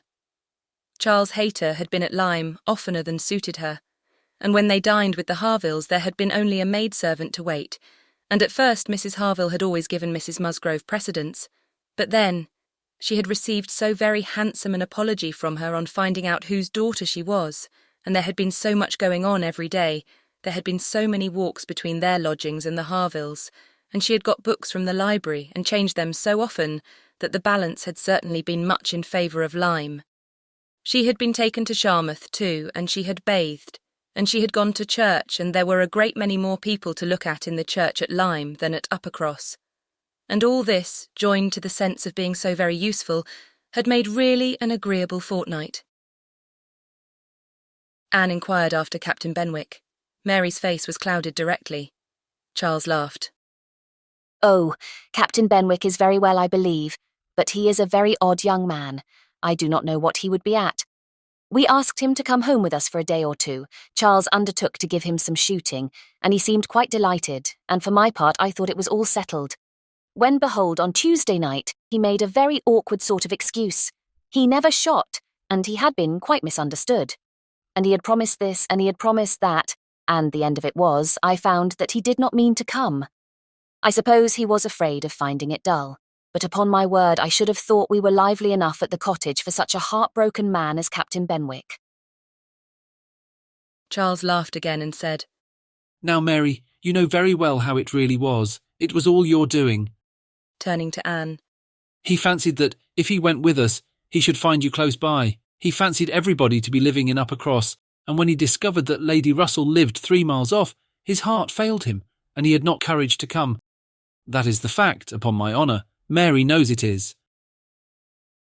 But Mary did not give in to it very graciously, whether from not considering Captain Benwick entitled by birth and situation to be in love with an Elliot, or from not wanting to believe Anne a greater attraction to Uppercross than herself, must be left to be guessed. Anne's goodwill, however, was not to be lessened by what she heard. She boldly acknowledged herself flattered, and continued her inquiries. Oh, he talks of you, cried Charles, in such terms. Mary interrupted him. I declare, Charles, I never heard him mention Anne twice all the time I was there. I declare, Anne, he never talks of you at all. No, admitted Charles. I do not know that he ever does in a general way, but however, it is a very clear thing that he admires you exceedingly. His head is full of some books that he is reading upon your recommendation, and he wants to talk to you about them. He has found out something or other in one of them which he thinks, oh, I cannot pretend to remember it, but it was something very fine. I overheard him telling Henrietta all about it, and then Miss Elliot was spoken of in the highest terms. Now, Mary, I declare it was so. I heard it myself, and you were in the other room. Elegance, sweetness, beauty. Oh, there was no end of Miss Elliot's charms. And I am sure, cried Mary warmly, it was a very little to his credit if he did. Miss Harville only died last June. Such a heart is very little worth having. Is it, Lady Russell? I am sure you will agree with me. I must see Captain Benwick before I decide, said Lady Russell, smiling. And that you are very likely to do very soon, I can tell you, ma'am, said Charles. Though he had not nerves for coming away with us and setting off again afterwards to pay a formal visit here, he will make his way over to Kellynch one day by himself. You may depend on it. I told him the distance and the road, and I told him of the churches being so very well worth seeing, for as he has a taste for those sort of things, I thought that would be a good excuse. And he listened with all his understanding and soul, and I am sure from his manner that you will have him calling here soon, so I give you notice, Lady Russell. Any acquaintance of Anne's will always be welcome to me, was Lady Russell's kind answer. Oh, as to being Anne's acquaintance, said Mary, I think he is rather my acquaintance, for I have been seeing him every day this last fortnight. Well, as your joint acquaintance, then, I shall be very happy to see Captain Benwick. You will not find anything very agreeable in him, I assure you, ma'am. He is one of the dullest young men that ever lived. He has walked with me, sometimes, from one end of the sands to the other, without saying a word. He is not at all a well-bred young man. I'm sure you will not like him. There we differ, Mary, said Anne. I think Lady Russell would like him. I think she would be so much pleased with his mind that she would very soon see no deficiency in his manner. So do I, Anne, said Charles. I'm sure Lady Russell would like him. He is just Lady Russell's sort. Give him a book and he will read all day long. Yes, that he will, exclaimed Mary tauntingly. He will sit poring over his book and not know when a person speaks to him or when one drops one's scissors or anything that happens. Do you think Lady Russell would like that? Lady Russell could not help laughing. Upon my word, said she, I should not have supposed that my opinion of anyone could have admitted of such difference of conjecture, steady and matter-of-fact as I may call myself. I have really a curiosity to see the person who can give occasion to such directly opposite notions. I wish he may be induced to call here, and when he does, Mary, you may depend upon hearing my opinion, but I am determined not to judge him beforehand. You will not like him. I will answer for it. Lady Russell began talking of something else. Mary spoke with animation of their meeting with, or rather missing, Mr. Elliot so extraordinarily. He is a man, said Lady Russell, whom I have no wish to see. His declining to be on cordial terms with the head of his family has left a very strong impression in his disfavour with me. This decision checked Mary's eagerness and stopped her short in the midst of the Elliot countenance. With regard to Captain Wentworth, though Anne hazarded no inquiries, there was voluntary communication sufficient. His spirits had been greatly recovering lately, as might be expected. As Louisa improved, he had improved, and he was now quite a different creature from what he had been the first week. He had not seen Louisa, and was so extremely fearful of any ill consequence to her from an interview that he did not press for it at all, and, on the contrary, seemed to have a plan of going away for a week or 10 days, till her head was stronger. He had talked of going down to Plymouth for a week, and wanted to persuade Captain Benwick to go with him, but, as Charles maintained to the last, Captain Benwick seemed much more disposed to ride over to Kellynch. There can be no doubt that Lady Russell and Anne were both occasionally thinking of Captain Benwick from this time. Lady Russell could not hear the doorbell without feeling that it might be his herald, nor could Anne return from any stroll of solitary indulgence in her father's grounds, or any visit of charity in the village, without wondering whether she might see him or hear of him. Captain Benwick came not, however.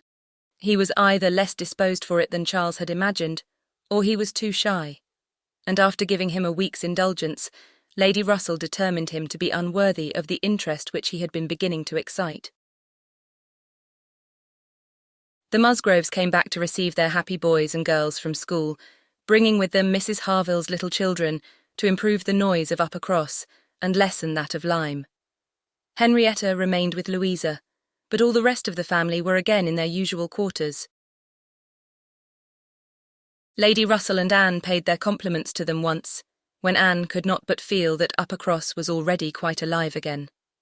Though neither Henrietta, nor Louisa, nor Charles Hayter, nor Captain Wentworth were there, the room presented as strong a contrast as could be wished to the last state she had seen it in. Immediately surrounding Mrs. Musgrove were the little Harvilles, whom she was sedulously guarding from the tyranny of the 2 children from the cottage, expressly arrived to amuse them. On one side was a table occupied by some chattering girls, cutting up silk and gold paper, and on the other were trestles and trays, bending under the weight of brawn and cold pies, where riotous boys were holding high revel, the whole completed by a roaring Christmas fire, which seemed determined to be heard, in spite of all the noise of the others. Charles and Mary also came in, of course, during their visit, and Mr. Musgrove made a point of paying his respects to Lady Russell, and sat down close to her for 10 minutes, talking with a very raised voice, but from the clamour of the children on his knees, generally in vain. It was a fine family peace. Anne, judging from her own temperament, would have deemed such a domestic hurricane a bad restorative of the nerves, which Louisa's illness must have so greatly shaken. But Mrs. Musgrove, who got Anne near her on purpose to thank her most cordially, again and again for all her attentions to them, concluded a short recapitulation of what she had suffered herself by observing, with a happy glance round the room, that after all she had gone through, nothing was so likely to do her good as a little quiet cheerfulness at home. Louisa was now recovering apace. Her mother could even think of her being able to join their party at home before her brothers and sisters went to school again. The Harvilles had promised to come with her and stay at Upper Cross whenever she returned. Captain Wentworth was gone for the present to see his brother in Shropshire. I hope I shall remember in future, said Lady Russell, as soon as they were reseated in the carriage, not to call at Upper Cross in the Christmas holidays. Everybody has their taste in noises as well as in other matters, and sounds are quite innoxious or most distressing by their sort rather than their quantity. When Lady Russell not long afterwards was entering Bath on a wet afternoon and driving through the long course of streets from the Old Bridge to Camden Place, amidst the dash of other carriages, the heavy rumble of carts and drays, the bawling of newspapermen, muffin men and milkmen, and the ceaseless clink of pattens, she made no complaint. No, these were noises which belonged to the winter pleasures. Her spirits rose under their influence, and like Mrs. Musgrove, she was feeling, though not saying, that after being long in the country, nothing could be so good for her as a little quiet cheerfulness. Anne did not share these feelings.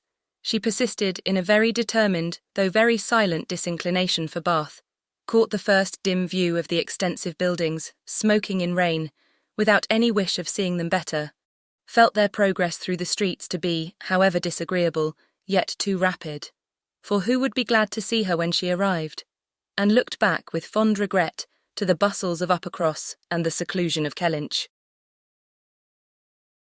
Elizabeth's last letter had communicated a piece of news of some interest. Mr. Elliot was in Bath.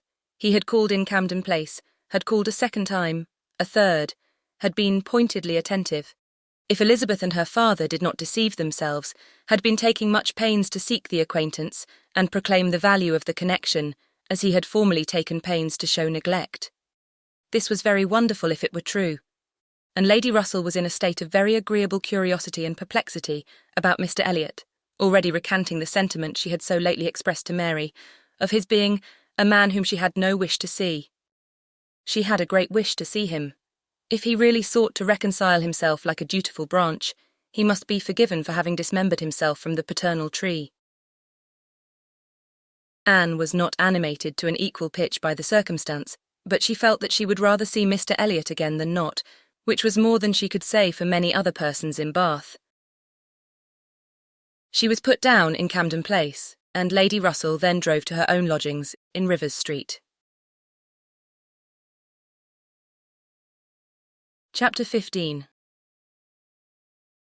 Sir Walter had taken a very good house in Camden Place, a lofty, dignified situation, such as becomes a man of consequence, and both he and Elizabeth were settled there, much to their satisfaction.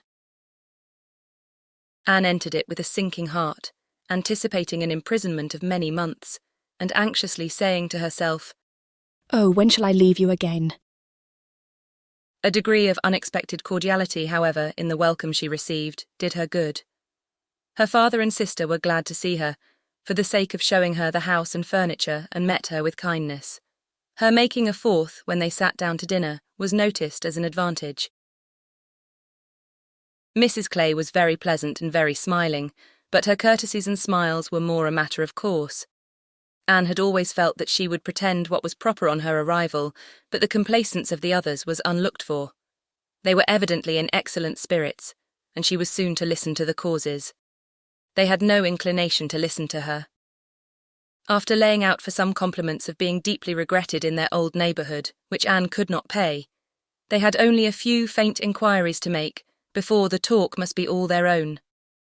Upper Cross excited no interest, Kellynch very little. It was all Bath.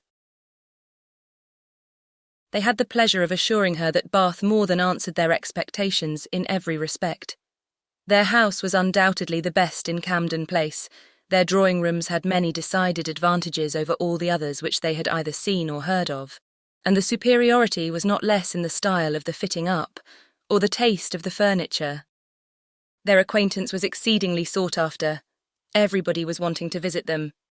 They had drawn back from many introductions, and still were perpetually having cards left by people of whom they knew nothing. Here were funds of enjoyment. Could Anne wonder that her father and sister were happy? She might not wonder, but she must sigh that her father should feel no degradation in his change, should see nothing to regret in the duties and dignity of the resident landholder, should find so much to be vain of in the littlenesses of a town. And she must sigh and smile and wonder too, as Elizabeth threw open the folding doors and walked with exultation from one drawing-room to the other, boasting of their space, at the possibility of that woman, who had been mistress of Kellynch Hall, finding extent to be proud of between two walls, perhaps 30 feet asunder.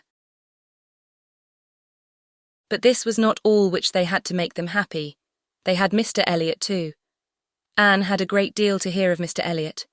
He was not only pardoned, they were delighted with him. He had been in Bath about a fortnight. He had passed through Bath in November, in his way to London, when the intelligence of Sir Walter's being settled there had of course reached him, though only 24 hours in the place, but he had not been able to avail himself of it. But he had now been a fortnight in Bath, and his first object on arriving had been to leave his card in Camden Place, following it up by such assiduous endeavours to meet, and when they did meet, by such great openness of conduct, such readiness to apologise for the past, such solicitude to be received as a relation again, that their former good understanding was completely re-established. They had not a fault to find in him. He had explained away all the appearance of neglect on his own side. It had originated in misapprehension entirely. He had never had an idea of throwing himself off. He had feared that he was thrown off, but knew not why, and delicacy had kept him silent. Upon the hint of having spoken disrespectfully or carelessly of the family and the family honours, he was quite indignant.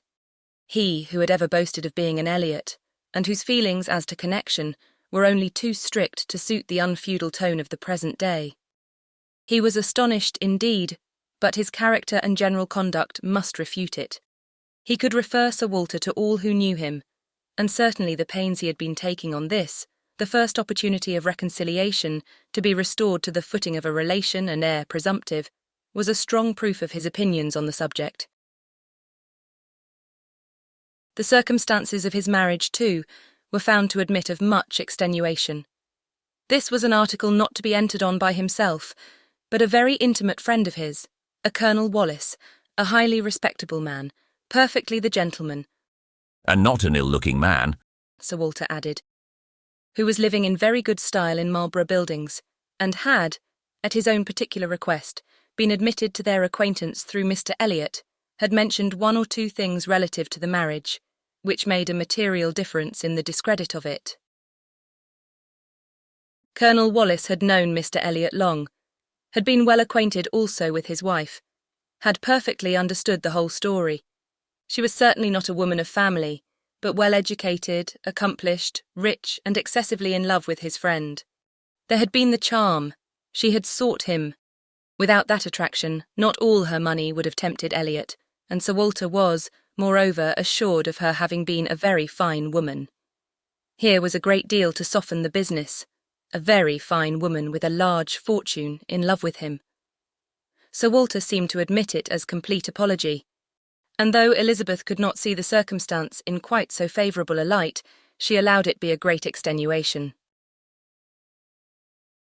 Mr. Elliot had called repeatedly, had dined with them once, evidently delighted by the distinction of being asked, for they gave no dinners in general, delighted in short by every proof of cousinly notice, and placing his whole happiness in being on intimate terms in Camden Place. Anne listened, but without quite understanding it. Allowances, large allowances, she knew, must be made for the ideas of those who spoke. She heard it all under embellishment.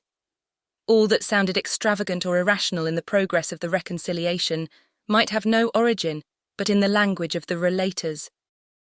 Still, however, she had the sensation of there being something more than immediately appeared, in Mr. Elliot's wishing, after an interval of so many years, to be well received by them. In a worldly view, he had nothing to gain by being on terms with Sir Walter, nothing to risk by a state of variance. In all probability he was already the richer of the two, and the Kellynch estate would as surely be his hereafter as the title.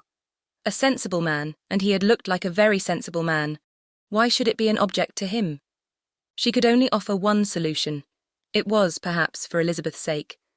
There might really have been a liking formerly, though convenience and accident had drawn him a different way. And now that he could afford to please himself, he might mean to pay his addresses to her. Elizabeth was certainly very handsome, with well-bred, elegant manners, and her character might never have been penetrated by Mr. Elliot, knowing her but in public, and when very young himself. How her temper and understanding might bear the investigation of his present keener time of life was another concern and rather a fearful one. Most earnestly did she wish that he might not be too nice or too observant if Elizabeth were his object, and that Elizabeth was disposed to believe herself so, and that her friend Mrs. Clay was encouraging the idea, seemed apparent by a glance or two between them, while Mr. Elliot's frequent visits were talked of. Anne mentioned the glimpses she had had of him at Lyme, but without being much attended to. Oh, yes, perhaps it had been Mr. Elliot. They did not know. It might be him, perhaps. They could not listen to her description of him. They were describing him themselves, Sir Walter especially. He did justice to his very gentlemanlike appearance, his air of elegance and fashion, his good-shaped face, his sensible eye, but, at the same time, must lament his being very much underhung, a defect which time seemed to have increased, nor could he pretend to say that 10 years had not altered almost every feature for the worse. Mr. Elliot appeared to think that he, Sir Walter, was looking exactly as he had done when they last parted, but Sir Walter had not been able to return the compliment entirely, which had embarrassed him. He did not mean to complain, however. Mr. Elliot was better to look at than most men, and he had no objection to being seen with him anywhere. Mr. Elliot and his friends in Marlborough Buildings were talked of the whole evening. Colonel Wallis had been so impatient to be introduced to them, and Mr. Elliot so anxious that he should. And there was a Mrs. Wallis, at present known only to them by description, as she was in daily expectation of her confinement. But Mr. Elliot spoke of her as a most charming woman, quite worthy of being known in Camden Place. And as soon as she recovered, they were to be acquainted. Sir Walter thought much of Mrs. Wallis. She was said to be an excessively pretty woman, beautiful. He longed to see her. He hoped she might make some amends for the many very plain faces he was continually passing in the streets. The worst of Bath was the number of its plain women. He did not mean to say that there were no pretty women, but the number of the plain was out of all proportion. He had frequently observed, as he walked, that one handsome face would be followed by 30 or 35 frights. And once, as he had stood in a shop on Bond Street, he had counted 87 women go by, one after another, without there being a tolerable face among them. It had been a frosty morning, to be sure, a sharp frost, which hardly one woman in 1,000 could stand the test of. But still, there certainly were a dreadful multitude of ugly women in Bath, and as for the men, they were infinitely worse, such scarecrows as the streets were full of. It was evident how little the women were used to the sight of anything tolerable by the effect which a man of decent appearance produced. He had never walked anywhere arm in arm with Colonel Wallis, who was a fine military figure, though sandy-haired, without observing that every woman's eye was upon him. Every woman's eye was sure to be upon Colonel Wallis. Modest Sir Walter. He was not allowed to escape, however. His daughter and Mrs. Clay united in hinting that Colonel Wallis's companion might have as good a figure as Colonel Wallis, and certainly was not sandy-haired. "How is Mary looking?" said Sir Walter, in the height of his good humour. "The last time I saw her she had a red nose, but I hope that may not happen every day." Oh, no, that must have been quite accidental. In general, she has been in very good health and very good looks since Michaelmas. If I thought it would not tempt her to go out in sharp winds and grow coarse, I would send her a new hat and pelisse. Anne was considering whether she should venture to suggest that a gown or a cap would not be liable to any such misuse, when a knock at the door suspended everything. A knock at the door, and so late, it was 10 o'clock. Could it be Mr. Elliot? They knew he was to dine in Lansdowne Crescent. It was possible that he might stop in his way home to ask them how they did. They could think of no one else. Mrs. Clay decidedly thought it Mr. Elliot's knock. Mrs. Clay was right. With all the state which a butler and footboy could give, Mr. Elliot was ushered into the room. It was the very same man, with no difference but of dress. Anne drew a little back, while the others received his compliments, and her sister his apologies for calling at so unusual an hour, but he could not be so near without wishing to know that neither she nor her friend had taken cold the day before, etc., etc., which was all as politely done and as politely taken as possible, but her part must follow then. Sir Walter talked of his youngest daughter. Mr. Elliot must give him leave to present him to his youngest daughter. There was no occasion for remembering Mary. And Anne, smiling and blushing, very becomingly showed to Mr. Elliot the pretty features which he had by no means forgotten, and instantly saw, with amusement at his little start of surprise, that he had not been at all aware of who she was. He looked completely astonished, but not more astonished than pleased. His eyes brightened, and with the most perfect alacrity he welcomed the relationship, alluded to the past, and entreated to be received as an acquaintance already. He was quite as good-looking as he had appeared at Lyme, his countenance improved by speaking, and his manners were so exactly what they ought to be, so polished, so easy, so particularly agreeable, that she could compare them in excellence to only one person's manners. They were not the same, but they were perhaps equally good. He sat down with them, and improved their conversation very much. There could be no doubt of his being a sensible man. 10 minutes were enough to certify that. His tone, his expressions, his choice of subject, his knowing where to stop. It was all the operation of a sensible, discerning mind. As soon as he could, he began to talk to her of Lyme, wanting to compare opinions respecting the place, but especially wanting to speak of the circumstance of their happening to be guests in the same inn at the same time, to give his own route, understand something of hers, and regret that he should have lost such an opportunity of paying his respects to her. She gave him a short account of her party and business at Lyme. His regret increased as he listened. He had spent his whole solitary evening in the room adjoining theirs, had heard voices, mirth continually, thought they must be a most delightful set of people, longed to be with them, but certainly without the smallest suspicion of his possessing the shadow of a right to introduce himself. If he had but asked who the party were, the name of Musgrove would have told him enough. Well, it would serve to cure him of an absurd practice of never asking a question at an inn, which he had adopted when quite a young man, on the principle of its being very ungenteel to be curious. The notions of a young man of 1 or 2 and 20, said he, as to what is necessary in manners to make him quite the thing, are more absurd, I believe, than those of any other set of beings in the world. The folly of the means they often employ is only to be equalled by the folly of what they have in view.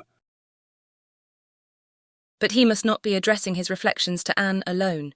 He knew it. He was soon diffused again among the others, and it was only at intervals that he could return to Lyme.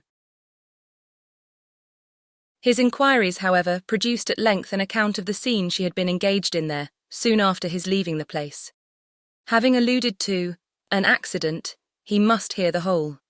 When he questioned, Sir Walter and Elizabeth began to question also, but the difference in their manner of doing it could not be unfelt.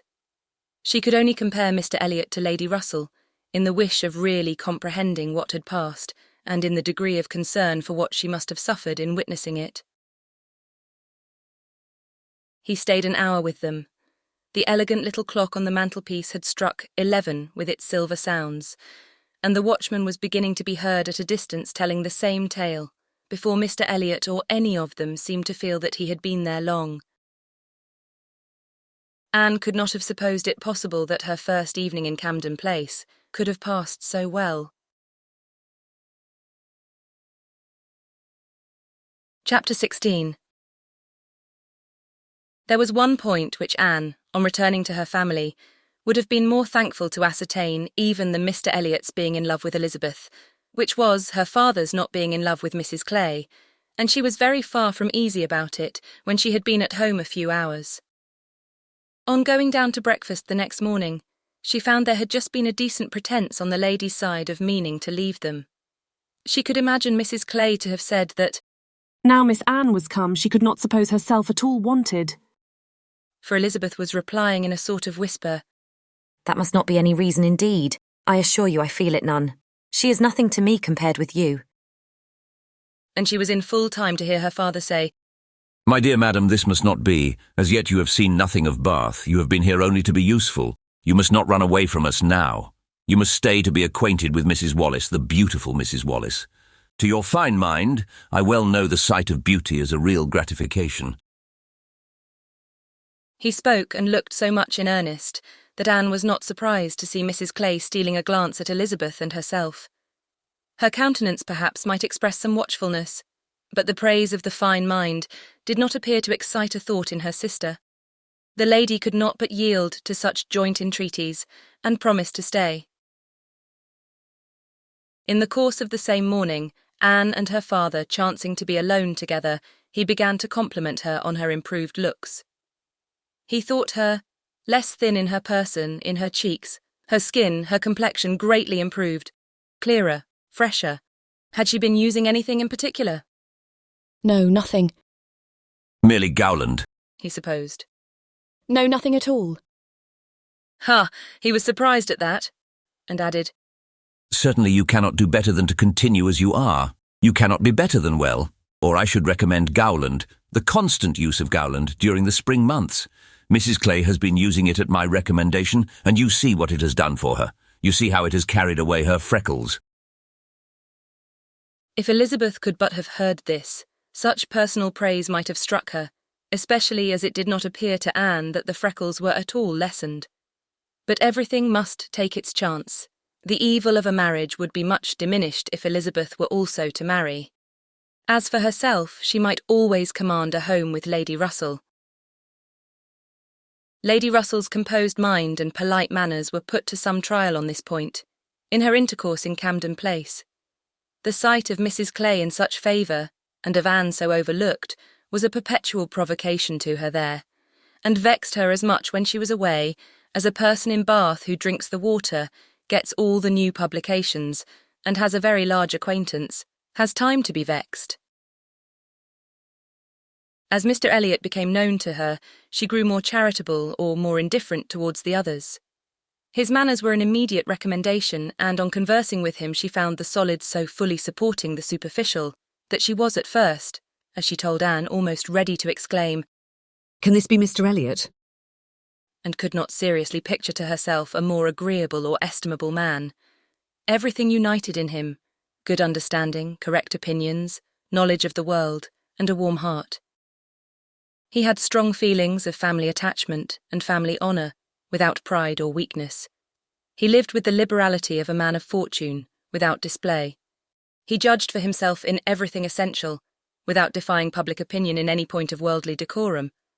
He was steady, observant, moderate, candid, never run away with by spirits or by selfishness, which fancied itself strong feeling, and yet with a sensibility to what was amiable and lovely, and a value for all the felicities of domestic life, which characters of fancied enthusiasm and violent agitation seldom really possess.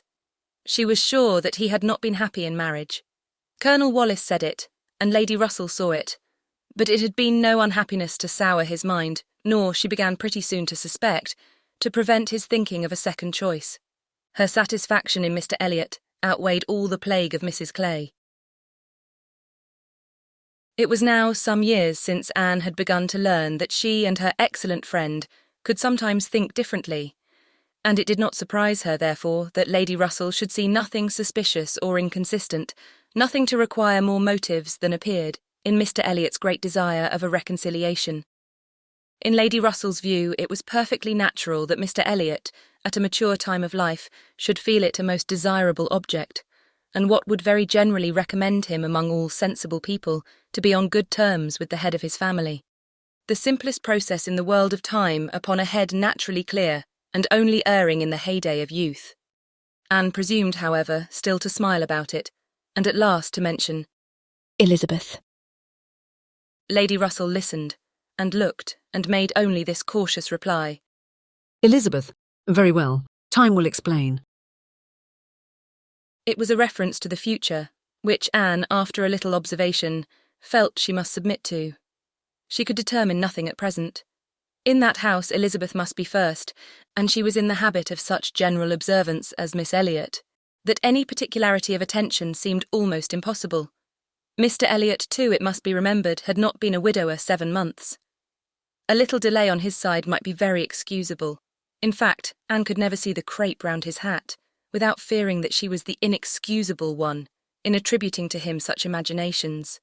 For though his marriage had not been very happy, still it had existed so many years that she could not comprehend a very rapid recovery from the awful impression of its being dissolved. However it might end, he was without any question their pleasantest acquaintance in Bath. She saw nobody equal to him, and it was a great indulgence now and then to talk to him about Lyme, which he seemed to have as lively a wish to see again, and to see more of, as herself. They went through the particulars of their first meeting a great many times. He gave her to understand that he had looked at her with some earnestness. She knew it well, and she remembered another person's look also.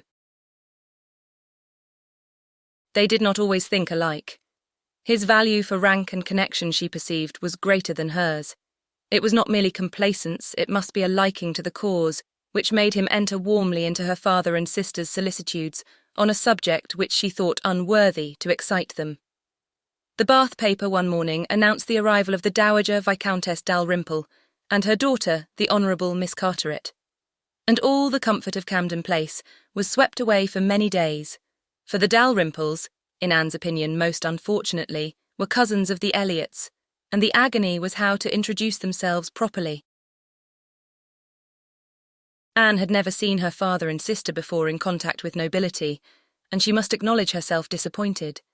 She had hoped better things from their high ideas of their own situation in life, and was reduced to form a wish which she had never foreseen, a wish that they had more pride, for our cousins, Lady Dalrymple and Miss Carteret. Our cousins, the Dalrymples, sounded in her ears all day long. Sir Walter had once been in company with the late Viscount, but had never seen any of the rest of the family, and the difficulties of the case arose from there having been a suspension of all intercourse by letters of ceremony, ever since the death of that said late Viscount, when, in consequence of a dangerous illness of Sir Walter's at the same time, there had been an unlucky omission at Kellynch. No letter of condolence had been sent to Ireland. The neglect had been visited on the head of the sinner, for when poor Lady Elliot died herself, no letter of condolence was received at Kellynch, and consequently there was but too much reason to apprehend that the Dalrymples considered the relationship as closed. How to have this anxious business set to rights and be admitted as cousins again was the question, and it was a question which, in a more rational manner, neither Lady Russell nor Mr. Elliot thought unimportant. Family connections were always worth preserving, good company always worth seeking. Lady Dalrymple had taken a house for 3 months in Laura Place and would be living in style. She had been at Bath the year before, and Lady Russell had heard her spoken of as a charming woman. It was very desirable that the connection should be renewed, if it could be done, without any compromise of propriety on the side of the Elliots. Sir Walter, however, would choose his own means, and at last wrote a very fine letter of ample explanation, regret, and entreaty to his right honourable cousin. Neither Lady Russell nor Mr. Elliot could admire the letter, but it did all that was wanted, in bringing 3 lines of scrawl from the Dowager Viscountess. She was very much honoured, and should be happy in their acquaintance. The toils of the business were over, the sweets began. They visited in Laura Place. They had the cards of Dowager Viscountess Dalrymple and the Honourable Miss Carteret, to be arranged wherever they might be most visible. And our cousins in Laura Place, our cousin, Lady Dalrymple and Miss Carteret, were talked of to everybody. Anne was ashamed. Had Lady Dalrymple and her daughter even been very agreeable, she would still have been ashamed of the agitation they created, but they were nothing. There was no superiority of manner, accomplishment, or understanding. Lady Dalrymple had acquired the name of a charming woman, because she had a smile and a civil answer for everybody. Miss Carteret, with still less to say, was so plain and so awkward that she would never have been tolerated in Camden Place but for her birth. Lady Russell confessed she had expected something better, but yet... It was an acquaintance worth having. And when Anne ventured to speak her opinion of them to Mr. Elliot, he agreed to their being nothing in themselves, but still maintained that, as a family connection, as good company, as those who would collect good company around them, they had their value. Anne smiled and said, My idea of good company, Mr. Elliot, is the company of clever, well-informed people who have a great deal of conversation. That is what I call good company. You are mistaken, said he gently. That is not good company, that is the best. Good company requires only birth, education and manners, and with regard to education is not very nice. Birth and good manners are essential, but a little learning is by no means a dangerous thing in good company. On the contrary, it will do very well. My cousin Anne shakes her head. She is not satisfied. She is fastidious. My dear cousin, sitting down by her, you have a better right to be fastidious than almost any other woman I know. But will it answer? Will it make you happy? Will it not be wiser to accept the society of those good ladies in Laura Place and enjoy all the advantages of the connection as far as possible? You may depend upon it that they will move in the first set in Bath this winter, and as rank is rank, your being known to be related to them will have its use in fixing your family, our family, let me say, in that degree of consideration which we must all wish for. Yes, sighed Anne. We shall indeed be known to be related to them. Then, recollecting herself and not wishing to be answered, she added, I certainly do think there has been by far too much trouble taken to procure the acquaintance. I suppose, smiling, I have more pride than any of you, but I confess it does vex me that we should be so solicitous to have the relationship acknowledged, which we may be very sure is a matter of perfect indifference to them. Pardon me, dear cousin, you are unjust in your own claims. In London, perhaps, in your present quiet style of living, it might be as you say, but in Bath, Sir Walter Elliot and his family will always be worth knowing, always acceptable as acquaintance. Well, said Anne, I certainly am proud, too proud to enjoy a welcome which depends so entirely upon place. I love your indignation, said he. It is very natural, but here you are in Bath, and the object is to be established here with all the credit and dignity which ought to belong to Sir Walter Elliot. You talk of being proud. I am called proud, I know, and I shall not wish to believe myself otherwise, for our pride, if investigated, would have the same object, I have no doubt, though the kind may seem a little different. In one point, I am sure, my dear cousin, he continued, speaking lower, though there was no one else in the room. In one point, I'm sure we must feel alike. We must feel that every addition to your father's society, among his equals or superiors, may be of use in diverting his thoughts from those who are beneath him. He looked, as he spoke, to the seat which Mrs. Clay had been lately occupying, a sufficient explanation of what he particularly meant, and though Anne could not believe in their having the same sort of pride, she was pleased with him for not liking Mrs. Clay, and her conscience admitted that his wishing to promote her father's getting great acquaintance was more than excusable in the view of defeating her. Chapter 17. While Sir Walter and Elizabeth were assiduously pushing their good fortune in Laura Place, Anne was renewing an acquaintance of a very different description.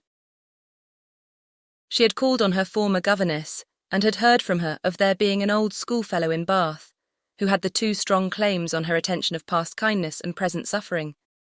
Miss Hamilton, now Mrs. Smith, had shown her kindness in one of those periods of her life when it had been most valuable. Anne had gone unhappy to school, grieving for the loss of a mother whom she had dearly loved, feeling her separation from home, and suffering as a girl of 14, of strong sensibility and not high spirits, must suffer at such a time. And Miss Hamilton, 3 years older than herself, but still from the want of near relations and a settled home, remaining another year at school, had been useful and good to her in a way which had considerably lessened her misery, and could never be remembered with indifference.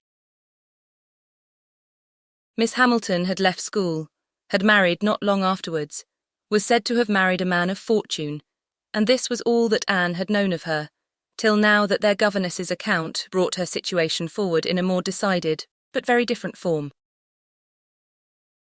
She was a widow and poor. Her husband had been extravagant, and at his death, about 2 years before, had left his affairs dreadfully involved. She had had difficulties of every sort to contend with, and in addition to these distresses had been afflicted with a severe rheumatic fever, which, finally settling in her legs, had made her for the present a cripple. She had come to Bath on that account, and was now in lodgings near the hot baths, living in a very humble way, unable even to afford herself the comfort of a servant, and of course almost excluded from society. Their mutual friend answered for the satisfaction which a visit from Miss Elliot would give Mrs. Smith, and Anne therefore lost no time in going. She mentioned nothing of what she had heard or what she intended at home. It would excite no proper interest there. She only consulted Lady Russell, who entered thoroughly into her sentiments, and was most happy to convey her as near to Mrs. Smith's lodgings in Westgate Buildings as Anne chose to be taken. The visit was paid, their acquaintance re-established, their interest in each other more than rekindled. The first 10 minutes had its awkwardness and its emotion.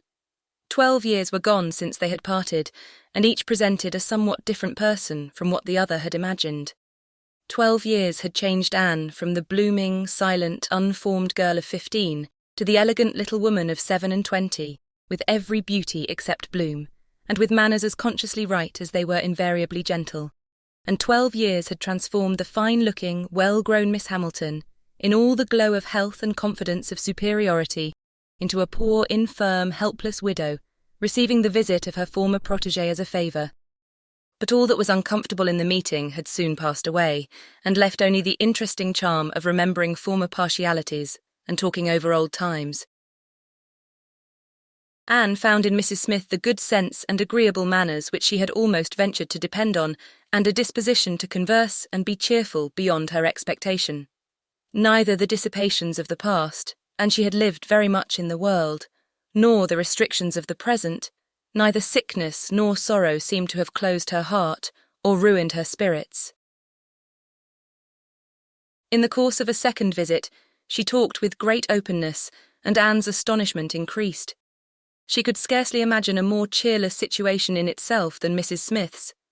She had been very fond of her husband. She had buried him. She had been used to affluence. It was gone. She had no child to connect her with life and happiness again, no relations to assist in the arrangement of perplexed affairs, no health to make all the rest supportable. Her accommodations were limited to a noisy parlour and a dark bedroom behind, with no possibility of moving from one to the other without assistance, which there was only one servant in the house to afford, and she never quitted the house but to be conveyed into the warm bath. Yet in spite of all this, Anne had reason to believe that she had moments only of languor and depression, to hours of occupation and enjoyment. How could it be? She watched, observed, reflected, and finally determined that this was not a case of fortitude or of resignation only. A submissive spirit might be patient, a strong understanding would supply resolution, but here was something more. Here was that elasticity of mind, that disposition to be comforted, that power of turning readily from evil to good, and of finding employment which carried her out of herself, which was from nature alone.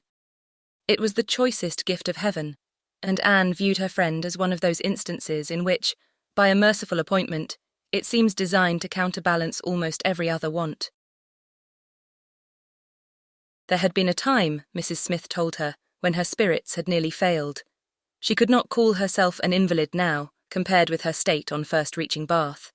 Then she had, indeed, been a pitiable object, for she had caught cold on the journey, and had hardly taken possession of her lodgings before she was again confined to her bed, and suffering under severe and constant pain.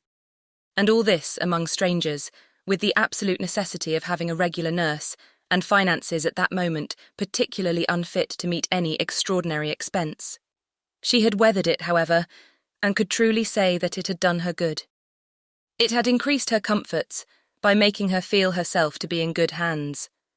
She had seen too much of the world to expect sudden or disinterested attachment anywhere, but her illness had proved to her that her landlady had a character to preserve and would not use her ill, and she had been particularly fortunate in her nurse, as a sister of her landlady, a nurse by profession, and who had always a home in that house when unemployed, chanced to be at liberty just in time to attend her.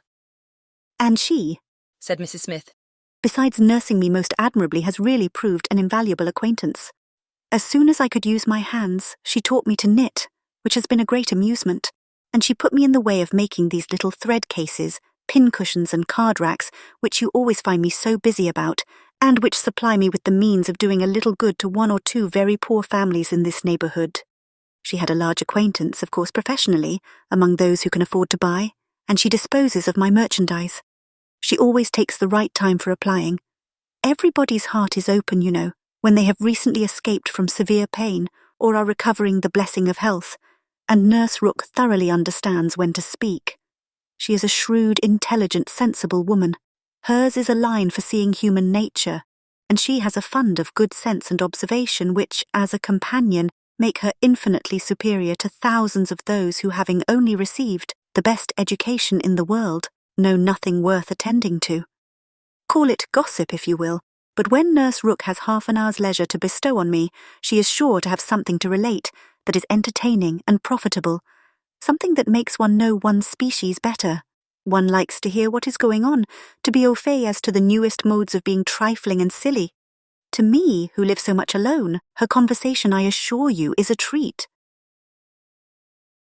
Anne, far from wishing to cavil at the pleasure, replied, I can easily believe it. Women of that class have great opportunities, and if they are intelligent, may be well worth listening to. Such varieties of human nature as they are in the habit of witnessing.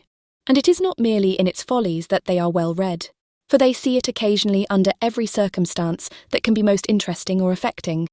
What instances must pass before them of ardent, disinterested, self-denying attachment, of heroism, fortitude, patience, resignation, of all the conflicts and all the sacrifices that ennoble us most.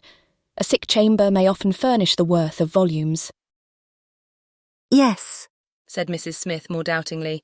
Sometimes it may, though I fear its lessons are not often in the elevated style you describe. Here and there human nature may be great in times of trial, but generally speaking, it is its weakness and not its strength that appears in a sick chamber. It is selfishness and impatience rather than generosity and fortitude that one hears of. There is so little real friendship in the world. And unfortunately, speaking low and tremulously, there are so many who forget to think seriously till it is almost too late. Anne saw the misery of such feelings. The husband had not been what he ought, and the wife had been led among that part of mankind which made her think worse of the world than she hoped it deserved. It was but a passing emotion, however, with Mrs. Smith.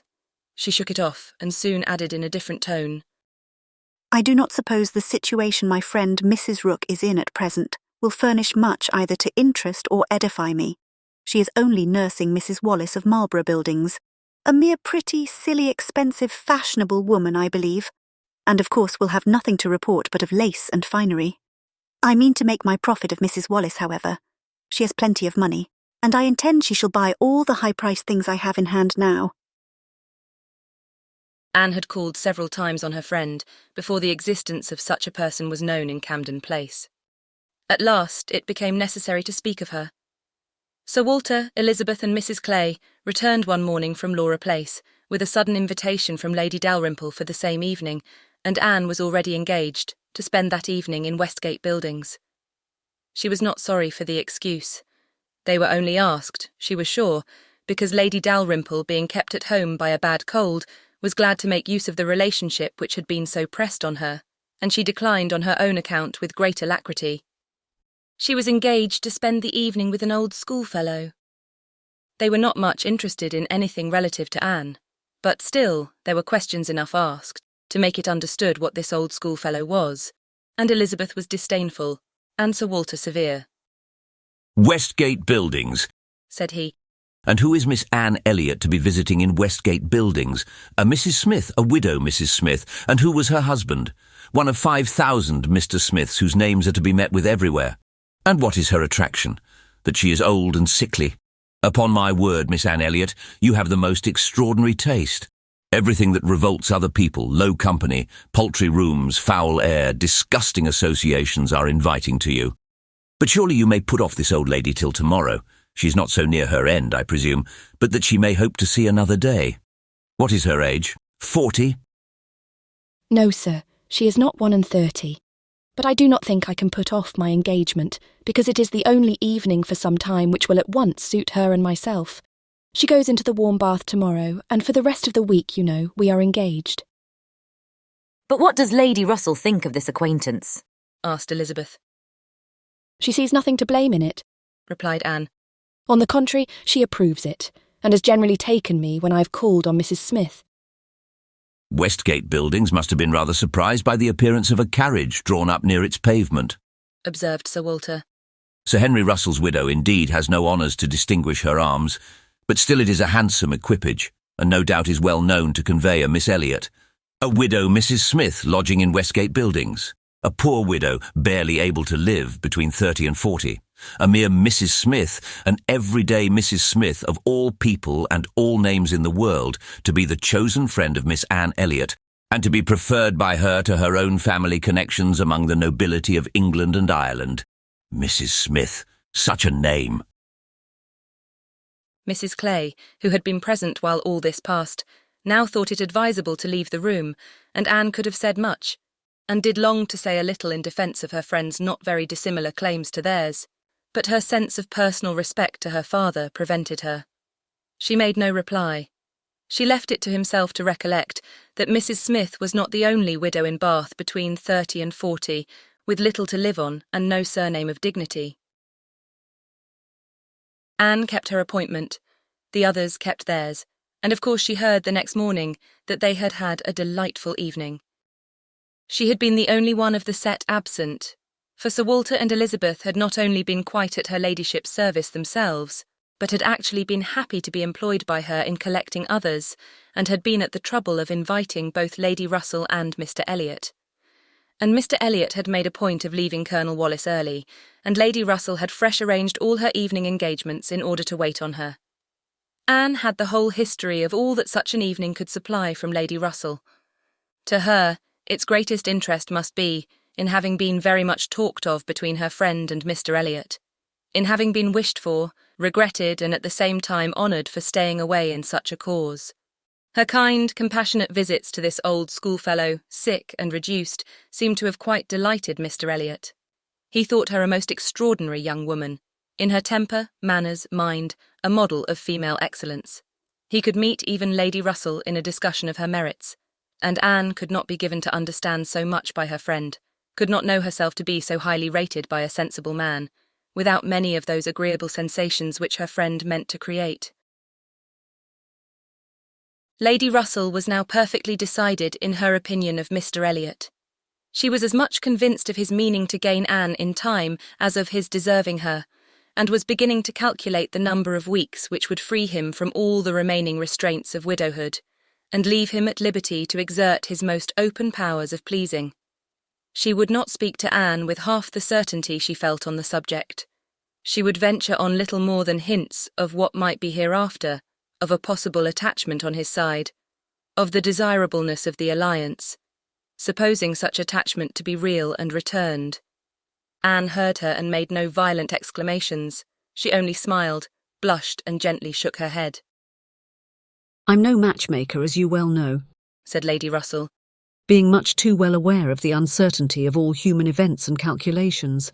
"I only mean that if Mr. Elliot should some time hence pay his addresses to you, and if you should be disposed to accept him, I think there would be every possibility of your being happy together. A most suitable connection, everybody must consider it, but I think it might be a very happy one." Mr. Elliot is an exceedingly agreeable man, and in many respects I think highly of him, said Anne. But we should not suit. Lady Russell let this pass, and only said in rejoinder, "I own that to be able to regard you as the future mistress of Kellynch, the future Lady Elliot, to look forward and see you occupying your dear mother's place, succeeding to all her rights and all her popularity as well as to all her virtues, would be the highest possible gratification to me.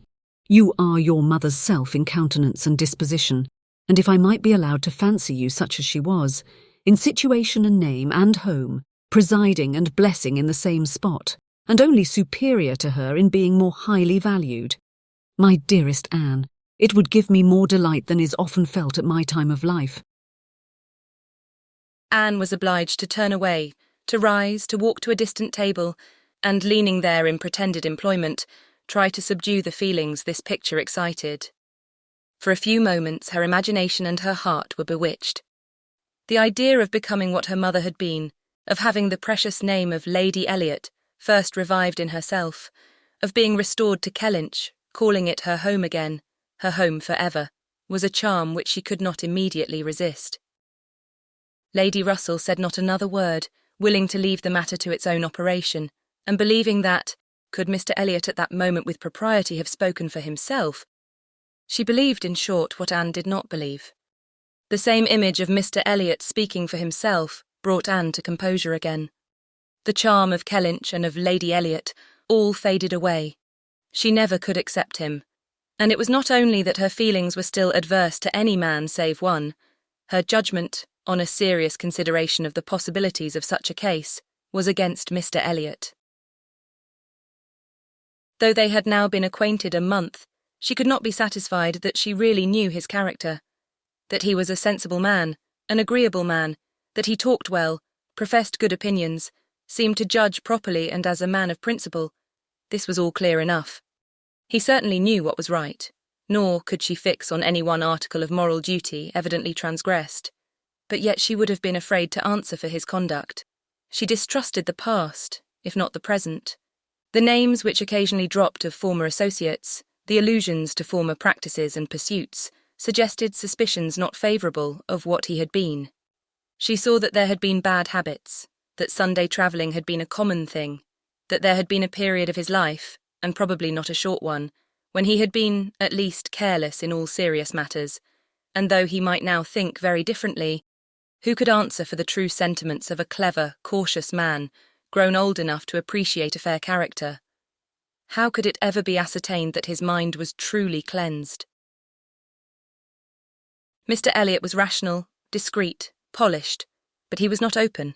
There was never any burst of feeling, any warmth of indignation or delight at the evil or good of others. This, to Anne, was a decided imperfection. Her early impressions were incurable.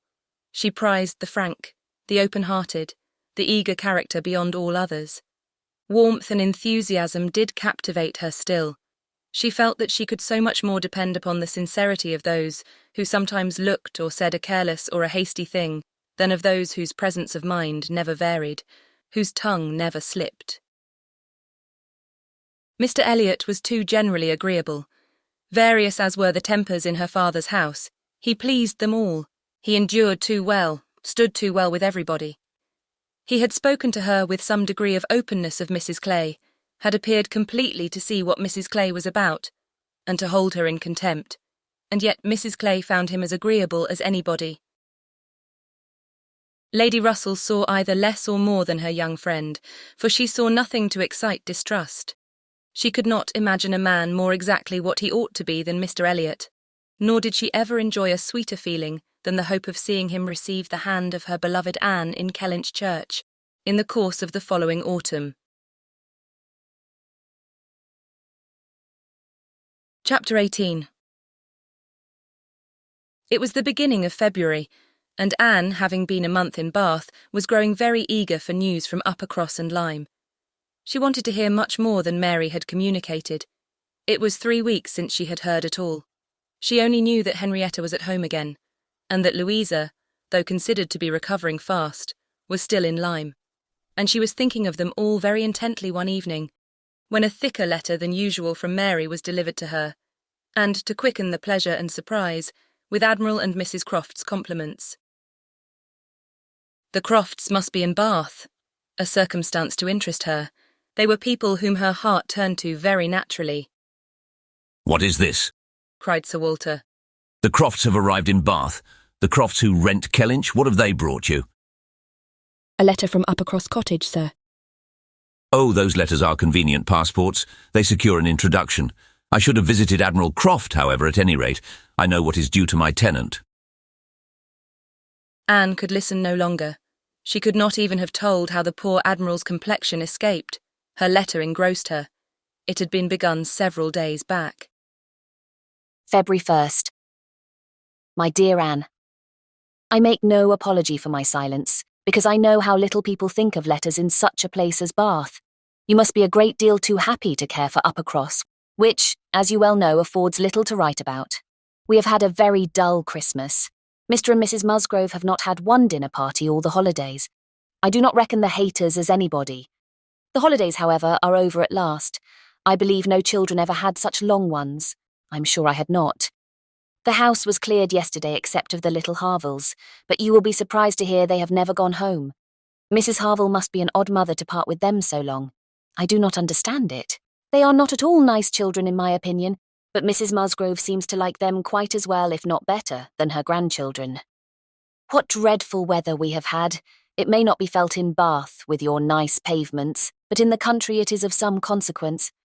I have not had a creature call on me since the second week in January, except Charles Hayter, who had been calling much oftener than was welcome. Between ourselves, I think it a great pity Henrietta did not remain at Lyme as long as Louisa. It would have kept her a little out of his way. The carriage is gone today to bring Louisa and the Harvilles tomorrow. We are not asked to dine with them, however, till the day after. Mrs. Musgrove is so afraid of her being fatigued by the journey, which is not very likely considering the care that will be taken of her, and it would be much more convenient to me to dine there tomorrow. I'm glad you find Mr. Elliot so agreeable and wish I could be acquainted with him too, but I have my usual luck. I am always out of the way when anything desirable is going on, always the last of my family to be noticed. What an immense time Mrs. Clay has been staying with Elizabeth. Does she never mean to go away? But perhaps if she were to leave the room vacant, we might not be invited. Let me know what you think of this. I do not expect my children to be asked, you know. I can leave them at the Great House very well for a month or 6 weeks. I have this moment heard that the Crofts are going to Bath almost immediately. They think the Admiral gouty. Charles heard it quite by chance. They have not had the civility to give me any notice, or of offering to take anything. I do not think they improve at all as neighbours. We see nothing of them, and this is really an instance of gross inattention. Charles joins me in love, and everything proper. Yours affectionately, Mary M. I'm sorry to say that I am very far from well, and Jemima has just told me that the butcher says there is a bad sore throat very much about. I dare say I shall catch it, and my sore throats, you know, are always worse than anybody's. So ended the first part, which had been afterwards put into an envelope, containing nearly as much more. I kept my letter open, that I might send you word how Louisa bore her journey, and now I am extremely glad I did, having a great deal to add. In the first place, I had a note from Mrs. Croft yesterday offering to convey anything to you. A very kind, friendly note indeed, addressed to me, just as it ought. I shall therefore be able to make my letter as long as I like. The Admiral does not seem very ill, and I sincerely hope Bath will do him all the good he wants. I shall be truly glad to have them back again. Our neighbourhood cannot spare such a pleasant family. But now for Louisa. I have something to communicate that will astonish you not a little. She and the Harvilles came on Tuesday very safely, and in the evening we went to ask her how she did, when we were rather surprised not to find Captain Benwick of the party, for he had been invited as well as the Harvilles. And what do you think was the reason? Neither more nor less than his being in love with Louisa, and not choosing to venture to up across till he had had an answer from Mr. Musgrove. For it was all settled between him and her before she came away, and he had written to her father by Captain Harville. True, upon my honour. Are not you astonished? I shall be surprised at least if you ever received a hint of it, for I never did. Mrs. Musgrove protests solemnly that she knew nothing of the matter. We are all very well pleased, however, for though it is not equal to her marrying Captain Wentworth, it is infinitely better than Charles Hayter. And Mr. Musgrove has written his consent, and Captain Benwick is expected today. Mrs. Harville says her husband feels a good deal on his poor sister's account. But, however, Louisa is a great favourite with both. Indeed, Mrs. Harville and I quite agree that we love her the better for having nursed her. Charles wonders what Captain Wentworth will say, but if you remember I never thought him attached to Louisa. I never could see anything of it, and this is the end, you see, of Captain Benwick's being supposed to be an admirer of yours. How Charles could take such a thing into his head was always incomprehensible to me. I hope he will be more agreeable now, certainly not a great match for Louisa Musgrove, but 1,000,000 times better than marrying among the Hayters. Mary need not have feared her sisters being in any degree prepared for the news. She had never in her life been more astonished. Captain Benwick and Louisa Musgrove. It was almost too wonderful for belief, and it was with the greatest effort that she could remain in the room, preserve an air of calmness, and answer the common questions of the moment. Happily for her, they were not many. Sir Walter wanted to know whether the Crofts travelled with 4 horses.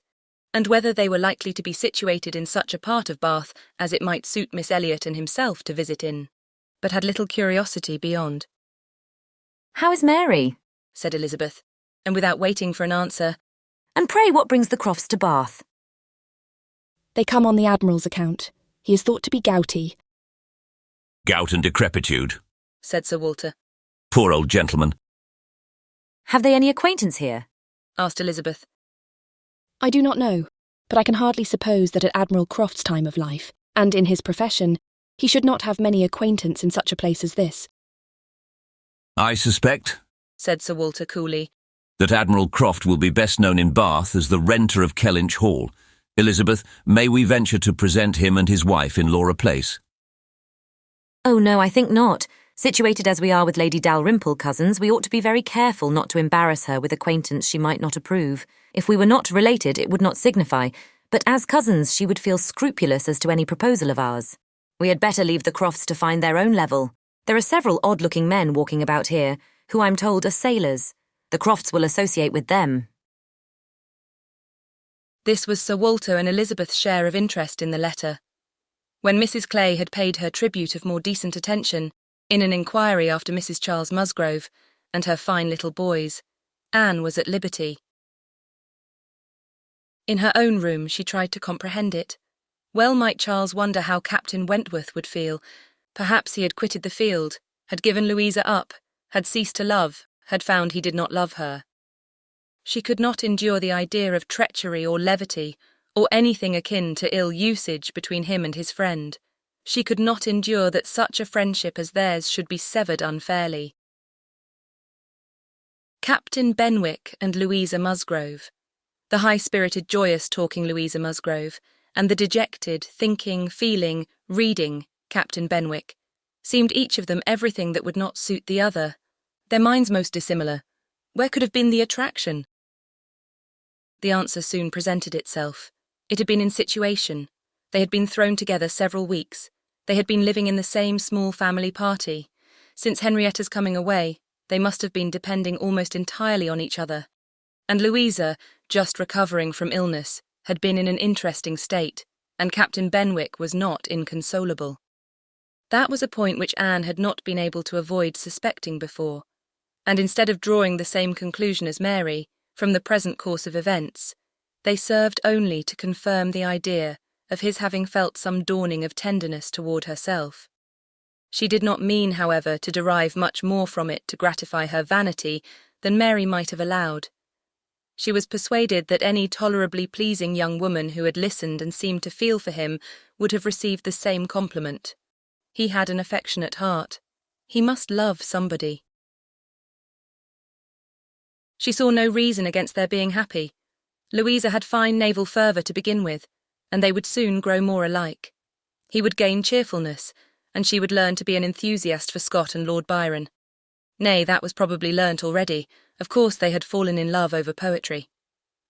The idea of Louisa Musgrove turned into a person of literary taste, and sentimental reflection was amusing, but she had no doubt of its being so. The day at Lyme, the fall from the cob, might influence her health, her nerves, her courage, her character to the end of her life, as thoroughly as it appeared to have influenced her fate. The conclusion of the whole was that if the woman who had been sensible of Captain Wentworth's merits could be allowed to prefer another man, there was nothing in the engagement to excite lasting wonder, and if Captain Wentworth lost no friend by it, certainly nothing to be regretted. No, it was not regret which made Anne's heart beat in spite of herself, and brought the colour into her cheeks when she thought of Captain Wentworth unshackled and free. She had some feelings which she was ashamed to investigate. They were too much like joy, senseless joy. She longed to see the Crofts, but when the meeting took place, it was evident that no rumour of the news had yet reached them. The visit of ceremony was paid and returned, and Louisa Musgrove was mentioned, and Captain Benwick too, without even half a smile. The Crofts had placed themselves in lodgings in Gay Street, perfectly to Sir Walter's satisfaction. He was not at all ashamed of the acquaintance, and did in fact think and talk a great deal more about the Admiral than the Admiral ever thought or talked about him. The Crofts knew quite as many people in Bath as they wished for, and considered their intercourse with the Elliots as a mere matter of form, and not in the least likely to afford them any pleasure. They brought with them their country habit of being almost always together. He was ordered to walk to keep off the gout, and Mrs. Croft seemed to go shares with him in everything, and to walk for her life to do him good. Anne saw them wherever she went. Lady Russell took her out in her carriage almost every morning, and she never failed to think of them, and never failed to see them. Knowing their feelings as she did, it was a most attractive picture of happiness to her. She always watched them as long as she could, delighted to fancy she understood what they might be talking of, as they walked along in happy independence, or equally delighted to see the Admiral's hearty shake of the hand when he encountered an old friend, and observe their eagerness of conversation when occasionally forming into a little knot of the navy, Mrs. Croft looking as intelligent and keen as any of the officers around her. Anne was too much engaged with Lady Russell to be often walking herself, but it so happened that one morning, about a week or 10 days after the Crofts' arrival, it suited her best to leave her friend, or her friend's carriage, in the lower part of the town, and return alone to Camden Place, and in walking up Milsom Street she had the good fortune to meet with the Admiral. He was standing by himself at a print-shop window, with his hands behind him, in earnest contemplation of some print, and she not only might have passed him unseen, but was obliged to touch as well as address him before she could catch his notice. When he did perceive and acknowledge her, however, it was done with all his usual frankness and good humour. "Ha, is it you? Thank you, thank you. This is treating me like a friend. Here I am, you see, staring at a picture. I can never get by this shop without stopping. But what a thing here is by way of a boat. Do look at it. Did you ever see the like? What queer fellows your fine painters must be to think that anybody would venture their lives in such a shapeless old cockle-shell as that. And yet here are two gentlemen stuck up in it mightily at their ease, and looking about them at the rocks and mountains as if they were not to be upset the next moment, which they certainly must be. I wonder where that boat was built." Laughing heartily. "I would not venture over a horse-pond in it. Well," turning away, "now where are you bound? Can I go anywhere for you, or with you? Can I be of any use?" None, I thank you, unless you will give me the pleasure of your company the little way our road lies together. I'm going home." "That I will, with all my heart, and father too. Yes, we will have a snug walk together, and I have something to tell you as we go along. There, take my arm, that's right. I do not feel comfortable if I have not a woman there. Lord, what a boat it is." taking a last look at the picture as they began to be in motion. "Did you say that you had something to tell me, sir?" "Yes, I have presently, but here comes a friend, Captain Brigden. I shall only say how do you do as we pass, however. I shall not stop. How do you do?" Brigden stares to see anybody with me but my wife. She, poor soul, is tied by the leg. She has a blister on one of her heels as large as a 3-shilling piece. If you look across the street, you will see Admiral Brand coming down and his brother. Shabby fellows, both of them. I'm glad they're not on this side of the way. Sophie cannot bear them. They played me a pitiful trick once. Got away with some of my best men. I will tell you the whole story another time. There comes old Sir Archibald Drew and his grandson. Look, he sees us. He kisses his hand to you. He takes you for my wife. Ah, the peace has come too soon for that younker. Poor old Sir Archibald. How do you like Bath, Miss Elliot? It suits us very well. We're always meeting with some old friend or other. The street's full of them every morning. Sure to have plenty of chat. And then we get away from them all and shut ourselves in our lodgings and draw in our chairs, and are as snug as if we were at Kellynch. Aye, or as we used to be even at North Yarmouth and Deal. We do not like our lodgings here the worse, I can tell you, for putting us in mind of those we first had at North Yarmouth. The wind blows through one of the cupboards just in the same way." When they were got a little further, Anne ventured to press again for what he had to communicate. She hoped when clear of Milsom Street to have her curiosity gratified, but she was still obliged to wait, for the Admiral had made up his mind not to begin till they had gained the greater space and quiet of Belmont, and as she was not really Mrs. Croft, she must let him have his own way. As soon as they were fairly ascending Belmont, he began, "Well, now you shall hear something that will surprise you. But first of all, you must tell me the name of the young lady I am going to talk about. That young lady, you know, that we have all been so concerned for. The Miss Musgrove that all this has been happening to. Her Christian name, I always forget her Christian name." Anne had been ashamed to appear to comprehend so soon as she really did, but now she could safely suggest the name of Louisa. Aye, Miss Louisa Musgrove, that is the name. I wish young ladies had not such a number of fine Christian names. I should never be out if they were all Sophies or something of that sort. Well, this Miss Louisa we all thought, was to marry Frederick. He was courting her week after week. The only wonder was what they could be waiting for till the business at Lyme came. Then, indeed, it was clear enough that they must wait till her brain was set to right. But even then there was something odd in their way of going on. Instead of staying at Lyme, he went off to Plymouth, and then he went off to see Edward. When we came back from Minehead, he was gone down to Edward's, and there he has been ever since.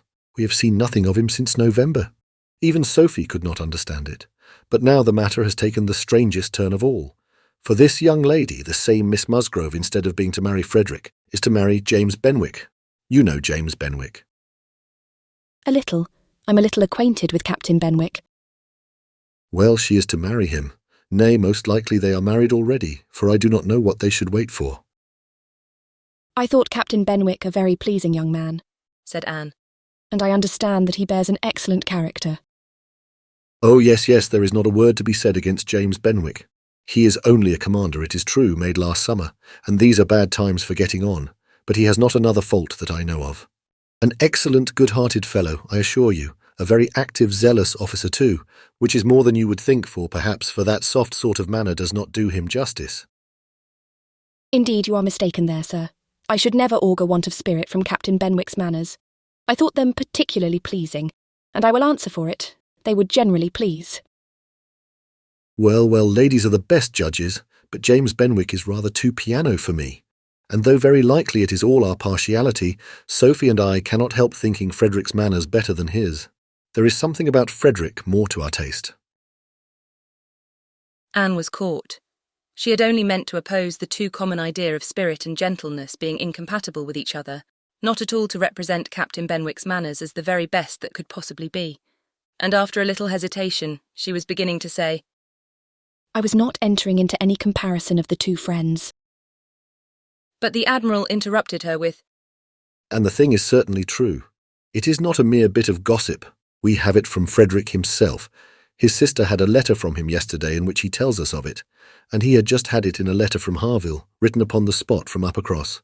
I fancy they are all at Uppercross. This was an opportunity which Anne could not resist. She said, therefore, I hope, Admiral, I hope there is nothing in the style of Captain Wentworth's letter to make you and Mrs. Croft particularly uneasy. It did seem last autumn as if there were an attachment between him and Louisa Musgrove, but I hope it may be understood to have worn out on each side equally, and without violence. I hope his letter does not breathe the spirit of an ill-used man. Not at all, not at all. There is not an oath or a murmur from beginning to end. Anne looked down to hide her smile. No, Frederick is not a man to whine and complain. He has too much spirit for that. If the girl likes another man better, it is very fit she should have him. Certainly, but what I mean is that I hope there is nothing in Captain Wentworth's manner of writing to make you suppose he thinks himself ill-used by his friend, which might appear, without its being absolutely said. I should be very sorry that such a friendship as has subsisted between him and Captain Benwick should be destroyed or even wounded by a circumstance of this sort. Yes, I understand you, but there is nothing at all of that nature in the letter. He does not give the least fling at Benwick, does not so much as say, I wonder at it, I have a reason of my own for wondering at it. No, you would not guess from his way of writing that he had ever thought of this Miss, what's-her-name, for himself. He very handsomely hopes they will be happy together, and there is nothing very unforgiving in that, I think. Anne did not receive the perfect conviction which the Admiral meant to convey, but it would have been useless to press the inquiry farther. She therefore satisfied herself with commonplace remarks or quiet attention, and the Admiral had it all his own way. Poor Frederick, said he at last. Now he must begin all over again with somebody else. I think we must get him to Bath. Sophie must write and beg him to come to Bath. Here are pretty girls enough, I am sure. It would be of no use to go to Uppercross again, for that other Miss Musgrove, I find, is bespoke by her cousin, the young parson. Do not you think, Miss Elliot, we had better try to get him to Bath?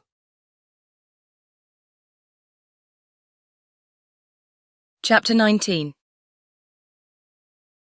While Admiral Croft was taking this walk with Anne and expressing his wish of getting Captain Wentworth to Bath, Captain Wentworth was already on his way thither. Before Mrs. Croft had written, he was arrived, and the very next time Anne walked out, she saw him. Mr. Elliot was attending his two cousins and Mrs. Clay. They were in Milsom Street.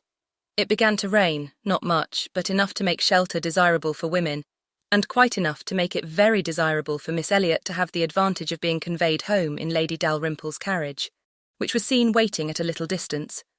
She, Anne, and Mrs. Clay, therefore, turned into Mollen's, while Mr. Elliot stepped to Lady Dalrymple to request her assistance. He soon joined them again, successful, of course. Lady Dalrymple would be most happy to take them home, and would call for them in a few minutes. Her ladyship's carriage was a barouche, and did not hold more than 4 with any comfort. Miss Carteret was with her mother. Consequently, it was not reasonable to expect accommodation for all the 3 Camden Place ladies. There could be no doubt as to Miss Elliot. Whoever suffered inconvenience, she must suffer none, but it occupied a little time to settle the point of civility between the other 2. The rain was a mere trifle, and Anne was most sincere in preferring a walk with Mr. Elliot. But the rain was also a mere trifle to Mrs. Clay. She would hardly allow it even to drop at all, and her boots were so thick, much thicker than Miss Anne's, and in short, her civility rendered her quite as anxious to be left to walk with Mr. Elliot as Anne could be, and it was discussed between them with a generosity so polite and so determined that the others were obliged to settle it for them. Miss Elliot maintaining that Mrs. Clay had a little cold already, and Mr. Elliot deciding on appeal that his cousin Anne's boots were rather the thickest. It was fixed accordingly that Mrs. Clay should be of the party in the carriage, and they had just reached this point when Anne, as she sat near the window, descried most decidedly and distinctly Captain Wentworth walking down the street. Her start was perceptible only to herself, but she instantly felt that she was the greatest simpleton in the world, the most unaccountable and absurd. For a few minutes she saw nothing before her. It was all confusion. She was lost, and when she had scolded back her senses, she found the others still waiting for the carriage, and Mr. Elliot, always obliging, just setting off for Union Street on a commission of Mrs. Clay's. She now felt a great inclination to go to the outer door. She wanted to see if it rained. Why was she to suspect herself of another motive? Captain Wentworth must be out of sight. She left her seat, she would go. One half of her should not be always so much wiser than the other half, or always suspecting the other of being worse than it was. She would see if it rained.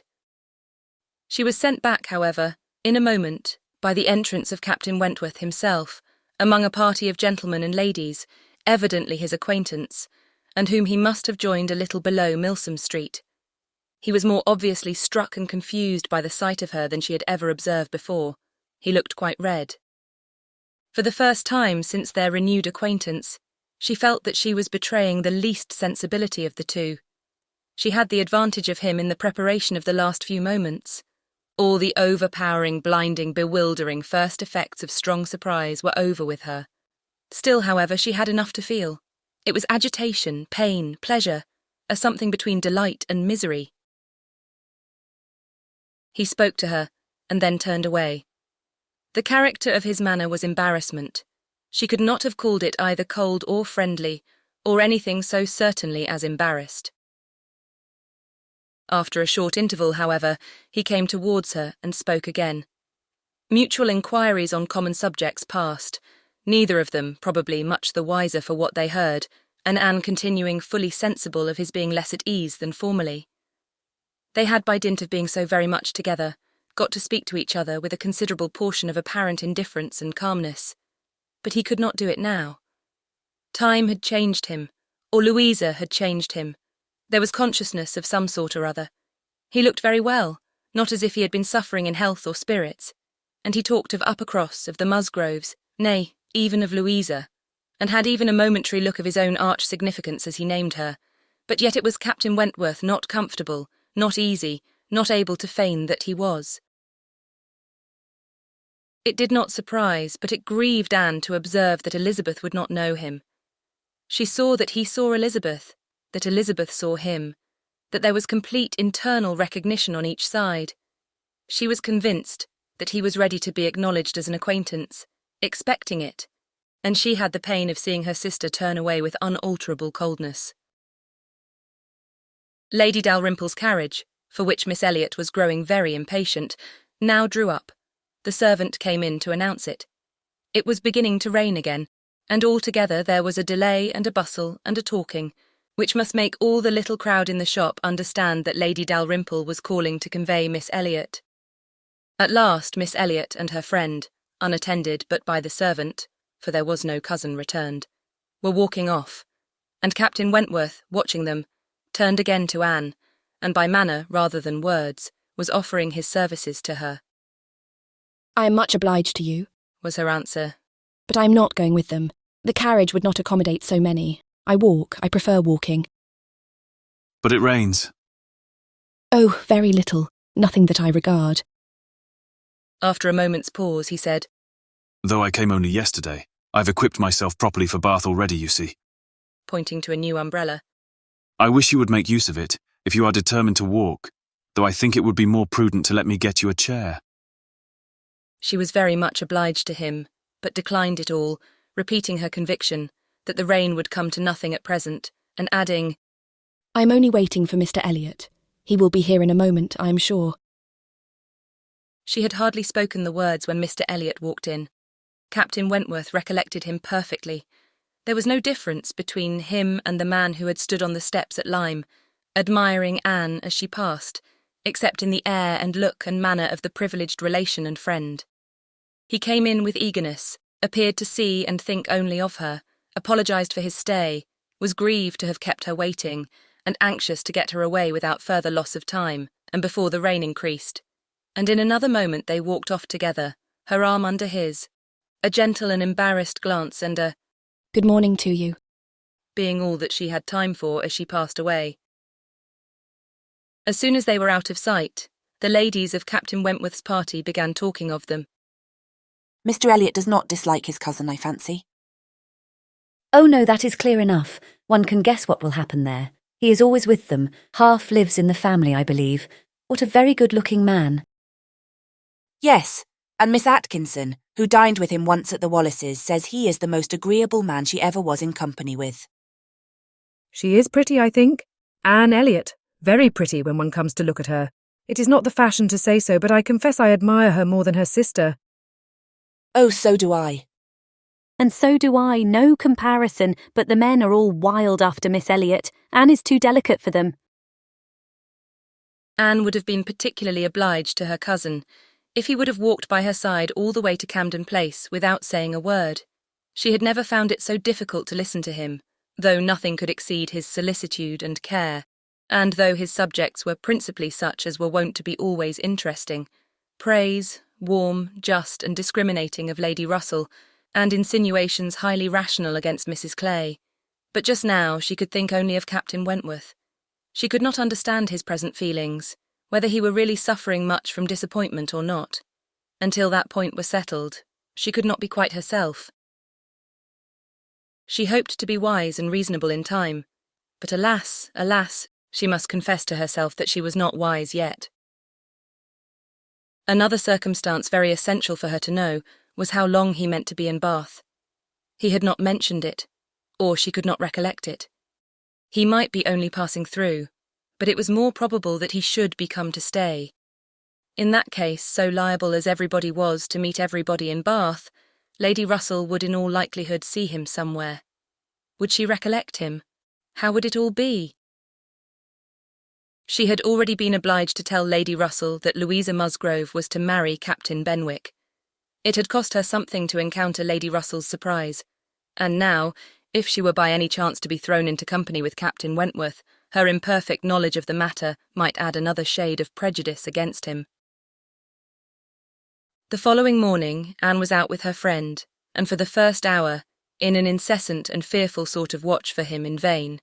But at last, in returning down Pulteney Street, she distinguished him on the right-hand pavement at such a distance as to have him in view the greater part of the street. There were many other men about him, many groups walking the same way, but there was no mistaking him. She looked instinctively at Lady Russell, but not from any mad idea of her recognising him so soon as she did herself.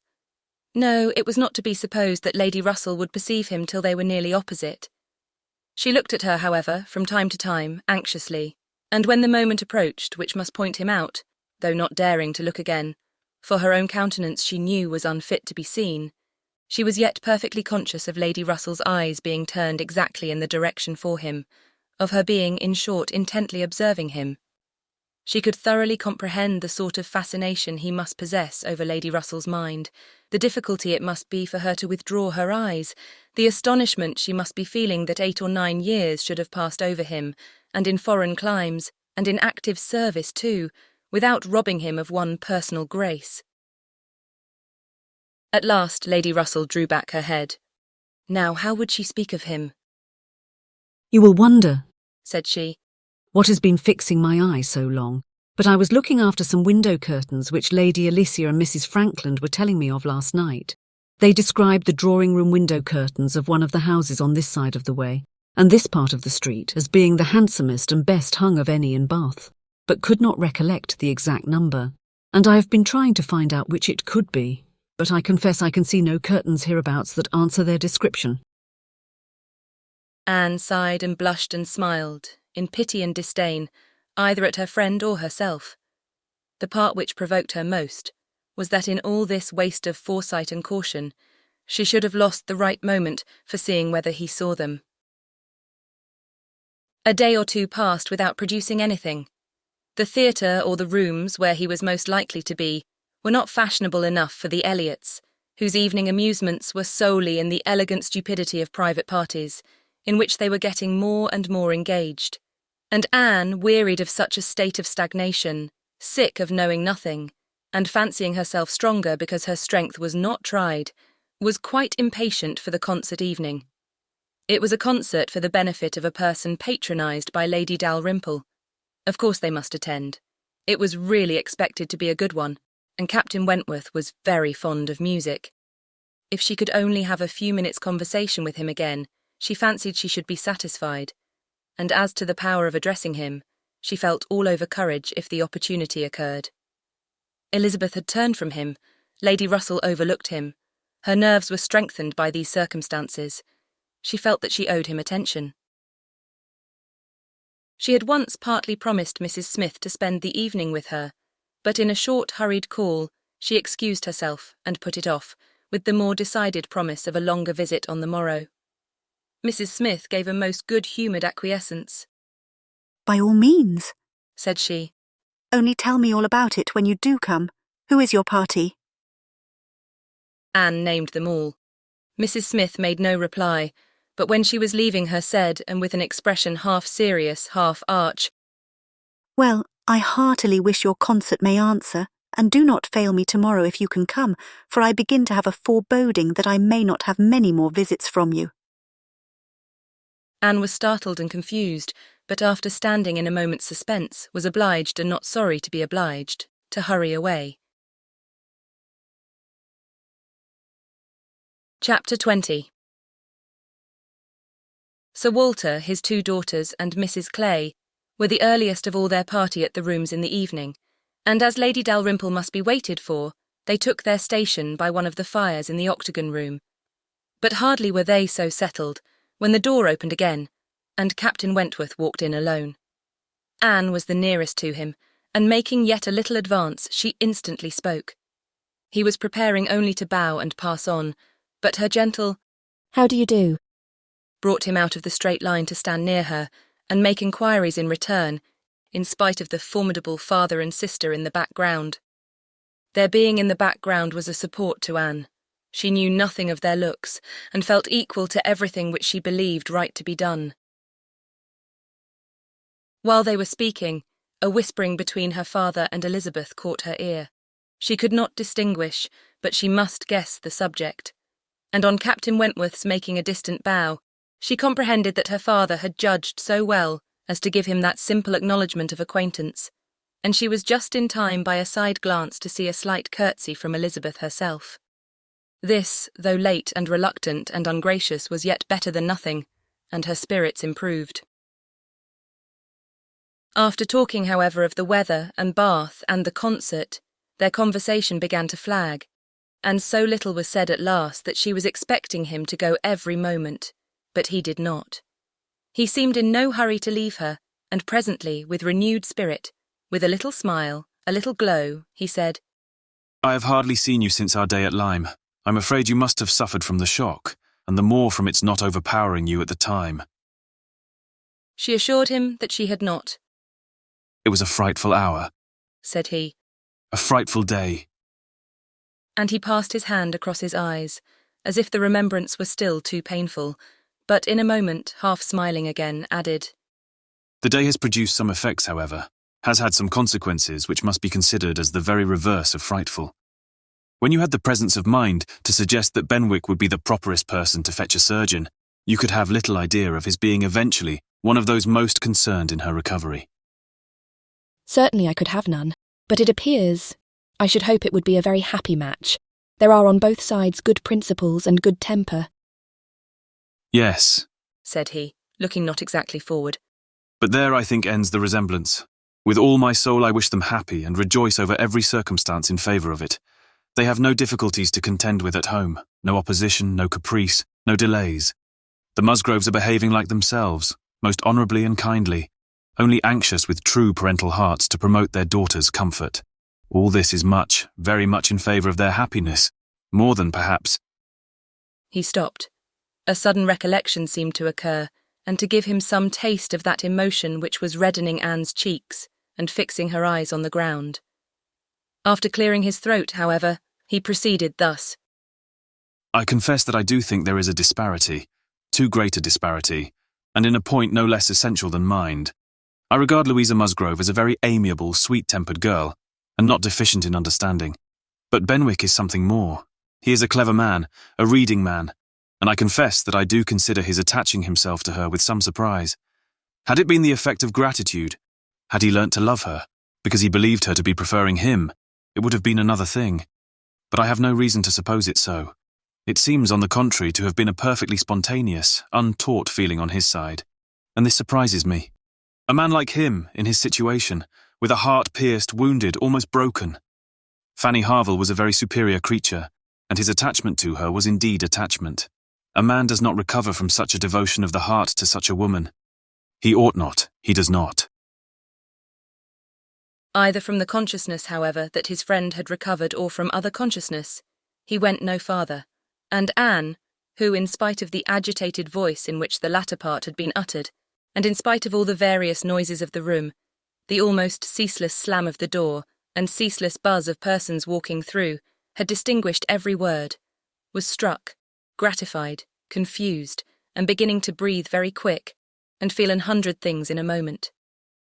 It was impossible for her to enter on such a subject, and yet, after a pause, feeling the necessity of speaking, and having not the smallest wish for a total change, she only deviated so far as to say, "You were a good while at Lyme, I think?"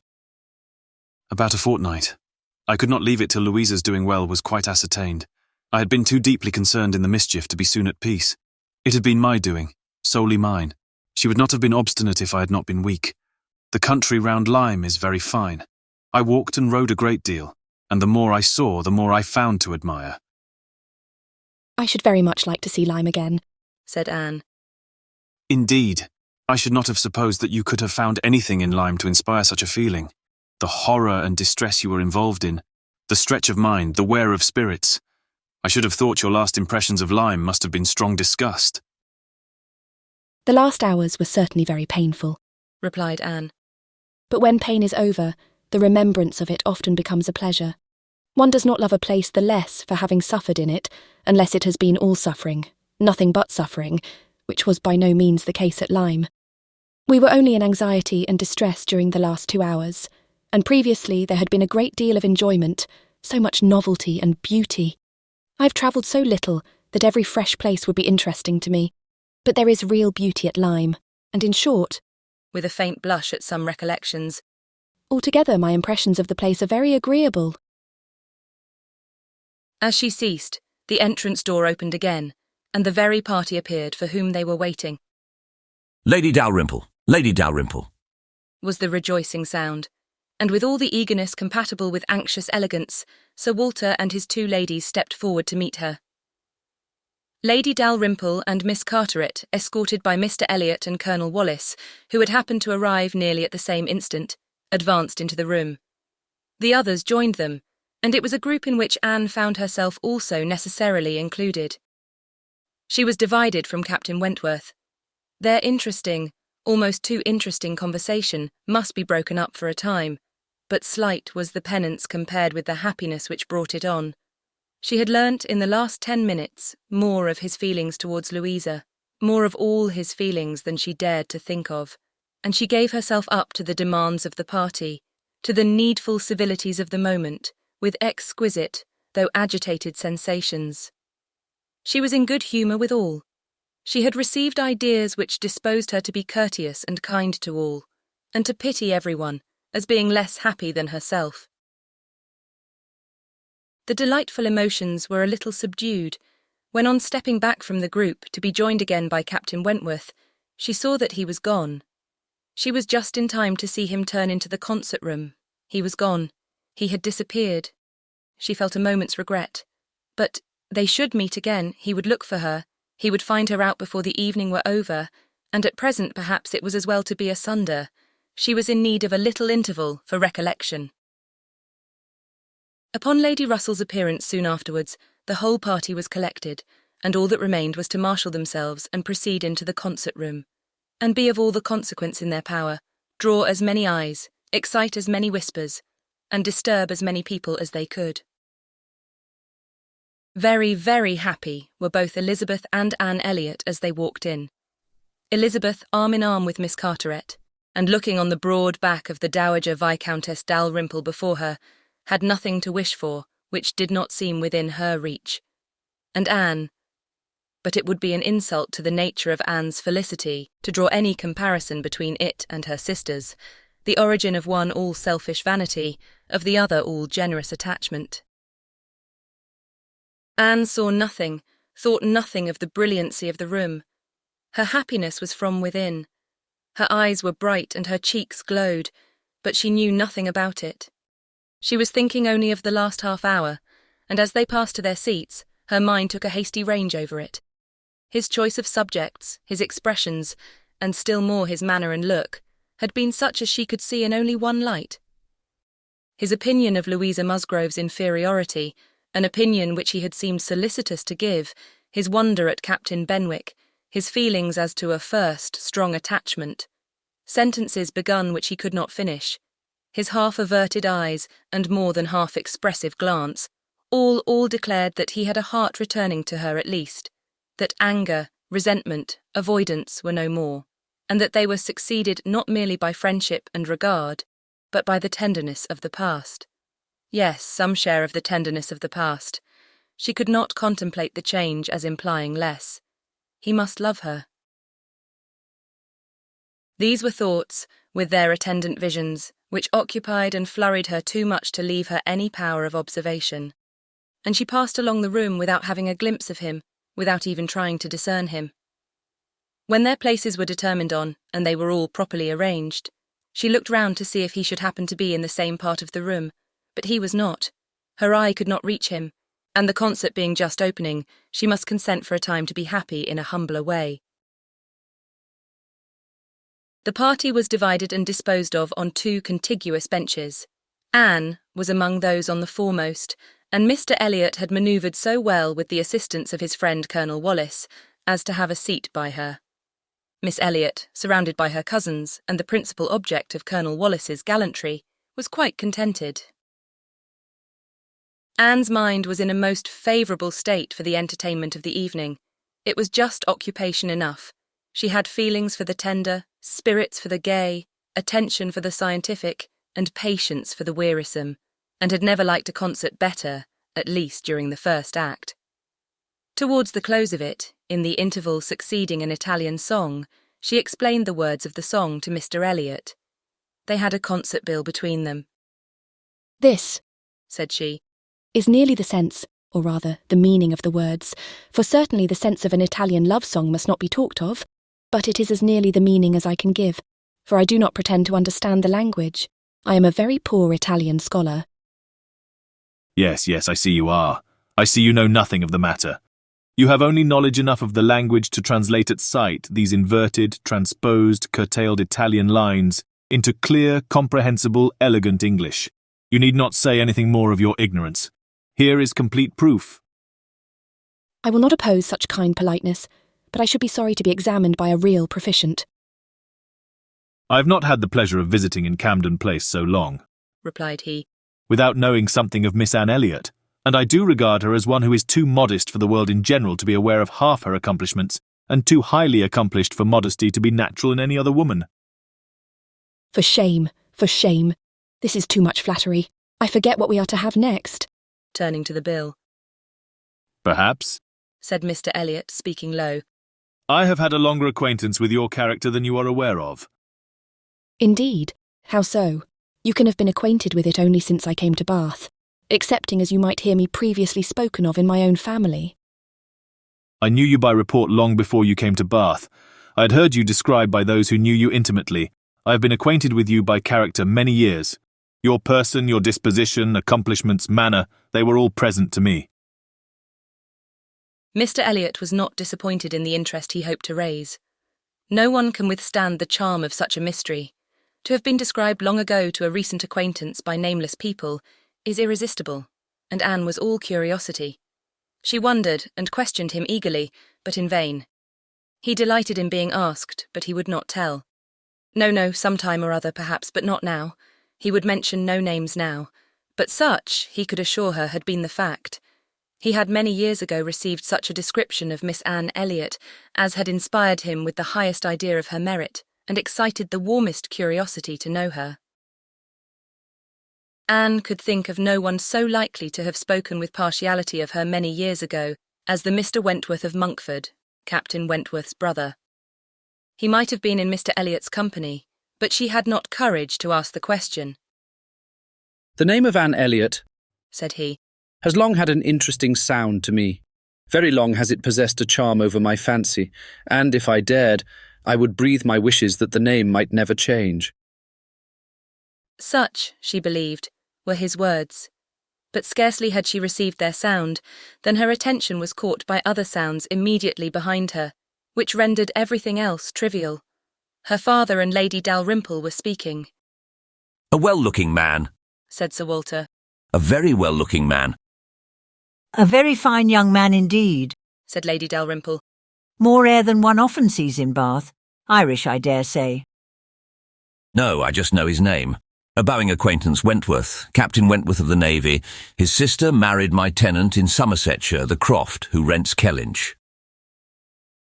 Before Sir Walter had reached this point, Anne's eyes had caught the right direction and distinguished Captain Wentworth standing among a cluster of men at a little distance. As her eyes fell on him, his seemed to be withdrawn from her. It had that appearance. It seemed as if she had been one moment too late, and as long as she dared observe, he did not look again. But the performance was recommencing, and she was forced to seem to restore her attention to the orchestra and look straight forward. When she could give another glance, he had moved away. He could not have come nearer to her if he would. She was so surrounded and shut in, but she would rather have caught his eye. Mr. Elliot's speech, too, distressed her. She had no longer any inclination to talk to him. She wished him not so near her. The first act was over. Now she hoped for some beneficial change, and after a period of nothing saying amongst the party, some of them did decide on going in quest of tea. Anne was one of the few who did not choose to move. She remained in her seat, and so did Lady Russell, but she had the pleasure of getting rid of Mr. Elliot, and she did not mean, whatever she might feel on Lady Russell's account, to shrink from conversation with Captain Wentworth if he gave her the opportunity. She was persuaded by Lady Russell's countenance that she had seen him. He did not come, however. Anne sometimes fancied she discerned him at a distance, but he never came. The anxious interval wore away unproductively. The others returned, the room filled again, benches were reclaimed and repossessed, and another hour of pleasure or of penance was to be sat out. Another hour of music was to give delight or the gapes, as real or affected taste for it prevailed. To Anne, it chiefly wore the prospect of an hour of agitation. She could not quit that room in peace without seeing Captain Wentworth once more, without the interchange of one friendly look. In resettling themselves, there were now many changes, the result of which was favourable for her. Colonel Wallis declined sitting down again, and Mr. Elliot was invited by Elizabeth and Miss Carteret, in a manner not to be refused, to sit between them, and by some other removals and a little scheming of her own, Anne was enabled to place herself much nearer the end of the bench than she had been before, much more within reach of a passer-by. She could not do so without comparing herself with Miss Larolles, the inimitable Miss Larolles. But still she did it, and not with much happier effect. Though, by what seemed prosperity in the shape of an early abdication in her next neighbours, she found herself at the very end of the bench before the concert closed. Such was her situation, with a vacant space at hand, when Captain Wentworth was again in sight. She saw him not far off. He saw her too, yet he looked grave and seemed irresolute, and only by very slow degrees came at last near enough to speak to her. She felt that something must be the matter. The change was indubitable. The difference between his present air and what it had been in the octagon room was strikingly great. Why was it? She thought of her father, of Lady Russell. Could there have been any unpleasant glances? He began by speaking of the concert gravely, more like the Captain Wentworth of Uppercross, owned himself disappointed, had expected singing, and, in short, must confess that he should not be sorry when it was over. Anne replied and spoke in defence of the performance so well, and yet in allowance for his feelings so pleasantly, that his countenance improved, and he replied again with almost a smile. They talked for a few minutes more. The improvement held. He even looked down towards the bench, as if he saw a place on it well worth occupying, when at that moment a touch on her shoulder obliged Anne to turn round. It came from Mr. Elliot. He begged her pardon, but she must be applied to explain Italian again. Miss Carteret was very anxious to have a general idea of what was next to be sung. Anne could not refuse, but never had she sacrificed to politeness with a more suffering spirit. A few minutes, though as few as possible, were inevitably consumed, and when her own mistress again, when able to turn and look as she had done before, she found herself accosted by Captain Wentworth in a reserved yet hurried sort of farewell. He must wish her good night. He was going. He should get home as fast as he could.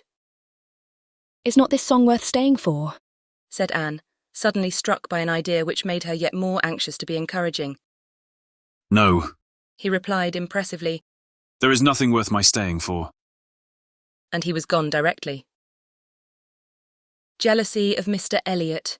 It was the only intelligible motive. Captain Wentworth jealous of her affection. Could she have believed it a week ago, 3 hours ago? For a moment the gratification was exquisite, but alas, there were very different thoughts to succeed. How was such jealousy to be quieted? How was the truth to reach him? How, in all the peculiar disadvantages of their respective situations, would he ever learn of her real sentiments? It was misery to think of Mr. Elliot's attentions. Their evil was incalculable.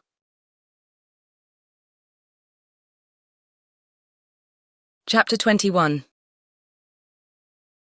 Anne recollected with pleasure the next morning her promise of going to Mrs. Smith, meaning that it should engage her from home at the time when Mr. Elliot would be most likely to call, for to avoid Mr. Elliot was almost a first object. She felt a great deal of goodwill towards him. In spite of the mischief of his attentions, she owed him gratitude and regard, perhaps compassion. She could not help thinking much of the extraordinary circumstances attending their acquaintance, of the right which he seemed to have to interest her, by everything in situation, by his own sentiments, by his early prepossession. It was altogether very extraordinary. Flattering, but painful. There was much to regret. How she might have felt had there been no Captain Wentworth in the case was not worth inquiry. For there was a Captain Wentworth, and be the conclusion of the present suspense good or bad, her affection would be his for ever. Their union, she believed, could not divide her more from other men than their final separation. Prettier musings of high-wrought love and eternal constancy could never have passed along the streets of Bath than Anne was sporting with from Camden Place to Westgate Buildings. It was almost enough to spread purification and perfume all the way.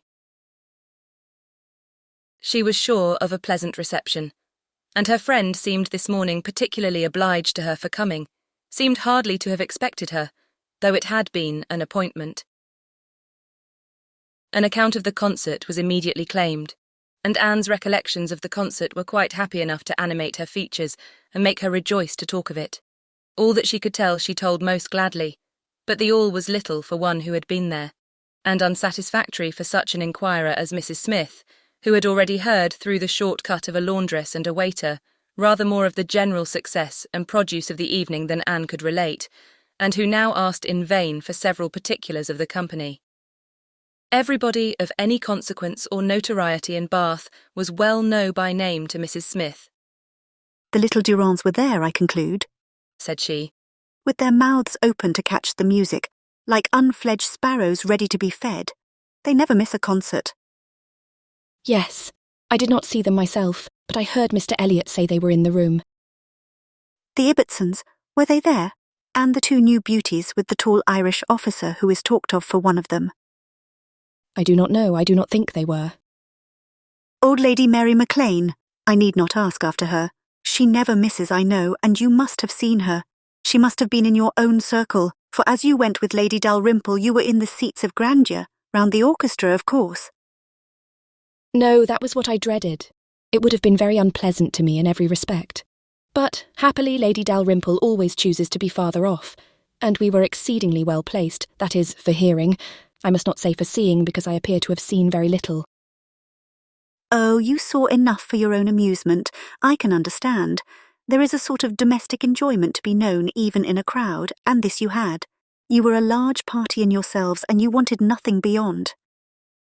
But I ought to have looked about me more, said Anne, conscious while she spoke that there had in fact been no want of looking about, that the object only had been deficient. No, no, you were better employed. You need not tell me that you had a pleasant evening. I see it in your eye. I perfectly see how the hours passed, that you had always something agreeable to listen to. In the intervals of the concert it was conversation. Anne half smiled and said, Do you see that in my eye? Yes, I do. Your countenance perfectly informs me that you were in company last night with the person whom you think the most agreeable in the world. The person who interests you at this present time more than all the rest of the world put together. A blush overspread Anne's cheeks. She could say nothing. And such being the case, continued Mrs. Smith after a short pause, I hope you believe that I do know how to value your kindness in coming to me this morning. It is really very good of you to come and sit with me, when you must have so many pleasanter demands upon your time. Anne heard nothing of this. She was still in the astonishment and confusion excited by her friend's penetration, unable to imagine how any report of Captain Wentworth could have reached her. After another short silence, Pray, said Mrs. Smith, is Mr. Elliot aware of your acquaintance with me? Does he know that I am in Bath? Mr. Elliot, repeated Anne, looking up surprised. A moment's reflection showed her the mistake she had been under.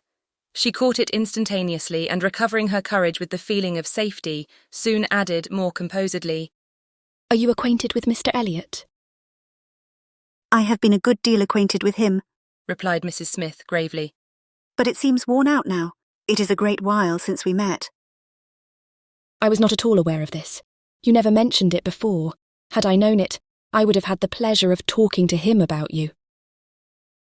To confess the truth, said Mrs. Smith, assuming her usual air of cheerfulness, that is exactly the pleasure I want you to have. I want you to talk about me to Mr. Elliot. I want your interest with him. He can be of essential service to me. And if you would have the goodness, my dear Miss Elliot, to make it an object to yourself, of course it is done. I should be extremely happy. I hope you cannot doubt my willingness to be of even the slightest use to you, replied Anne. But I suspect that you are considering me as having a higher claim on Mr. Elliot, a greater right to influence him than is really the case. I am sure you have, somehow or other, imbibed such a notion. You must consider me only as Mr. Elliot's relation. If in that light there is anything which you suppose his cousin might fairly ask of him, I beg you would not hesitate to employ me. Mrs. Smith gave her a penetrating glance, and then, smiling, said, I have been a little premature, I perceive. I beg your pardon. I ought to have waited for official information. But now, my dear Miss Elliot, as an old friend, do give me a hint as to when I may speak. Next week? To be sure, by next week I may be allowed to think it all settled and build my own selfish schemes on Mr. Elliot's good fortune. No, replied Anne. Nor next week, nor next, nor next. I assure you that nothing of the sort you are thinking of will be settled any week. I am not going to marry Mr. Elliot. I should like to know why you imagine I am. Mrs. Smith looked at her again, looked earnestly, smiled, shook her head and exclaimed, Now, how I do wish I understood you. How I do wish I knew what you were at. I have a great idea that you do not design to be cruel when the right moment occurs. Till it does come, you know, we women never mean to have anybody. It is a thing, of course, among us that every man is refused till he offers. But why should you be cruel? Let me plead for my present friend, I cannot call him, but for my former friend. Where can you look for a more suitable match? Where could you expect a more gentlemanlike, agreeable man? Let me recommend Mr. Elliot. I am sure you hear nothing but good of him from Colonel Wallis, and who can know him better than Colonel Wallis? My dear Mrs. Smith, Mr. Elliot's wife has not been dead much above half a year. He ought not to be supposed to be paying his addresses to anyone. Oh, if these are your only objections, cried Mrs. Smith archly. Mr. Elliot is safe, and I shall give myself no more trouble about him. Do not forget me when you are married, that's all. Let him know me to be a friend of yours, and then he will think little of the trouble required, which it is very natural for him now, with so many affairs and engagements of his own, to avoid and get rid of as he can. Very natural, perhaps. 99 out of 100 would do the same. Of course, he cannot be aware of the importance to me. Well, my dear Miss Elliot, I hope and trust you will be very happy. Mr. Elliot has sense to understand the value of such a woman. Your peace will not be shipwrecked as mine has been. You are safe in all worldly matters, and safe in his character. He will not be led astray. He will not be misled by others to his ruin. No, said Anne. I can readily believe all that of my cousin. He seems to have a calm, decided temper, not at all open to dangerous impressions. I consider him with great respect. I have no reason from anything that has fallen within my observation to do otherwise, but I have not known him long, and he is not a man, I think, to be known intimately soon. Will not this manner of speaking of him, Mrs. Smith, convince you that he is nothing to me? Surely this must be calm enough. And upon my word, he is nothing to me. Should he ever propose to me, which I have very little reason to imagine he has any thought of doing, I shall not accept him. I assure you I shall not. I assure you, Mr. Elliot had not the share which you have been supposing in whatever pleasure the concert of last night might afford. Not Mr. Elliot. It is not Mr. Elliot that— She stopped, regretting with a deep blush that she had implied so much, but less would hardly have been sufficient. Mrs. Smith would hardly have believed so soon in Mr. Elliot's failure, but from the perception of there being a somebody else. As it was, she instantly submitted, and with all the semblance of seeing nothing beyond, and Anne, eager to escape farther notice, was impatient to know why Mrs. Smith should have fancied she was to marry Mr. Elliot, where she could have received the idea, or from whom she could have heard it. Do tell me how it first came into your head. It first came into my head, replied Mrs. Smith, upon finding how much you were together, and feeling it to be the most probable thing in the world to be wished for by everybody belonging to either of you. And you may depend upon it that all your acquaintance have disposed of you in the same way, but I never heard it spoken of till 2 days ago. And has it indeed been spoken of? Did you observe the woman who opened the door to you when you called yesterday? No. Was not it Mrs. Speed, as usual, or the maid? I observed no one in particular. It was my friend Mrs. Rook, Nurse Rook, who, by the by, had a great curiosity to see you, and was delighted to be in the way to let you in. She came away from Marlborough Buildings only on Sunday, and she it was who told me you were to marry Mr. Elliot. She had it from Mrs. Wallis herself, which did not seem bad authority. She sat an hour with me on Monday evening, and gave me the whole history. The whole history, repeated Anne, laughing. She could not make a very long history, I think, of one such little article of unfounded news. Mrs. Smith said nothing. But, continued Anne presently, though there is no truth in my having this claim on Mr. Elliot, I should be extremely happy to be of use to you in any way that I could. Shall I mention to him your being in Bath? Shall I take any message? No, I thank you. No, certainly not. In the warmth of the moment, and under a mistaken impression, I might perhaps have endeavoured to interest you in some circumstances. But not now. No, I thank you. I have nothing to trouble you with. I think you spoke of having known Mr. Elliot many years. I did. Not before he was married, I suppose. Yes, he was not married when I knew him first. And were you much acquainted? Intimately. Indeed. Then do tell me what he was at that time of life. I have a great curiosity to know what Mr. Elliot was as a very young man. Was he at all such as he appears now? I have not seen Mr. Elliot these 3 years, was Mrs. Smith's answer, given so gravely that it was impossible to pursue the subject farther, and Anne felt that she had gained nothing but an increase of curiosity. They were both silent, Mrs. Smith very thoughtful. At last, I beg your pardon, my dear Miss Elliot, she cried in her natural tone of cordiality. I beg your pardon for the short answers I have been giving you, but I have been uncertain what I ought to do. I have been doubting and considering as to what I ought to tell you. There were many things to be taken into the account. One hates to be officious, to be giving bad impressions, making mischief. Even the smooth surface of family union seems worth preserving, though there may be nothing durable beneath. However, I have determined. I think I am right. I think you ought to be made acquainted with Mr. Elliot's real character. Though I fully believe that at present you have not the smallest intention of accepting him, there is no saying what may happen. You might, some time or other, be differently affected towards him. Hear the truth, therefore, now, while you are unprejudiced. Mr. Elliot is a man without heart or conscience, a designing, wary, cold-blooded being who thinks only of himself, whom for his own interest or ease would be guilty of any cruelty or any treachery that could be perpetrated without risk of his general character. He has no feeling for others. Those whom he has been the chief cause of leading into ruin, he can neglect and desert without the smallest compunction. He is totally beyond the reach of any sentiment of justice or compassion. Oh, he is black at heart, hollow and black. Anne's astonished air and exclamation of wonder made her pause, and in a calmer manner she added, My expressions startle you. You must allow for an injured, angry woman, but I will try to command myself. I will not abuse him. I will only tell you what I have found him. Facts shall speak. He was the intimate friend of my dear husband, who trusted and loved him, and thought him as good as himself. The intimacy had been formed before our marriage. I found them most intimate friends, and I too became excessively pleased with Mr. Elliot, and entertained the highest opinion of him. At 19, you know, one does not think very seriously, but Mr. Elliot appeared to me quite as good as others, and much more agreeable than most others, and we were almost always together. We were principally in town, living in very good style. He was then the inferior in circumstances. He was then the poor one. He had chambers in the Temple, and it was as much as he could do to support the appearance of a gentleman. He had always a home with us whenever he chose it. He was always welcome. He was like a brother.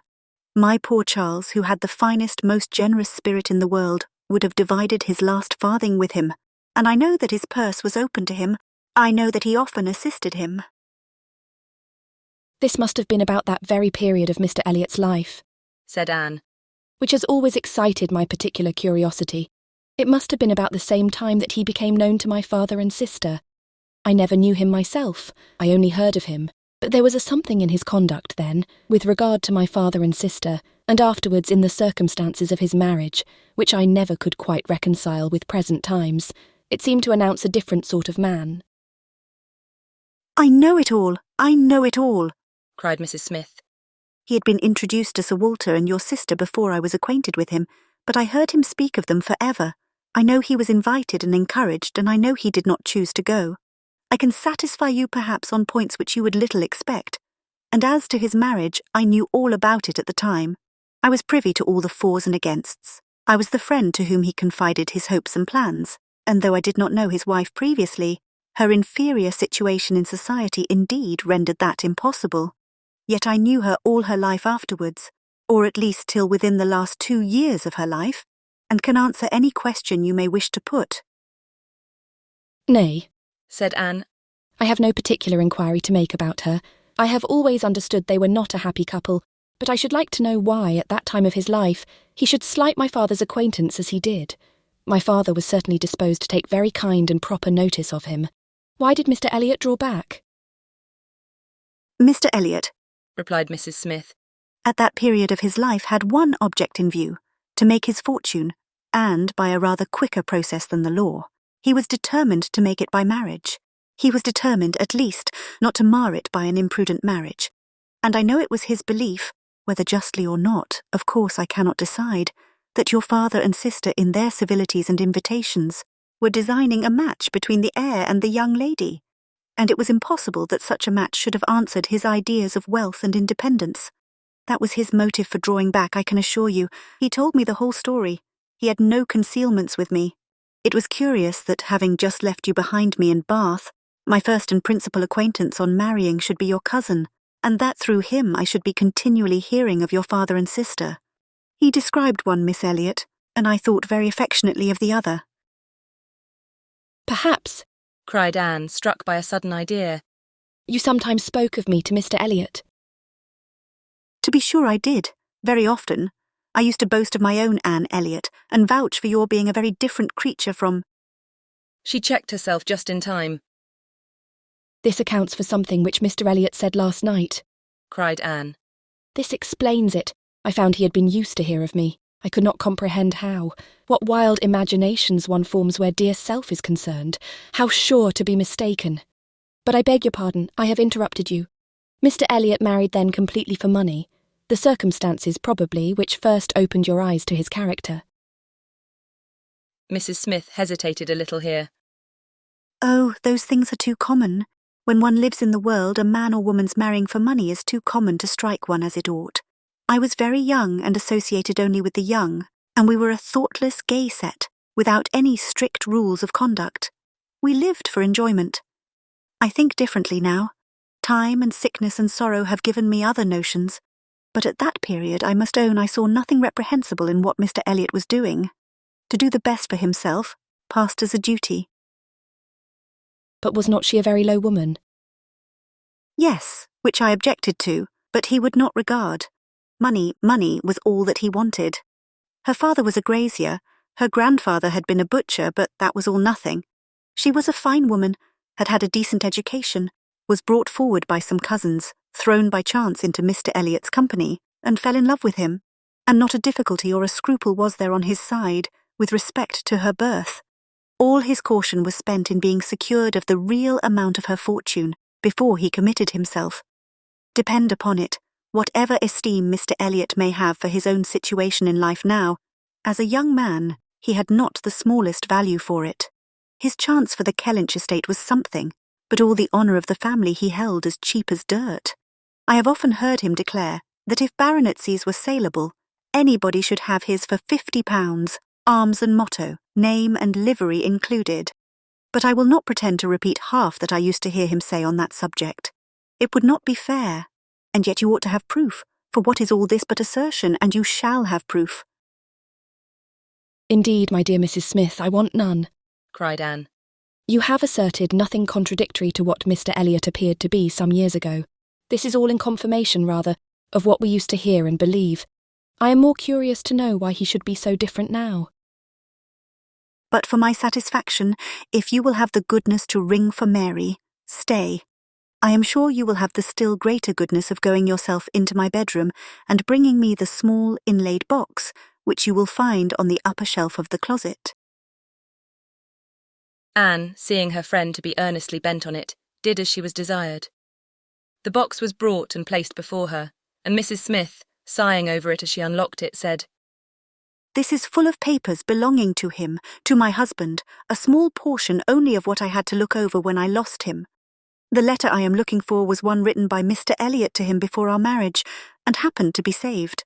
Why, one can hardly imagine. But he was careless and immethodical, like other men about those things. And when I came to examine his papers, I found it with others still more trivial, from different people scattered here and there, while many letters and memorandums of real importance had been destroyed. Here it is. I would not burn it, because being even then very little satisfied with Mr. Elliot, I was determined to preserve every document of former intimacy. I have now another motive for being glad that I can produce it. This was the letter, directed to Charles Smith, Esquire, Tunbridge Wells, and dated from London, as far back as July 1803. Dear Smith, I have received yours. Your kindness almost overpowers me. I wish nature had made such hearts as yours more common, but I have lived 23 years in the world, and have seen none like it. At present, believe me, I have no need of your services being in cash again. Give me joy. I've got rid of Sir Walter and Miss. They are gone back to Kellynch, and almost made me swear to visit them this summer. But my first visit to Kellynch will be with a surveyor, to tell me how to bring it with best advantage to the hammer. The baronet, nevertheless, is not unlikely to marry again. He is quite fool enough. If he does, however, they will leave me in peace, which may be a decent equivalent for the reversion. He is worse than last year. I wish I had any name but Elliot. I'm sick of it.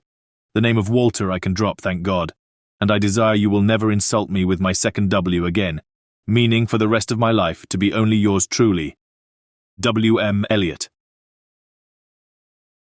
Such a letter could not be read without putting Anne in a glow, and Mrs. Smith, observing the high colour in her face, said, The language I know is highly disrespectful. Though I have forgot the exact terms, I have a perfect impression of the general meaning. But it shows you the man. Mark his professions to my poor husband. Can anything be stronger? Anne could not immediately get over the shock and mortification of finding such words applied to her father. She was obliged to recollect that her seeing the letter was a violation of the laws of honour, that no one ought to be judged or to be known by such testimonies, that no private correspondence could bear the eye of others, before she could recover calmness enough to return the letter which she had been meditating over, and say, Thank you. This is full proof, undoubtedly, proof of everything you were saying. But why be acquainted with us now? I can explain this too, cried Mrs. Smith, smiling. Can you really? Yes, I have shown you Mr. Elliot as he was a dozen years ago, and I will show him as he is now. I cannot produce written proof again, but I can give as authentic oral testimony as you can desire of what he is now wanting and what he is now doing. He is no hypocrite now. He truly wants to marry you. His present attentions to your family are very sincere, quite from the heart. I will give you my authority. His friend, Colonel Wallace. Colonel Wallace, you're acquainted with him? No, it does not come to me in quite so direct a line as that. It takes a bend or two, but nothing of consequence. The stream is as good as at first. The little rubbish it collects in the turnings is easily moved away. Mr. Elliot talks unreservedly to Colonel Wallace of his views on you, which said Colonel Wallace, I imagine to be, in himself, a sensible, careful, discerning sort of character. But Colonel Wallace has a very pretty, silly wife, to whom he tells things which he had better not, and he repeats it all to her. She, in the overflowing spirits of her recovery, repeats it all to her nurse, and the nurse, knowing my acquaintance with you, very naturally brings it all to me. On Monday evening, my good friend Mrs. Rooke let me thus much into the secrets of Marlborough Buildings. When I talked of a whole history, therefore, you see I was not romancing so much as you supposed. My dear Mrs. Smith, your authority is deficient. This will not do. Mr. Elliot's having any views on me will not in the least account for the efforts he made towards a reconciliation with my father. That was all prior to my coming to Bath. I found them on the most friendly terms when I arrived. I know you did. I know it all perfectly, but— Indeed, Mrs. Smith, we must not expect to get real information in such a line. Facts or opinions which are to pass through the hands of so many, to be misconceived by folly in one and ignorance in another, can hardly have much truth left. Only give me a hearing. You will soon be able to judge of the general credit due by listening to some particulars which you can yourself immediately contradict or confirm. Nobody supposes that you were his first inducement. He had seen you indeed, before he came to Bath and admired you, but without knowing it to be you. So says my historian, at least. Is this true? Did he see you last summer or autumn, somewhere down in the west, to use her own words without knowing it to be you? He certainly did. So far it is very true. At Lyme. I happened to be at Lyme. Well, continued Mrs. Smith triumphantly, grant my friend the credit due to the establishment of the first point asserted. He saw you then at Lyme and liked you so well as to be exceedingly pleased to meet with you again in Camden Place, as Miss Anne Elliot, and from that moment I have no doubt had a double motive in his visits there. But there was another, and an earlier, which I will now explain. If there is anything in my story which you know to be either false or improbable, stop me. My account states that your sister's friend, the lady now staying with you, whom I have heard you mention, came to Bath with Miss Elliot and Sir Walter as long ago as September, in short when they first came themselves, and has been staying there ever since. That she is a clever, insinuating, handsome woman, poor and plausible, and altogether such in situation and manner as to give a general idea among Sir Walter's acquaintance of her meaning to be Lady Elliot, and as general a surprise that Miss Elliot should be apparently blind to the danger. Here, Mrs. Smith paused a moment, but Anne had not a word to say, and she continued. This was the light in which it appeared to those who knew the family, long before you returned to it, and Colonel Wallis had his eye upon your father enough to be sensible of it, though he did not then visit in Camden Place. But his regard for Mr. Elliot gave him an interest in watching all that was going on there, and when Mr. Elliot came to Bath for a day or two, as he happened to do a little before Christmas, Colonel Wallis made him acquainted with the appearance of things and the reports beginning to prevail. Now you are to understand that time had worked a very material change in Mr. Elliot's opinions as to the value of a baronetcy. Upon all points of blood and connection, he is a completely altered man. Having long had as much money as he could spend, nothing to wish for on the side of avarice or indulgence, he has been gradually learning to pin his happiness upon the consequence he is heir to. I thought it coming on before our acquaintance ceased, but it is now a confirmed feeling. He cannot bear the idea of not being Sir William. You may guess, therefore, that the news he heard from his friend could not be very agreeable, and you may guess what it produced. The resolution of coming back to Bath as soon as possible, and of fixing himself here for a time, with the view of renewing his former acquaintance, and recovering such a footing in the family as might give him the means of ascertaining the degree of his danger, and of circumventing the lady if he found it material. This was agreed upon between the two friends as the only thing to be done, and Colonel Wallis was to assist in every way that he could. He was to be introduced, and Mrs. Wallis was to be introduced, and everybody was to be introduced. Mr. Elliot came back accordingly, and on application was forgiven, as you know, and readmitted into the family, and there it was his constant object, and his only object, till your arrival added another motive, to watch Sir Walter and Mrs. Clay. He omitted no opportunity of being with them, threw himself in their way, called at all hours, but I need not be particular on this subject. You can imagine what an artful man would do, and with this guide, perhaps, may recollect what you have seen him do. Yes, said Anne. You tell me nothing which does not accord with what I have known, or could imagine. There is always something offensive in the details of cunning. The manoeuvres of selfishness and duplicity must ever be revolting, but I have heard nothing which really surprises me. I know those who would be shocked by such a representation of Mr. Elliot, who would have difficulty in believing it, but I have never been satisfied. I have always wanted some other motive for his conduct than appeared. I should like to know his present opinion as to the probability of the event he has been in dread of, whether he considers the danger to be lessening or not. Lessening, I understand, replied Mrs. Smith. He thinks Mrs. Clay afraid of him, aware that he sees through her, and not daring to proceed as she might do in his absence. But since he must be absent some time or other, I do not perceive how he can ever be secure while she holds her present influence. Mrs. Wallis has an amusing idea, as nurse tells me, that it is to be put into the marriage articles when you and Mr. Elliot marry, that your father is not to marry Mrs. Clay. A scheme, worthy of Mrs. Wallis's understanding by all accounts, but my sensible nurse Rook sees the absurdity of it. Why, to be sure, ma'am, said she, it would not prevent his marrying anybody else.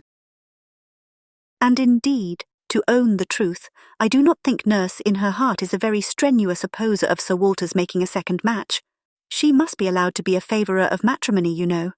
And, since self will intrude, who can say that she may not have some flying visions of attending the next Lady Elliot, through Mrs. Wallis's recommendation? I'm very glad to know all this, said Anne after a little thoughtfulness. It will be more painful to me in some respects to be in company with him, but I shall know better what to do. My line of conduct will be more direct. Mr. Elliot is evidently a disingenuous, artificial, worldly man who has never had any better principle to guide him than selfishness. But Mr. Elliot was not done with. Mrs. Smith had been carried away from her first direction, and Anne had forgotten, in the interest of her own family concerns, how much had been originally implied against him. But her attention was now called to the explanation of those first hints, and she listened to a recital which, if it did not perfectly justify the unqualified bitterness of Mrs. Smith, proved him to have been very unfeeling in his conduct towards her, very deficient both in justice and compassion.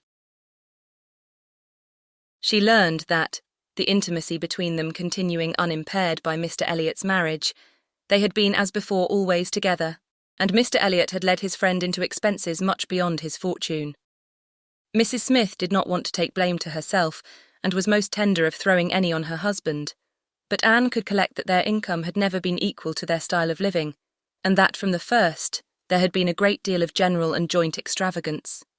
From his wife's account of him, she could discern Mr. Smith to have been a man of warm feelings, easy temper, careless habits, and not strong understanding, much more amiable than his friend, and very unlike him, led by him, and probably despised by him.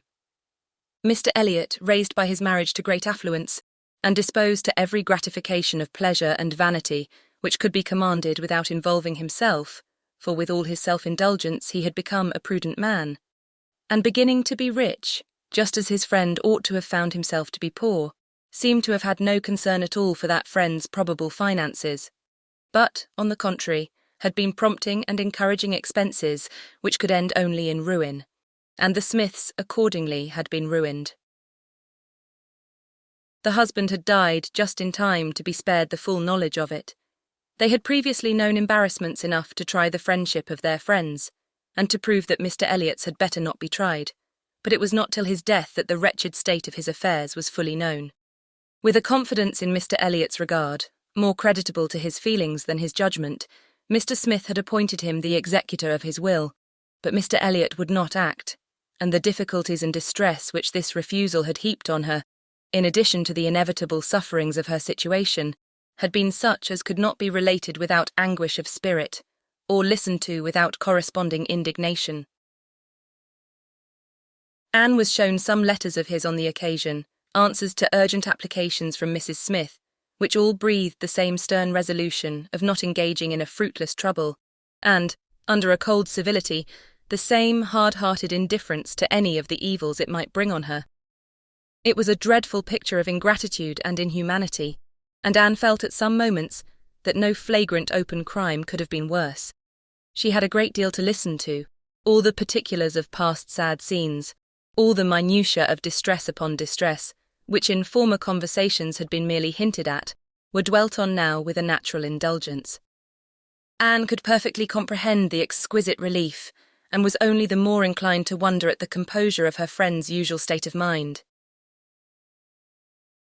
There was one circumstance in the history of her grievances of particular irritation. She had good reason to believe that some property of her husband in the West Indies, which had been for many years under a sort of sequestration for the payment of its own encumbrances, might be recoverable by proper measures, and this property, though not large, would be enough to make her comparatively rich, but there was nobody to stir in it. Mr. Elliot would do nothing, and she could do nothing herself, equally disabled from personal exertion by her state of bodily weakness, and from employing others by her want of money. She had no natural connections to assist her, even with their counsel, and she could not afford to purchase the assistance of the law. This was a cruel aggravation of actually straitened means, to feel that she ought to be in better circumstances, that a little trouble in the right place might do it, and to fear that delay might be even weakening her claims, was hard to bear. It was on this point that she had hoped to engage Anne's good offices with Mr. Elliot. She had previously, in the anticipation of their marriage, been very apprehensive of losing her friend by it, but on being assured that he could have made no attempt of that nature, since he did not even know her to be in Bath, it immediately occurred that something might be done in her favour by the influence of the woman he loved, and she had been hastily preparing to interest Anne's feelings, as far as the observances due to Mr. Elliot's character would allow, when Anne's refutation of the supposed engagement changed the face of everything.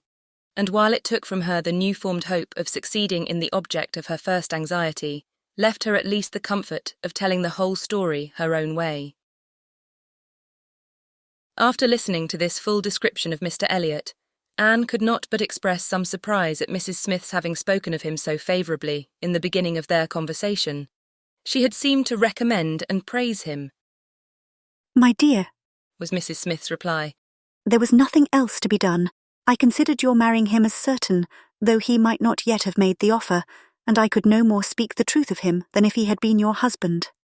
My heart bled for you as I talked of happiness, and yet he is sensible, he is agreeable, and with such a woman as you, it was not absolutely hopeless. He was very unkind to his first wife. They were wretched together, but she was too ignorant and giddy for respect, and he had never loved her. I was willing to hope that you must fare better."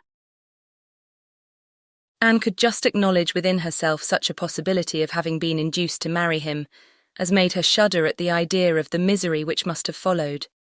It was just possible that she might have been persuaded by Lady Russell, and under such a supposition, which would have been most miserable when time had disclosed all too late.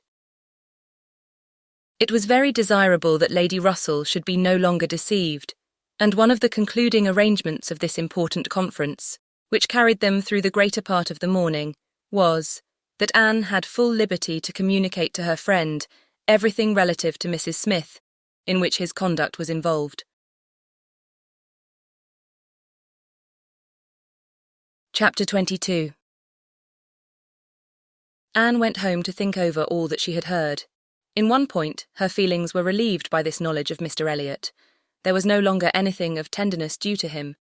He stood as opposed to Captain Wentworth in all his own unwelcome obtrusiveness, and the evil of his attentions last night, the irremediable mischief he might have done, was considered with sensations unqualified, unperplexed.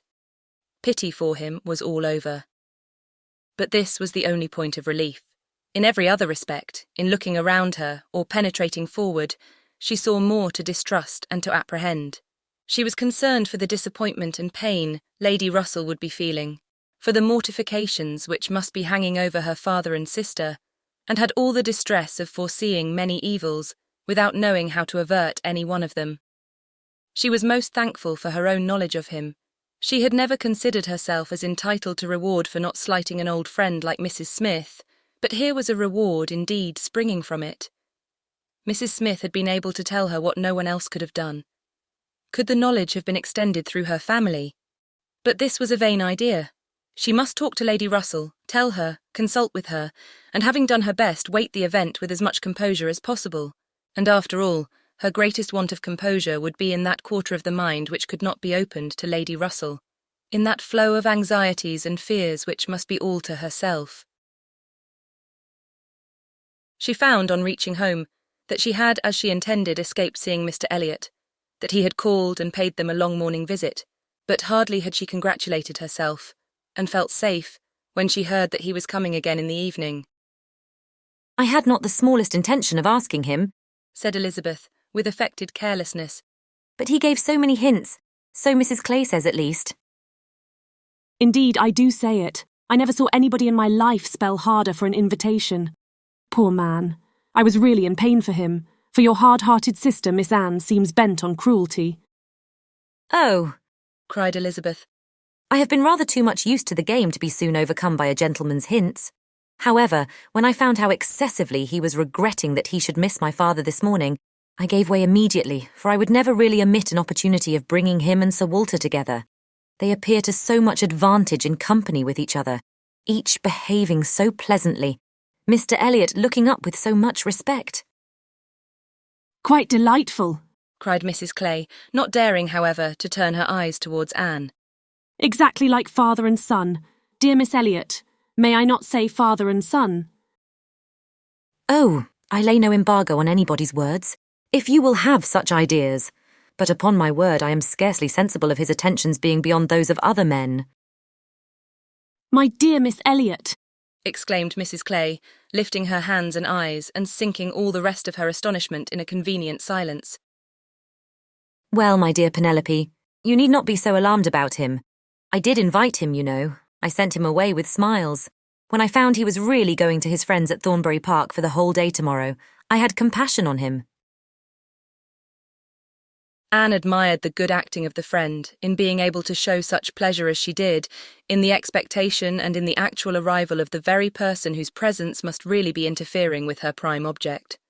It was impossible, but that Mrs. Clay must hate the sight of Mr. Elliot, and yet she could assume a most obliging, placid look, and appear quite satisfied with the curtailed licence of devoting herself only half as much to Sir Walter as she would have done otherwise. To Anne herself it was most distressing to see Mr. Elliot enter the room, and quite painful to have him approach and speak to her. She had been used before to feel that he could not be always quite sincere, but now she saw insincerity in everything. His attentive deference to her father, contrasted with his former language, was odious, and when she thought of his cruel conduct towards Mrs. Smith, she could hardly bear the sight of his present smiles and mildness, or the sound of his artificial good sentiments. She meant to avoid any such alteration of manners as might provoke a remonstrance on his side. It was a great object to her to escape all inquiry or éclat, but it was her intention to be as decidedly cool to him as might be compatible with their relationship, and to retrace, as quietly as she could, the few steps of unnecessary intimacy she had been gradually led along. She was accordingly more guarded and more cool than she had been the night before. He wanted to animate her curiosity again as to how and where he could have heard her formerly praised, wanted very much to be gratified by more solicitation, but the charm was broken. He found that the heat and animation of a public room was necessary to kindle his modest cousin's vanity. He found at least that it was not to be done now by any of those attempts which he could hazard among the too commanding claims of the others. He little surmised that it was a subject acting now exactly against his interest, bringing immediately to her thoughts all those parts of his conduct which were least excusable. She had some satisfaction in finding that he was really going out of Bath the next morning, going early, and that he would be gone the greater part of 2 days. He was invited again to Camden Place the very evening of his return, but from Thursday to Saturday evening his absence was certain. It was bad enough that a Mrs. Clay should be always before her, but that a deeper hypocrite should be added to their party seemed the destruction of everything like peace and comfort. It was so humiliating to reflect on the constant deception practised on her father and Elizabeth, to consider the various sources of mortification preparing for them. Mrs. Clay's selfishness was not so complicate nor so revolting as his, and Anne would have compounded for the marriage at once with all its evils, to be clear of Mr. Elliot's subtleties in endeavouring to prevent it. On Friday morning she meant to go very early to Lady Russell and accomplish the necessary communication, and she would have gone directly after breakfast, but that Mrs. Clay was also going out on some obliging purpose of saving her sister trouble, which determined her to wait till she might be safe from such a companion. She saw Mrs. Clay fairly off, therefore, before she began to talk of spending the morning in Rivers Street. "Very well," said Elizabeth. "I have nothing to send but my love. Oh, you may as well take back that tiresome book she would lend me and pretend I have read it through. I really cannot be plaguing myself forever with all the new poems and states of the nation that come out. Lady Russell quite bores one with her new publications. You need not tell her so, but I thought her dress hideous the other night. I used to think she had some taste in dress, but I was ashamed of her at the concert, something so formal and arranged in her air, and she sits so upright. My best love, of course." "And mine," added Sir Walter. "Kindest regards, and you may say that I mean to call upon her soon. Make a civil message, but I shall only leave my card. Morning visits are never fair by women at her time of life, who make themselves up so little. If she would only wear rouge, she would not be afraid of being seen. But last time I called, I observed the blinds were let down immediately." While her father spoke, there was a knock at the door. Who could it be? Anne, remembering the preconcerted visits, at all hours, of Mr. Elliot, would have expected him, but for his known engagement 7 miles off. After the usual period of suspense, the usual sounds of approach were heard, and Mr. and Mrs. Charles Musgrove were ushered into the room. Surprise was the strongest emotion raised by their appearance, but Anne was really glad to see them, and the others were not so sorry but that they could put on a decent air of welcome.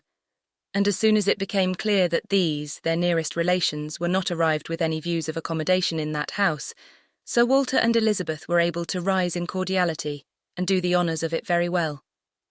They were come to Bath for a few days with Mrs. Musgrove, and were at the White Hart. So much was pretty soon understood, but till Sir Walter and Elizabeth were walking Mary into the other drawing-room and regaling themselves with her admiration, Anne could not draw upon Charles's brain for a regular history of their coming, or an explanation of some smiling hints of particular business, which had been ostentatiously dropped by Mary, as well as of some apparent confusion as to whom their party consisted of. She then found that it consisted of Mrs. Musgrove, Henrietta, and Captain Harville, beside their two selves. He gave her a very plain, intelligible account of the whole, a narration in which she saw a great deal of most characteristic proceeding.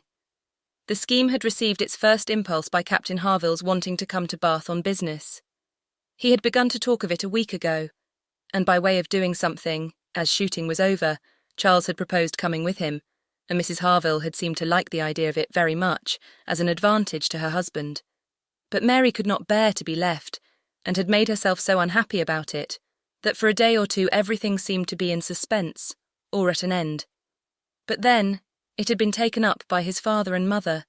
His mother had some old friends in Bath whom she wanted to see. It was thought a good opportunity for Henrietta to come and buy wedding clothes for herself and her sister, and, in short, it ended in being his mother's party, that everything might be comfortable and easy to Captain Harville, and he and Mary were included in it, by way of general convenience. They had arrived late the night before. Mrs. Harville, her children and Captain Benwick remained with Mr. Musgrove and Louisa at Uppercross.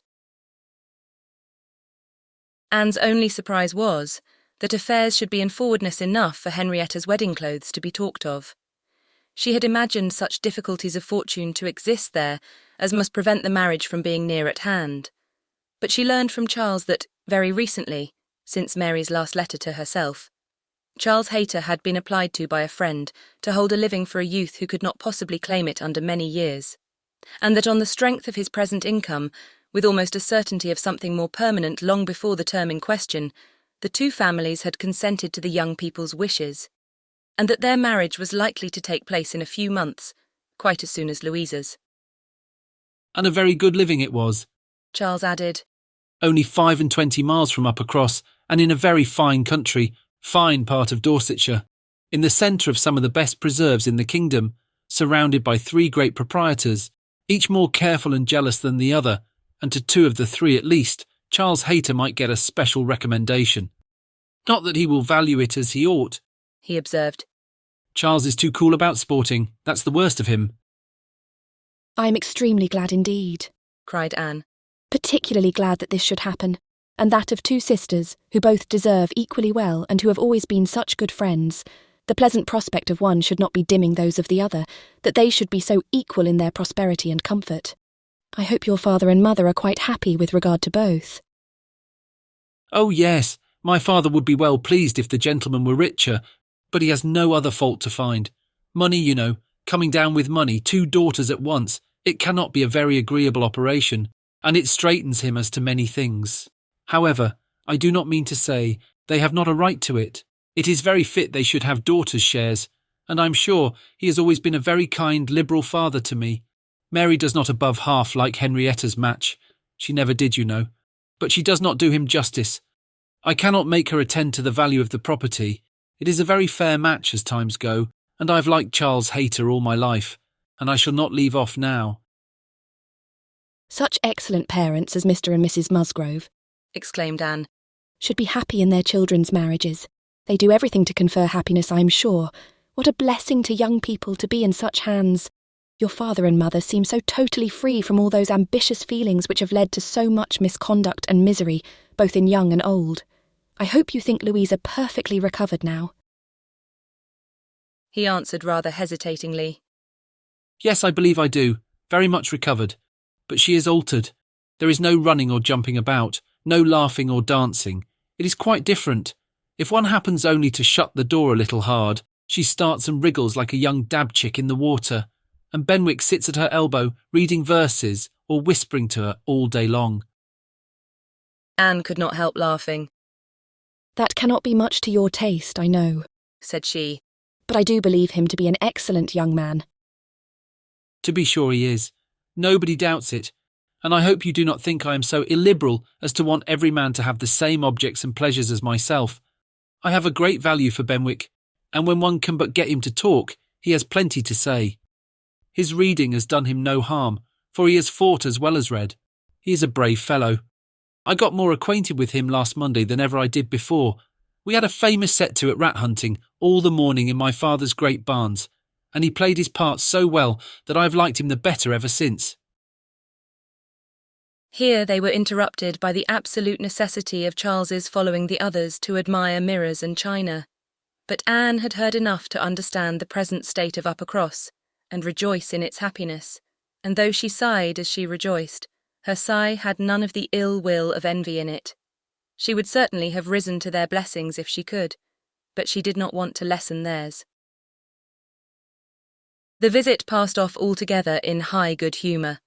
Mary was in excellent spirits, enjoying the gaiety and the change, and so well satisfied with the journey in her mother-in-law's carriage with 4 horses, and with her own complete independence of Camden Place, that she was exactly in a temper to admire everything as she ought, and enter most readily into all the superiorities of the house, as they were detailed to her. She had no demands on her father or sister, and her consequence was just enough increased by their handsome drawing-rooms. Elizabeth was, for a short time, suffering a good deal. She felt that Mrs. Musgrove and all her party ought to be asked to dine with them, but she could not bear to have the difference of style, the reduction of servants, which a dinner must betray, witnessed by those who had been always so inferior to the Elliots of Kellynch. It was a struggle between propriety and vanity, but vanity got the better, and then Elizabeth was happy again. These were her internal persuasions. Old-fashioned notions, country hospitality. We do not profess to give dinners. Few people in Bath do. Lady Alicia never does. Did not even ask her own sister's family, though they were here a month, and I dare say it would be very inconvenient to Mrs. Musgrove. Put her quite out of her way. I'm sure she would rather not come. She cannot feel easy with us. I will ask them all for an evening. That will be much better. That will be a novelty and a treat. They have not seen 2 such drawing-rooms before. They will be delighted to come tomorrow evening. It shall be a regular party, small but most elegant. And this satisfied Elizabeth, and when the invitation was given to the 2 present, and promised for the absent, Mary was as completely satisfied. She was particularly asked to meet Mr. Elliot, and be introduced to Lady Dalrymple and Miss Carteret, who were fortunately already engaged to come, and she could not have received a more gratifying attention. Miss Elliot was to have the honour of calling on Mrs. Musgrove in the course of the morning, and Anne walked off with Charles and Mary to go and see her and Henrietta directly. Her plan of sitting with Lady Russell must give way for the present. They all 3 called in Rivers Street for a couple of minutes, but Anne convinced herself that a day's delay of the intended communication could be of no consequence, and hastened forward to the White Hart, to see again the friends and companions of the last autumn, with an eagerness of goodwill which many associations contributed to form. They found Mrs. Musgrove and her daughter within and by themselves, and Anne had the kindest welcome from each. Henrietta was exactly in that state of recently improved views, of fresh-formed happiness, which made her full of regard and interest for everybody she had ever liked before at all, and Mrs. Musgrove's real affection had been won by her usefulness when they were in distress. It was a heartiness, and a warmth, and a sincerity which Anne delighted in the more, from the sad want of such blessings at home. She was entreated to give them as much of her time as possible, invited for every day and all day long, or rather claimed as part of the family, and in return she naturally fell into all her wonted ways of attention and assistance, and on Charles's leaving them together, was listening to Mrs. Musgrove's history of Louisa, and to Henrietta's of herself, giving opinions on business and recommendations to shops, with intervals of every help which Mary required, from altering her ribbon to settling her accounts, from finding her keys and assorting her trinkets, to trying to convince her that she was not ill-used by anybody, which Mary, well amused as she generally was, in her station at a window overlooking the entrance to the pump-room, could not but have her moments of imagining. A morning of thorough confusion was to be expected. A large party in an hotel ensured a quick changing, unsettled scene. 5 minutes brought a note, the next a parcel, and Anne had not been there half an hour when their dining room, spacious as it was, seemed more than half filled. A party of steady old friends were seated around Mrs. Musgrove, and Charles came back with Captains Harville and Wentworth. The appearance of the latter could not be more than the surprise of the moment. It was impossible for her to have forgotten to feel that this arrival of their common friends must be soon bringing them together again. Their last meeting had been most important in opening his feelings. She had derived from it a delightful conviction, but she feared from his looks that the same unfortunate persuasion which had hastened him away from the concert room still governed. He did not seem to want to be near enough for conversation. She tried to be calm and leave things to take their course, and tried to dwell much on this argument of rational dependence. Surely if there be constant attachment on each side, our hearts must understand each other ere long. We are not, boy and girl, to be captiously irritable, misled by every moment's inadvertence and wantonly playing with our own happiness. And yet, a few minutes afterwards, she felt as if their being in company with each other, under their present circumstances, could only be exposing them to inadvertencies and misconstructions of the most mischievous kind. "Anne!" cried Mary, still at her window. "There is Mrs. Clay, I am sure, standing under the colonnade, and a gentleman with her. I saw them turn the corner from Bath Street just now. They seemed deep in talk. Who is it? Come and tell me. Good heavens, I recollect. It is Mr. Elliot himself." "No," cried Anne quickly. "it cannot be Mr. Elliot, I assure you. He was to leave Bath at 9 this morning, and does not come back till tomorrow." As she spoke, she felt that Captain Wentworth was looking at her, the consciousness of which vexed and embarrassed her, and made her regret that she had said so much, simple as it was. Mary, resenting that she should be supposed not to know her own cousin, began talking very warmly about the family features, and protesting still more positively that it was Mr. Elliot, calling again upon Anne to come and look for herself, but Anne did not mean to stir, and tried to be cool and unconcerned. Her distress returned, however, on perceiving smiles and intelligent glances pass between 2 or 3 of the lady visitors, as if they believed themselves quite in the secret. It was evident that the report concerning her had spread, and a short pause succeeded, which seemed to ensure that it would now spread farther. "Do come, Anne," cried Mary. "Come and look yourself. You will be too late if you do not make haste. They are parting. They are shaking hands. He is turning away. Not know Mr. Elliot, indeed. You seem to have forgot all about Lyme." To pacify Mary and perhaps screen her own embarrassment, Anne did move quietly to the window. She was just in time to ascertain that it really was Mr. Elliot, which she had never believed before he disappeared on one side, as Mrs. Clay walked quickly off on the other, and checking the surprise which she could not but feel at such an appearance of friendly conference between 2 persons of totally opposite interest, she calmly said, "Yes, it is Mr. Elliot, certainly. He has changed his hour of going, I suppose, that is all, or I may be mistaken, I might not attend," and walked back to her chair recomposed and with the comfortable hope of having acquitted herself well. The visitors took their leave, and Charles, having civilly seen them off and then made a face at them and abused them for coming, began with, "Well, Mother, I have done something for you that you will like. I have been to the theatre and secured a box for tomorrow night. Aren't I a good boy? I know you love a play, and there is room for us all. It holds 9. I have engaged Captain Wentworth. Anne will not be sorry to join us, I am sure. We all like a play. Have not I done well, Mother?" Mrs. Musgrove was good-humouredly beginning to express her perfect readiness for the play, if Henrietta and all the others liked it, when Mary eagerly interrupted her by exclaiming, "Good heavens, Charles, how can you think of such a thing? Take a box for tomorrow night. Have you forgot that we are engaged to Camden Place tomorrow night, and that we were most particularly asked to meet Lady Dalrymple and her daughter, and Mr. Elliot, and all the principal family connections on purpose to be introduced to them?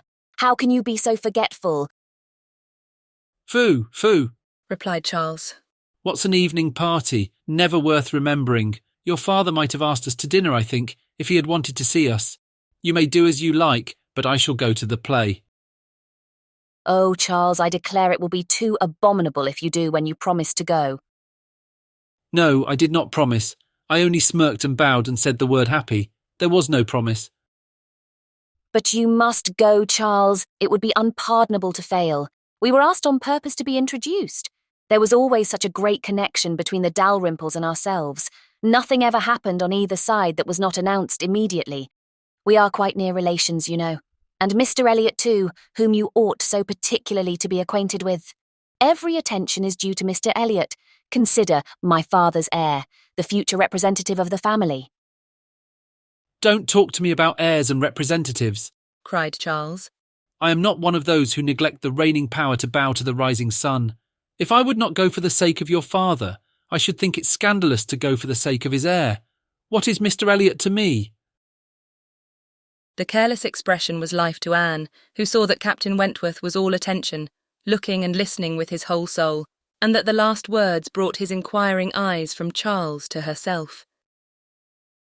Charles and Mary still talked on in the same style.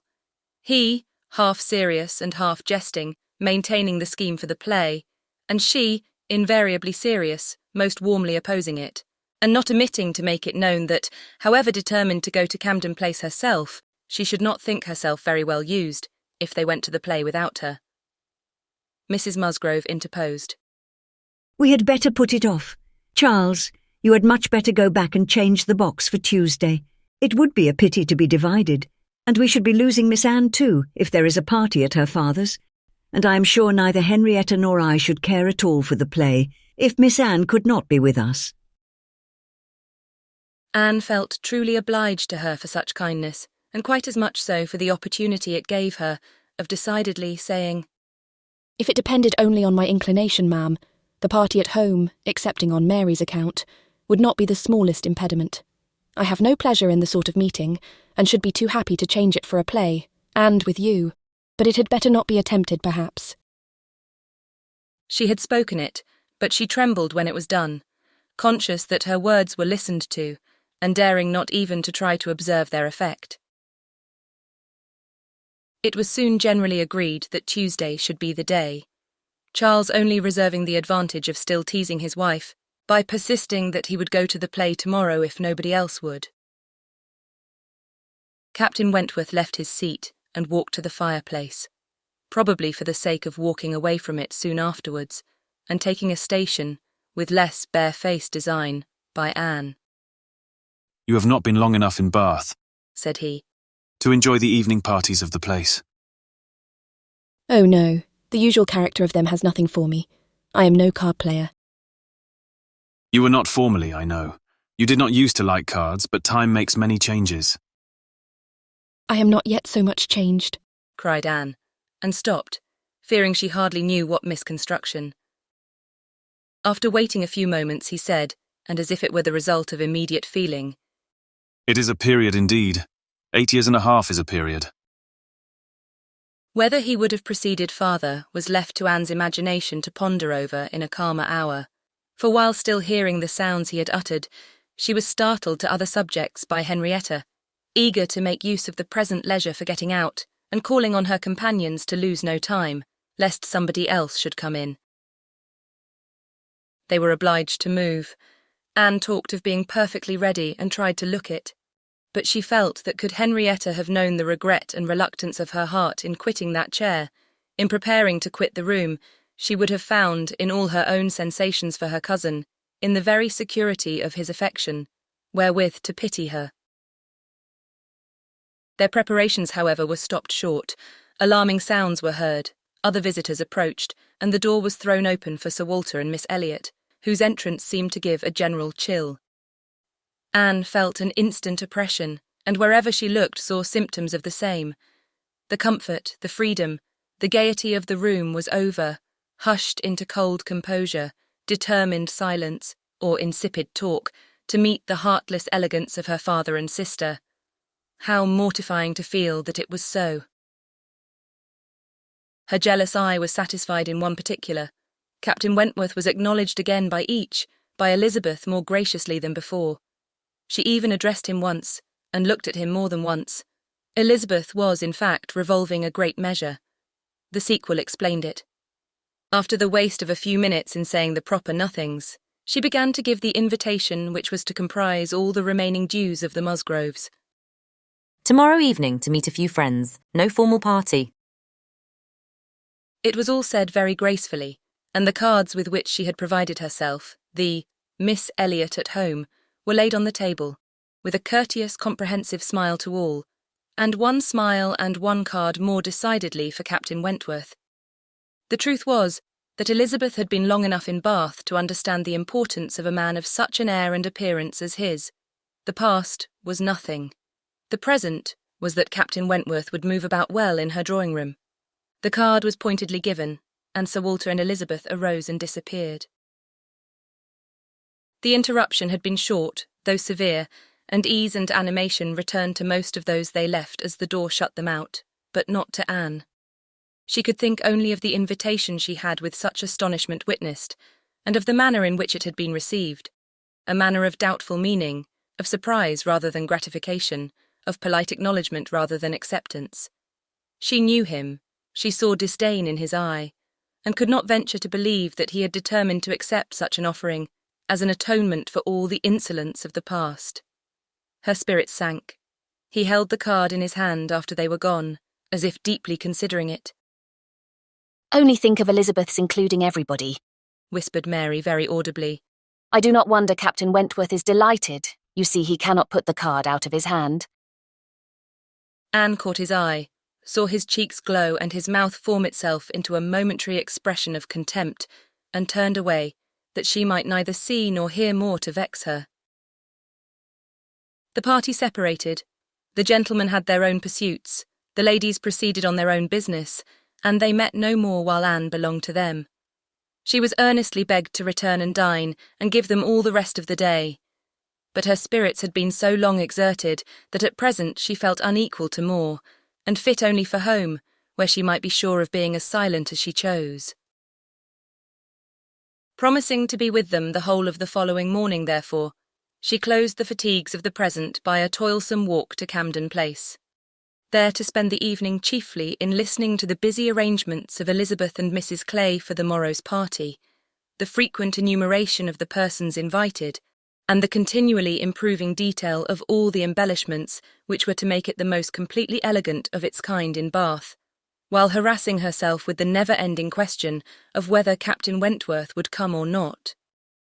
They were reckoning him as certain, but with her it was a gnawing solicitude never appeased for 5 minutes together.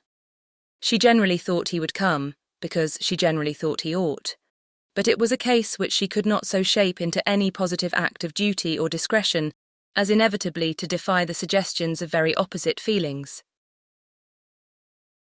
She only roused herself from the broodings of this restless agitation to let Mrs. Clay know that she had been seen with Mr. Elliot 3 hours after his being supposed to be out of Bath, for having watched in vain for some intimation of the interview from the lady herself, she determined to mention it, and it seemed to her there was guilt in Mrs. Clay's face as she listened.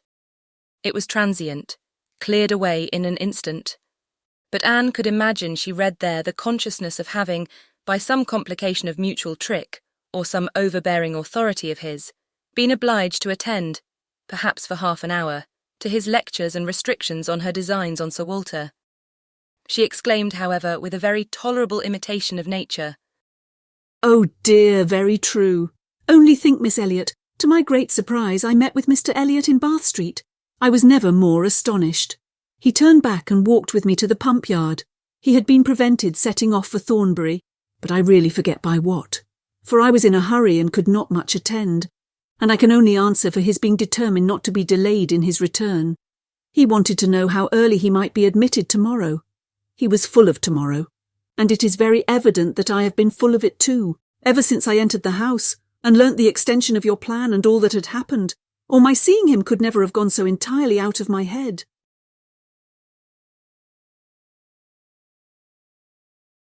Chapter 23.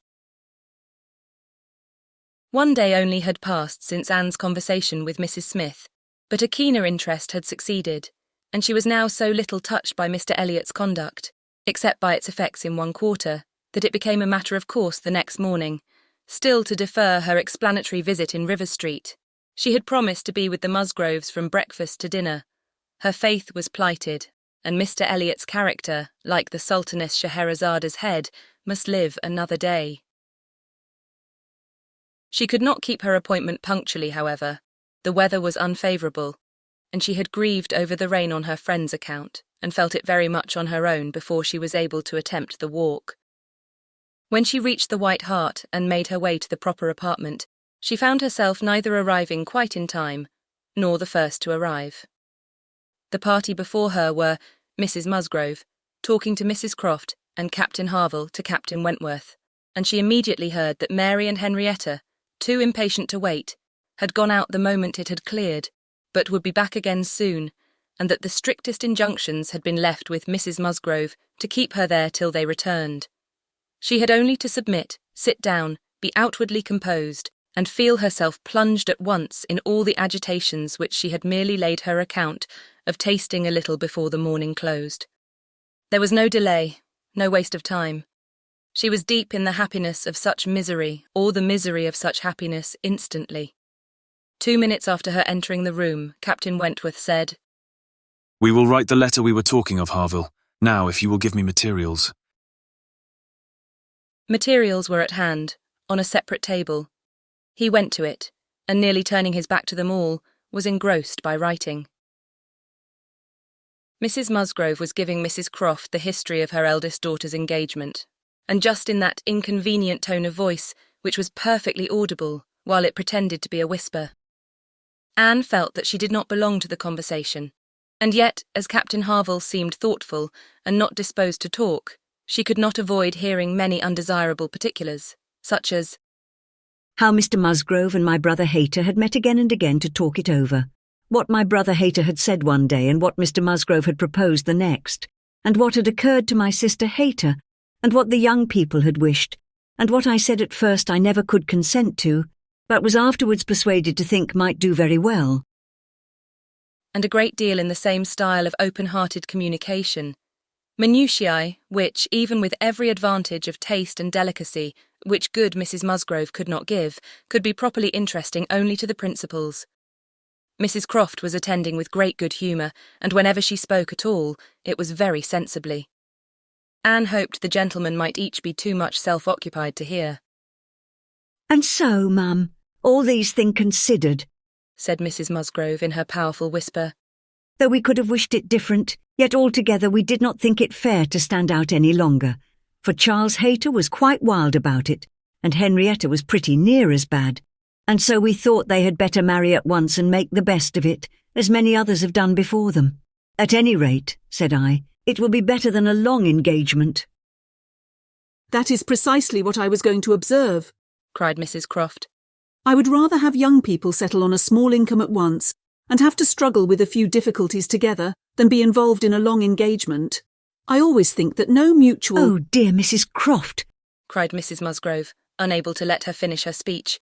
"There is nothing I so abominate for young people as a long engagement. It is what I always protested against for my children. It's all very well, I used to say, for young people to be engaged, if there is a certainty of their being able to marry in 6 months or even in 12. But a long engagement—" "Yes, dear ma'am," said Mrs. Croft. "Or an uncertain engagement, an engagement which may be long.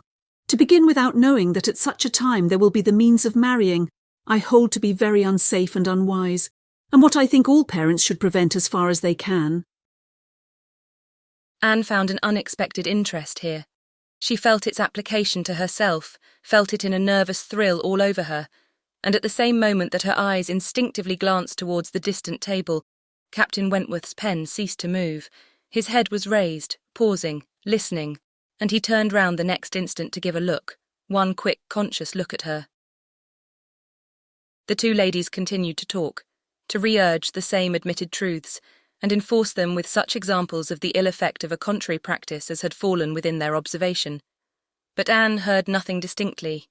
It was only a buzz of words in her ear. Her mind was in confusion.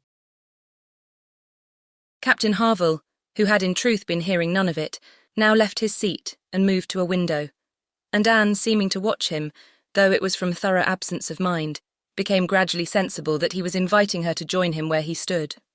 He looked at her with a smile, and a little motion of the head which expressed, "Come to me, I have something to say." And the unaffected, easy kindness of manner, which denoted the feelings of an older acquaintance than he really was, strongly enforced the invitation.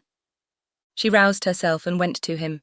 The window at which he stood was at the other end of the room from where the two ladies were sitting, and though nearer to Captain Wentworth's table, not very near.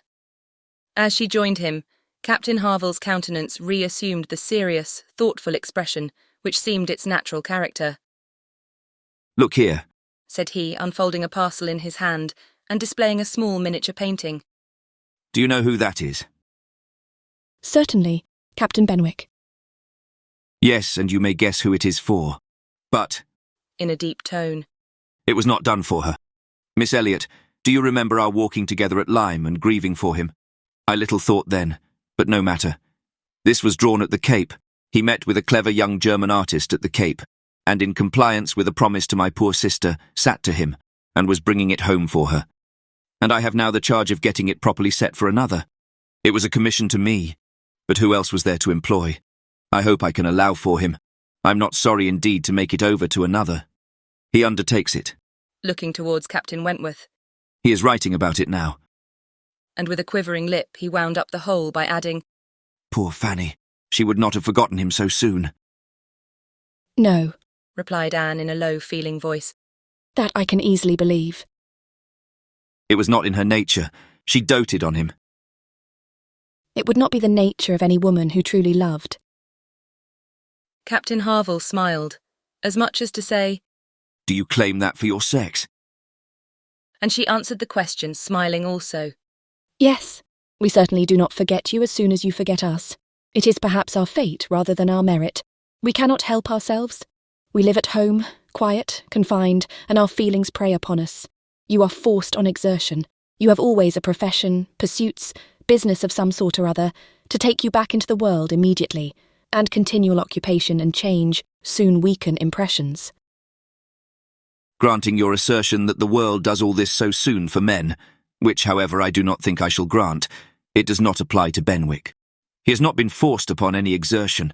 The peace turned him on shore at the very moment, and he has been living with us in our little family circle ever since." True, said Anne. Very true. I did not recollect. But what shall we say now, Captain Harville? If the change be not from outward circumstances, it must be from within. It must be nature, man's nature, which has done the business for Captain Benwick. No, it is not man's nature. I will not allow it to be more man's nature than woman's to be inconstant and forget those they do love, or have loved. I believe the reverse. I believe in a true analogy between our bodily frames and our mental, and that as our bodies are the strongest, so are our feelings, capable of bearing most rough usage and riding out the heaviest weather. Your feelings may be the strongest, replied Anne, but the same spirit of analogy will authorise me to assert that ours are the most tender. Man is more robust than woman, but he is not longer lived, which exactly explains my view of the nature of their attachments. Nay, it would be too hard upon you, if it were otherwise. You have difficulties and privations, and dangers enough to struggle with.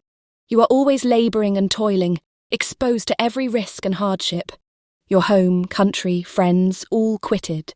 Neither time nor health nor life to be called your own. It would be hard indeed, with a faltering voice, if woman's feelings were to be added to all this. We shall never agree upon this question, Captain Harville was beginning to say, when a slight noise called their attention to Captain Wentworth's hitherto perfectly quiet division of the room.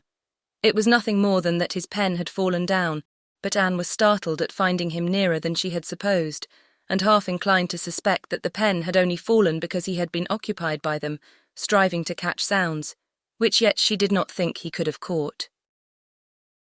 "Have you finished your letter?" said Captain Harville. "Not quite. A few lines more. I shall have done in 5 minutes." "There is no hurry on my side. I'm only ready whenever you are. I'm in very good anchorage here." Smiling at Anne. "Well supplied and want for nothing. No hurry for a signal at all. Well, Miss Elliot," lowering his voice, "as I was saying, we shall never agree, I suppose, upon this point. No man and woman would, probably. But let me observe that all histories are against you, all stories, prose and verse. If I had such a memory as Benwick, I could bring you 50 quotations in a moment on my side, the argument. And I do not think I ever opened a book in my life which had not something to say upon woman's inconstancy. Songs and proverbs all talk of woman's fickleness. But perhaps you will say, these were all written by men. Perhaps I shall. Yes, if you please. No reference to examples in books. Men have had every advantage of us in telling their own story. Education has been theirs in so much higher a degree. The pen has been in their hands. I will not allow books to prove anything. But how shall we prove anything? We never shall. We never can expect to prove anything upon such a point. It is a difference of opinion which does not admit of proof. We each begin, probably, with a little bias towards our own sex, and upon that bias build every circumstance in favour of it, which has occurred within our own circle, many of which circumstances, perhaps those very cases which strike us the most, may be precisely such as cannot be brought forward without betraying a confidence, or in some respect, saying what should not be said. Ah, cried Captain Harville, in a tone of strong feeling. If I could but make you comprehend what a man suffers when he takes a last look at his wife and children, and watches the boat that he has sent them off in as long as it is in sight, and then turns away and says, God knows whether we ever meet again. And then, if I could convey to you the glow of his soul when he does see them again, when coming back after a 12-month's absence perhaps, and obliged to put into another port, he calculates how soon it be possible to get them there, pretending to deceive himself and saying, they cannot be here till such a day, but all the while hoping for them 12 hours sooner, and seeing them arrive at last, as if heaven had given them wings by many hours sooner still. If I could explain to you all this, and all that a man can bear and do, and glories to do, for the sake of these treasures of his existence, I speak, you know, only of such men as have hearts. Pressing his own with emotion. Oh, cried Anne eagerly, I hope I do justice to all that is felt by you, and by those who resemble you. God forbid that I should undervalue the warm and faithful feelings of any of my fellow creatures. I should deserve utter contempt if I dared to suppose that true attachment and constancy were known only by woman. No, I believe you capable of everything great and good in your married lives. I believe you equal to every important exertion, and to every domestic forbearance, so long as, if I may be allowed the expression, so long as you have an object. I mean, while the woman you love lives and lives for you. All the privilege I claim for my own sex, it is not a very enviable one, you need not covet it, is that of loving longest, when existence or when hope is gone. She could not immediately have uttered another sentence. Her heart was too full, her breath too much oppressed. You are a good soul, cried Captain Harville, putting his hand on her arm quite affectionately. There is no quarrelling with you, and when I think of Benwick my tongue is tied. Their attention was called towards the others. Mrs. Croft was taking leave. Here, Frederick, you and I part company, I believe, said she. I am going home, and you have an engagement with your friend. Tonight we may have the pleasure of all meeting again at your party. Turning to Anne. We had your sister's card yesterday, and I understood Frederick had a card too, though I did not see it. And you are disengaged, Frederick, are you not, as well as ourselves? Captain Wentworth was folding up a letter in great haste, and either could not or would not answer fully. Yes, said he. Very true. Here we separate, but Harville and I shall soon be after you. That is, Harville, if you are ready, I'm in half a minute. I know you will not be sorry to be off.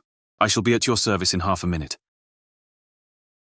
Mrs. Croft left them, and Captain Wentworth, having sealed his letter with great rapidity, was indeed ready, and had even a hurried, agitated air which showed impatience to be gone. Anne knew not how to understand it. She had the kindest "Good morning, God bless you," from Captain Harville, but from him not a word, nor a look. He had passed out of the room without a look. She had only time, however, to move closer to the table where he had been writing, when footsteps were heard returning. The door opened. It was himself. He begged their pardon, but he had forgotten his gloves, and instantly crossing the room to the writing table, he drew out a letter from under the scattered paper, placed it before Anne with eyes of glowing entreaty, fixed on her for a time, and hastily collecting his gloves, was again out of the room, almost before Mrs. Musgrove was aware of his being in it. The work of an instant. The revolution which one instant had made in Anne was almost beyond expression. The letter, with a direction hardly legible to Miss A.E., was evidently the one which he had been folding so hastily. While supposed to be writing only to Captain Benwick, he had been also addressing her. On the contents of that letter depended all which this world could do for her. Anything was possible. Anything might be defied rather than suspense. Mrs. Musgrove had little arrangements of her own at her own table. To their protection she must trust, and sinking into the chair which he had occupied, succeeding to the very spot where he had leaned and written, her eyes devoured the following words. I can listen no longer in silence. I must speak to you by such means as are within my reach. You pierce my soul. I am half agony, half hope. Tell me not that I am too late, that such precious feelings are gone forever. I offer myself to you again with a heart, even more your own than when you almost broke it 8 years and a half ago. Dare not say that man forgets sooner than woman, that his love has an earlier death. I have loved none but you. Unjust I may have been, weak and resentful I have been, but never inconstant. You alone have brought me to Bath. For you alone I think and plan. Have you not seen this? Can you fail to have understood my wishes? I had not waited even these 10 days could I have read your feelings, as I think you must have penetrated mine. I can hardly write. I am every instant hearing something which overpowers me. You sink your voice, but I can distinguish the tones of that voice when they would be lost on others. Too good, too excellent creature. You do us justice indeed. You do believe that there is true attachment and constancy among men. Believe it to be most fervent, most undeviating. In F.W. I must go, uncertain of my fate, but I shall return hither or follow your party as soon as possible. A word, a look, will be enough to decide whether I enter your father's house this evening or never. Such a letter was not to be soon recovered from. Half an hour's solitude and reflection might have tranquillised her, but the 10 minutes only which now passed before she was interrupted, with all the restraints of her situation, could do nothing towards tranquillity. Every moment rather brought fresh agitation. It was overpowering happiness. And before she was beyond the first stage of full sensation, Charles, Mary, and Henrietta all came in. The absolute necessity of seeming like herself produced then an immediate struggle, but after a while she could do no more. She began not to understand a word they said, and was obliged to plead indisposition and excuse herself. They could then see that she looked very ill, were shocked and concerned, and would not stir without her for the world. This was dreadful. Would they only have gone away, and left her in the quiet possession of that room, it would have been her cure. But to have them all standing or waiting around her was distracting, and in desperation she said she would go home. By all means, my dear, cried Mrs. Musgrove. Go home directly and take care of yourself that you may be fit for the evening. I wish Sarah was here to doctor you, but I'm no doctor myself. Charles, ring and order a chair. She must not walk. But the chair would never do. Worse than all, to lose the possibility of speaking 2 words to Captain Wentworth in the course of her quiet, solitary progress up the town, and she felt almost certain of meeting him, could not be borne. The chair was earnestly protested against, and Mrs. Musgrove, who thought only of one sort of illness, having assured herself with some anxiety that there had been no fall in the case, that Anne had not at any time lately slipped down and got a blow on her head, that she was perfectly convinced of having had no fall, could part with her cheerfully and depend on finding her better at night. Anxious to omit no possible precaution, Anne struggled, and said, I am afraid, ma'am, that it is not perfectly understood. Pray be so good as to mention to the other gentlemen that we hope to see your whole party this evening. I'm afraid there had been some mistake, and I wish you particularly to assure Captain Harville and Captain Wentworth that we hope to see them both. Oh, my dear, it is quite understood, I give you my word. Captain Harville has no thought but of going. Do you think so? But I am afraid, and I should be so very sorry. Will you promise me to mention it when you see them again? You will see them both this morning, I dare say. Do promise me. To be sure I will, if you wish it. Charles, if you see Captain Harville anywhere, remember to give Miss Anne's message. But indeed, my dear, you need not be uneasy. Captain Harville holds himself quite engaged, I'll answer for it, and Captain Wentworth the same, I dare say. Anne could do no more, but her heart prophesied some mischance to damp the perfection of her felicity. It could not be very lasting, however. Even if he did not come to Camden Place himself, it would be in her power to send an intelligible sentence by Captain Harville. Another momentary vexation occurred. Charles, in his real concern and good nature, would go home with her. There was no preventing him. This was almost cruel, but she could not be long ungrateful. He was sacrificing an engagement at a gunsmith's to be of use to her, and she set off with him with no feeling but gratitude apparent. They were on Union Street, when a quicker step behind, a something of familiar sound, gave her 2 moments' preparation for the sight of Captain Wentworth. He joined them, but, as if irresolute whether to join or to pass on, said nothing, only looked. Anne could command herself enough to receive that look, and not repulsively. The cheeks which had been pale now glowed, and the movements which had hesitated were decided. He walked by her side. Presently, struck by a sudden thought, Charles said, "Captain Wentworth, which way are you going? Only to Gay Street, or farther up the town?" "I hardly know," replied Captain Wentworth, surprised. "Are you going as high as Belmont? Are you going near Camden Place? Because, if you are, I shall have no scruple in asking you to take my place, and give Anne your arm to her father's door. She is rather done for this morning, and must not go so far without help, and I ought to be at that fellow's in the market-place.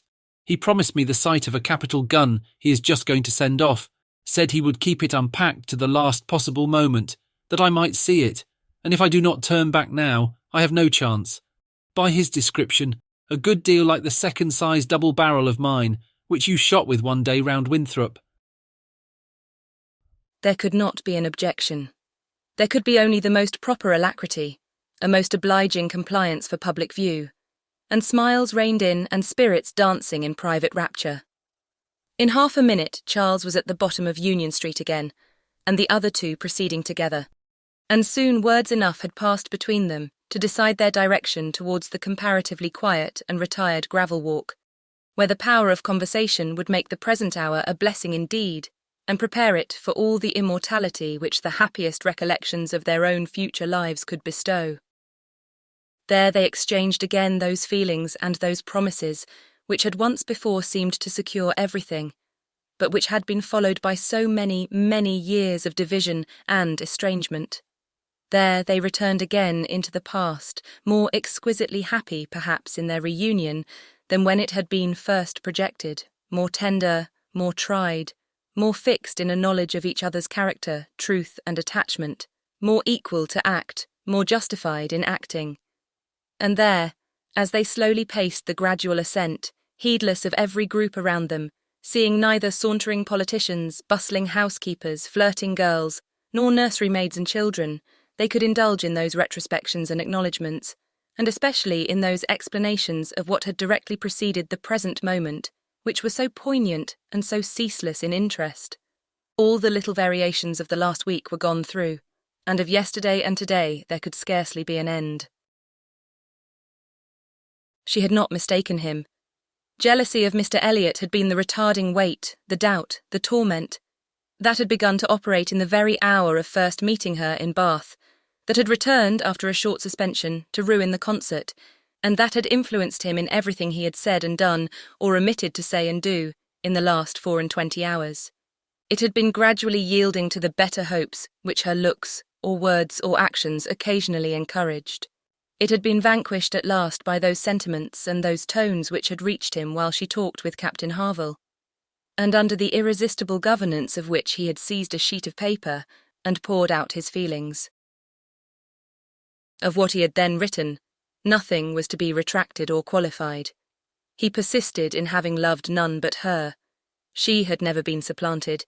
He never even believed himself to see her equal.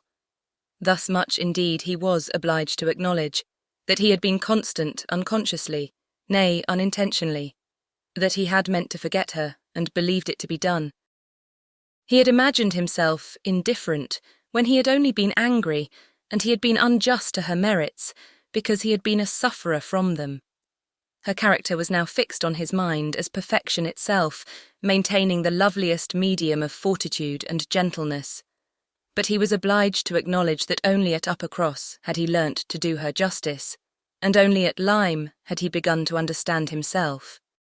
At Lyme, he had received lessons of more than one sort.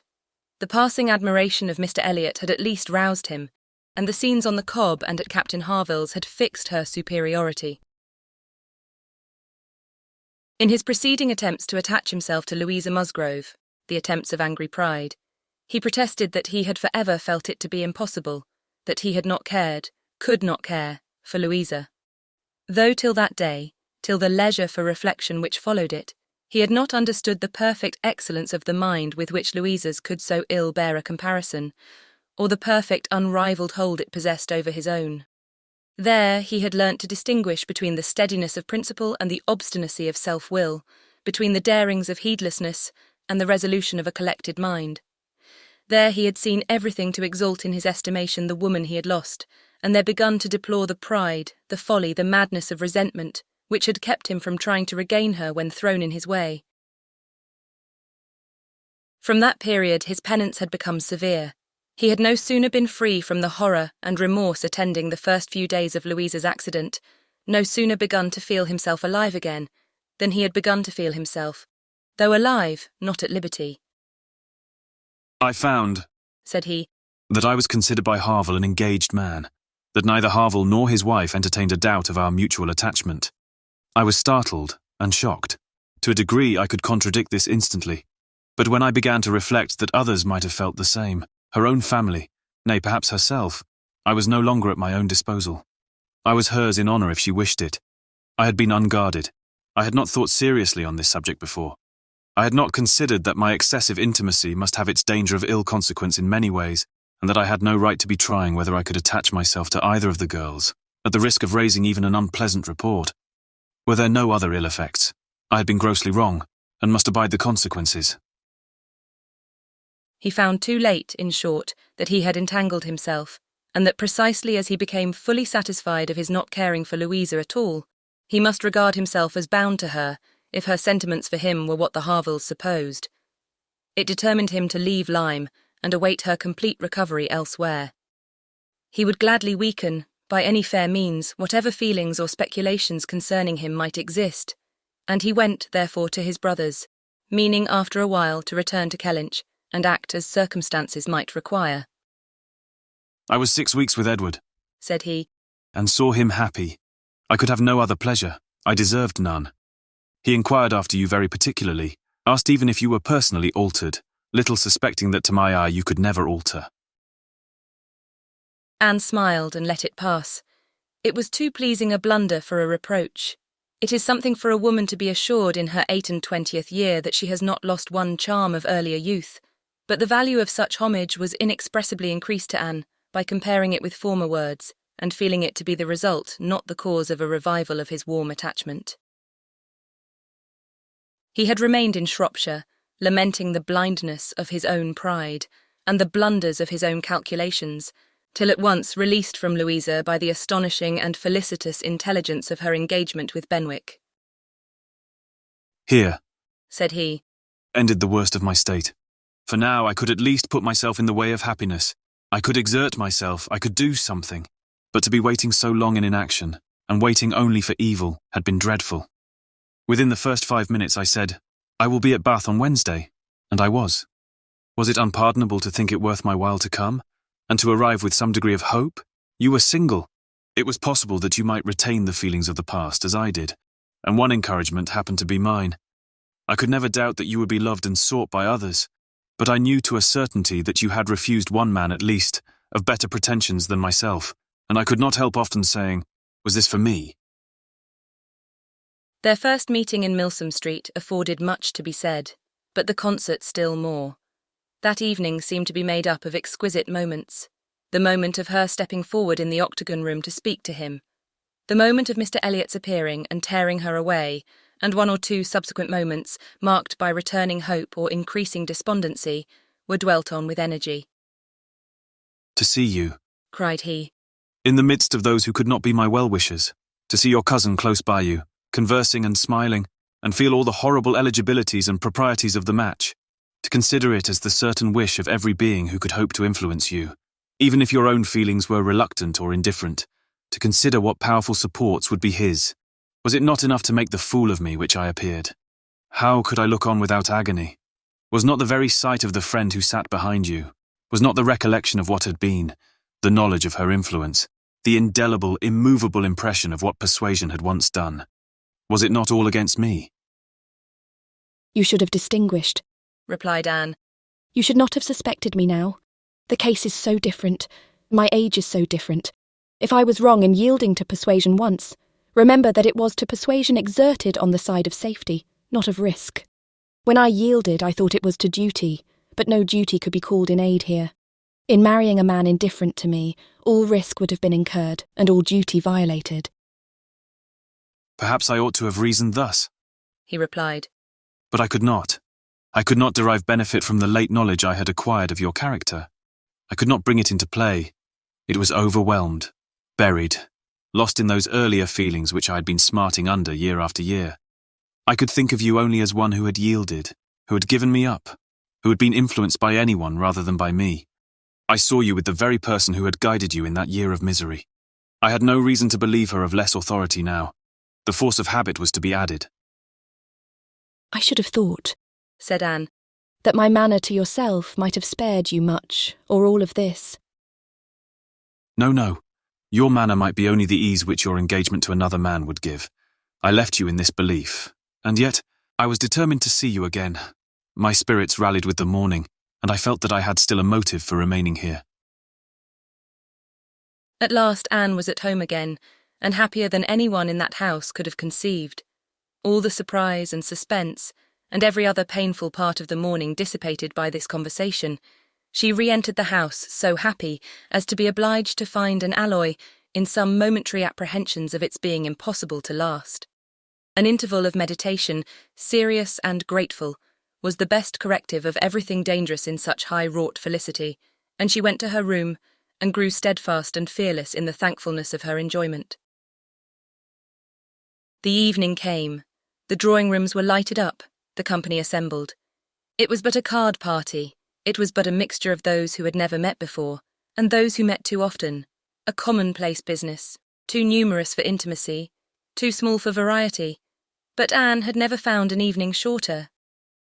Glowing and lovely in sensibility and happiness, and more generally admired than she thought about or cared for, she had cheerful or forbearing feelings for every creature around her. Mr. Elliot was there. She avoided, but she could pity him. The Wallaces, she had amusement in understanding them. Lady Dalrymple and Miss Carteret, they would soon be innoxious cousins to her. She cared not for Mrs. Clay, and had nothing to blush for in the public manners of her father and sister. With the Musgroves, there was the happy chat of perfect ease. With Captain Harville, the kind-hearted intercourse of brother and sister. With Lady Russell, attempts at conversation, which a delicious consciousness cut short. With Admiral and Mrs. Croft, everything of peculiar cordiality and fervent interest, which the same consciousness sought to conceal. And with Captain Wentworth some moments of communications continually occurring, and always the hope of more, and always the knowledge of his being there. It was in one of these short meetings, each apparently occupied in admiring a fine display of greenhouse plants, that she said, I have been thinking over the past, and trying impartially to judge of the right and wrong. I mean with regard to myself. And I must believe that I was right, much as I suffered from it, that I was perfectly right in being guided by the friend whom you will love better than you do now. To me, she was in the place of a parent. Do not mistake me, however. I am not saying that she did not err in her advice. It was perhaps one of those cases in which advice is good or bad only as the event decides, and for myself I certainly never should, in any circumstance of tolerable similarity, give such advice. But I mean that I was right in submitting to her, and that if I had done otherwise, I should have suffered more in continuing the engagement than I did even in giving it up, because I should have suffered in my conscience. I have now, as far as such a sentiment is allowable in human nature, nothing to reproach myself with, and if I mistake not, a strong sense of duty is no bad part of a woman's portion. He looked at her, looked at Lady Russell, and looking again at her, replied, as if in cool deliberation. Not yet, but there are hopes of her being forgiven in time. I trust to being in charity with her soon. But I too have been thinking over the past, and a question has suggested itself whether there may not have been one person more my enemy even than that lady, my own self. Tell me if, when I returned to England in the year 8, with a few £1,000 and was posted into the Laconia, if I had then written to you, would you have answered my letter? Would you, in short, have renewed the engagement then? Would I? Was all her answer. But the accent was decisive enough. Good God, he cried. You would. It is not that I did not think of it or desire it as what could alone crown all my other success, but I was proud, too proud to ask again. I did not understand you. I shut my eyes and would not understand you or do you justice. This is a recollection which ought to make me forgive everyone sooner than myself. 6 years of separation and suffering might have been spared. It is a sort of pain, too, which is new to me. I have been used to the gratification of believing myself to earn every blessing that I enjoyed. I have valued myself on honourable toils and just rewards. Like other great men under reverses, he added with a smile. I must endeavour to subdue my mind to my fortune. I must learn to brook being happier than I deserve. Chapter 24. Who can be in doubt of what followed? When any two young people take it into their heads to marry, they are pretty sure by perseverance to carry their point, be they ever so poor, or ever so imprudent, or ever so little likely to be necessary to each other's ultimate comfort. This may be bad morality to conclude with, but I believe it to be truth. And if such parties succeed, how should a Captain Wentworth and an Anne Elliot, with the advantage of maturity of mind, consciousness of right, and one independent fortune between them, fail of bearing down every opposition? They might in fact have borne down a great deal more than they met with, for there was little to distress them beyond the want of graciousness and warmth. Sir Walter made no objection, and Elizabeth did nothing worse than look cold and unconcerned. Captain Wentworth, with £25,000, and as high in his profession as merit and activity could place him, was no longer nobody. He was now esteemed quite worthy to address the daughter of a foolish, spendthrift baronet, who had not had principle or sense enough to maintain himself in the situation in which Providence had placed him, and who could give his daughter at present but a small part of the share of £10,000, which must be hers hereafter. Sir Walter, indeed, though he had no affection for Anne and no vanity flattered to make him really happy on the occasion, was very far from thinking it a bad match for her. On the contrary, when he saw more of Captain Wentworth, saw him repeatedly by daylight, and eyed him well, he was very much struck by his personal claims, and felt that his superiority of appearance might be not unfairly balanced against her superiority of rank. And all this, assisted by his well-sounding name, enabled Sir Walter at last to prepare his pen, with a very good grace, for the insertion of the marriage in the volume of honour. The only one among them whose opposition of feeling could excite any serious anxiety was Lady Russell. Anne knew that Lady Russell must be suffering some pain in understanding and relinquishing Mr. Elliot, and be making some struggles to become truly acquainted with and do justice to Captain Wentworth.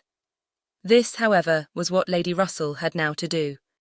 She must learn to feel that she had been mistaken with regard to both, that she had been unfairly influenced by appearances in each, that because Captain Wentworth's manners had not suited her own ideas, she had been too quick in suspecting them to indicate a character of dangerous impetuosity, and that because Mr. Elliot's manners had precisely pleased her in their propriety and correctness, their general politeness and suavity, she had been too quick in receiving them as the certain result of the most correct opinions and well-regulated mind.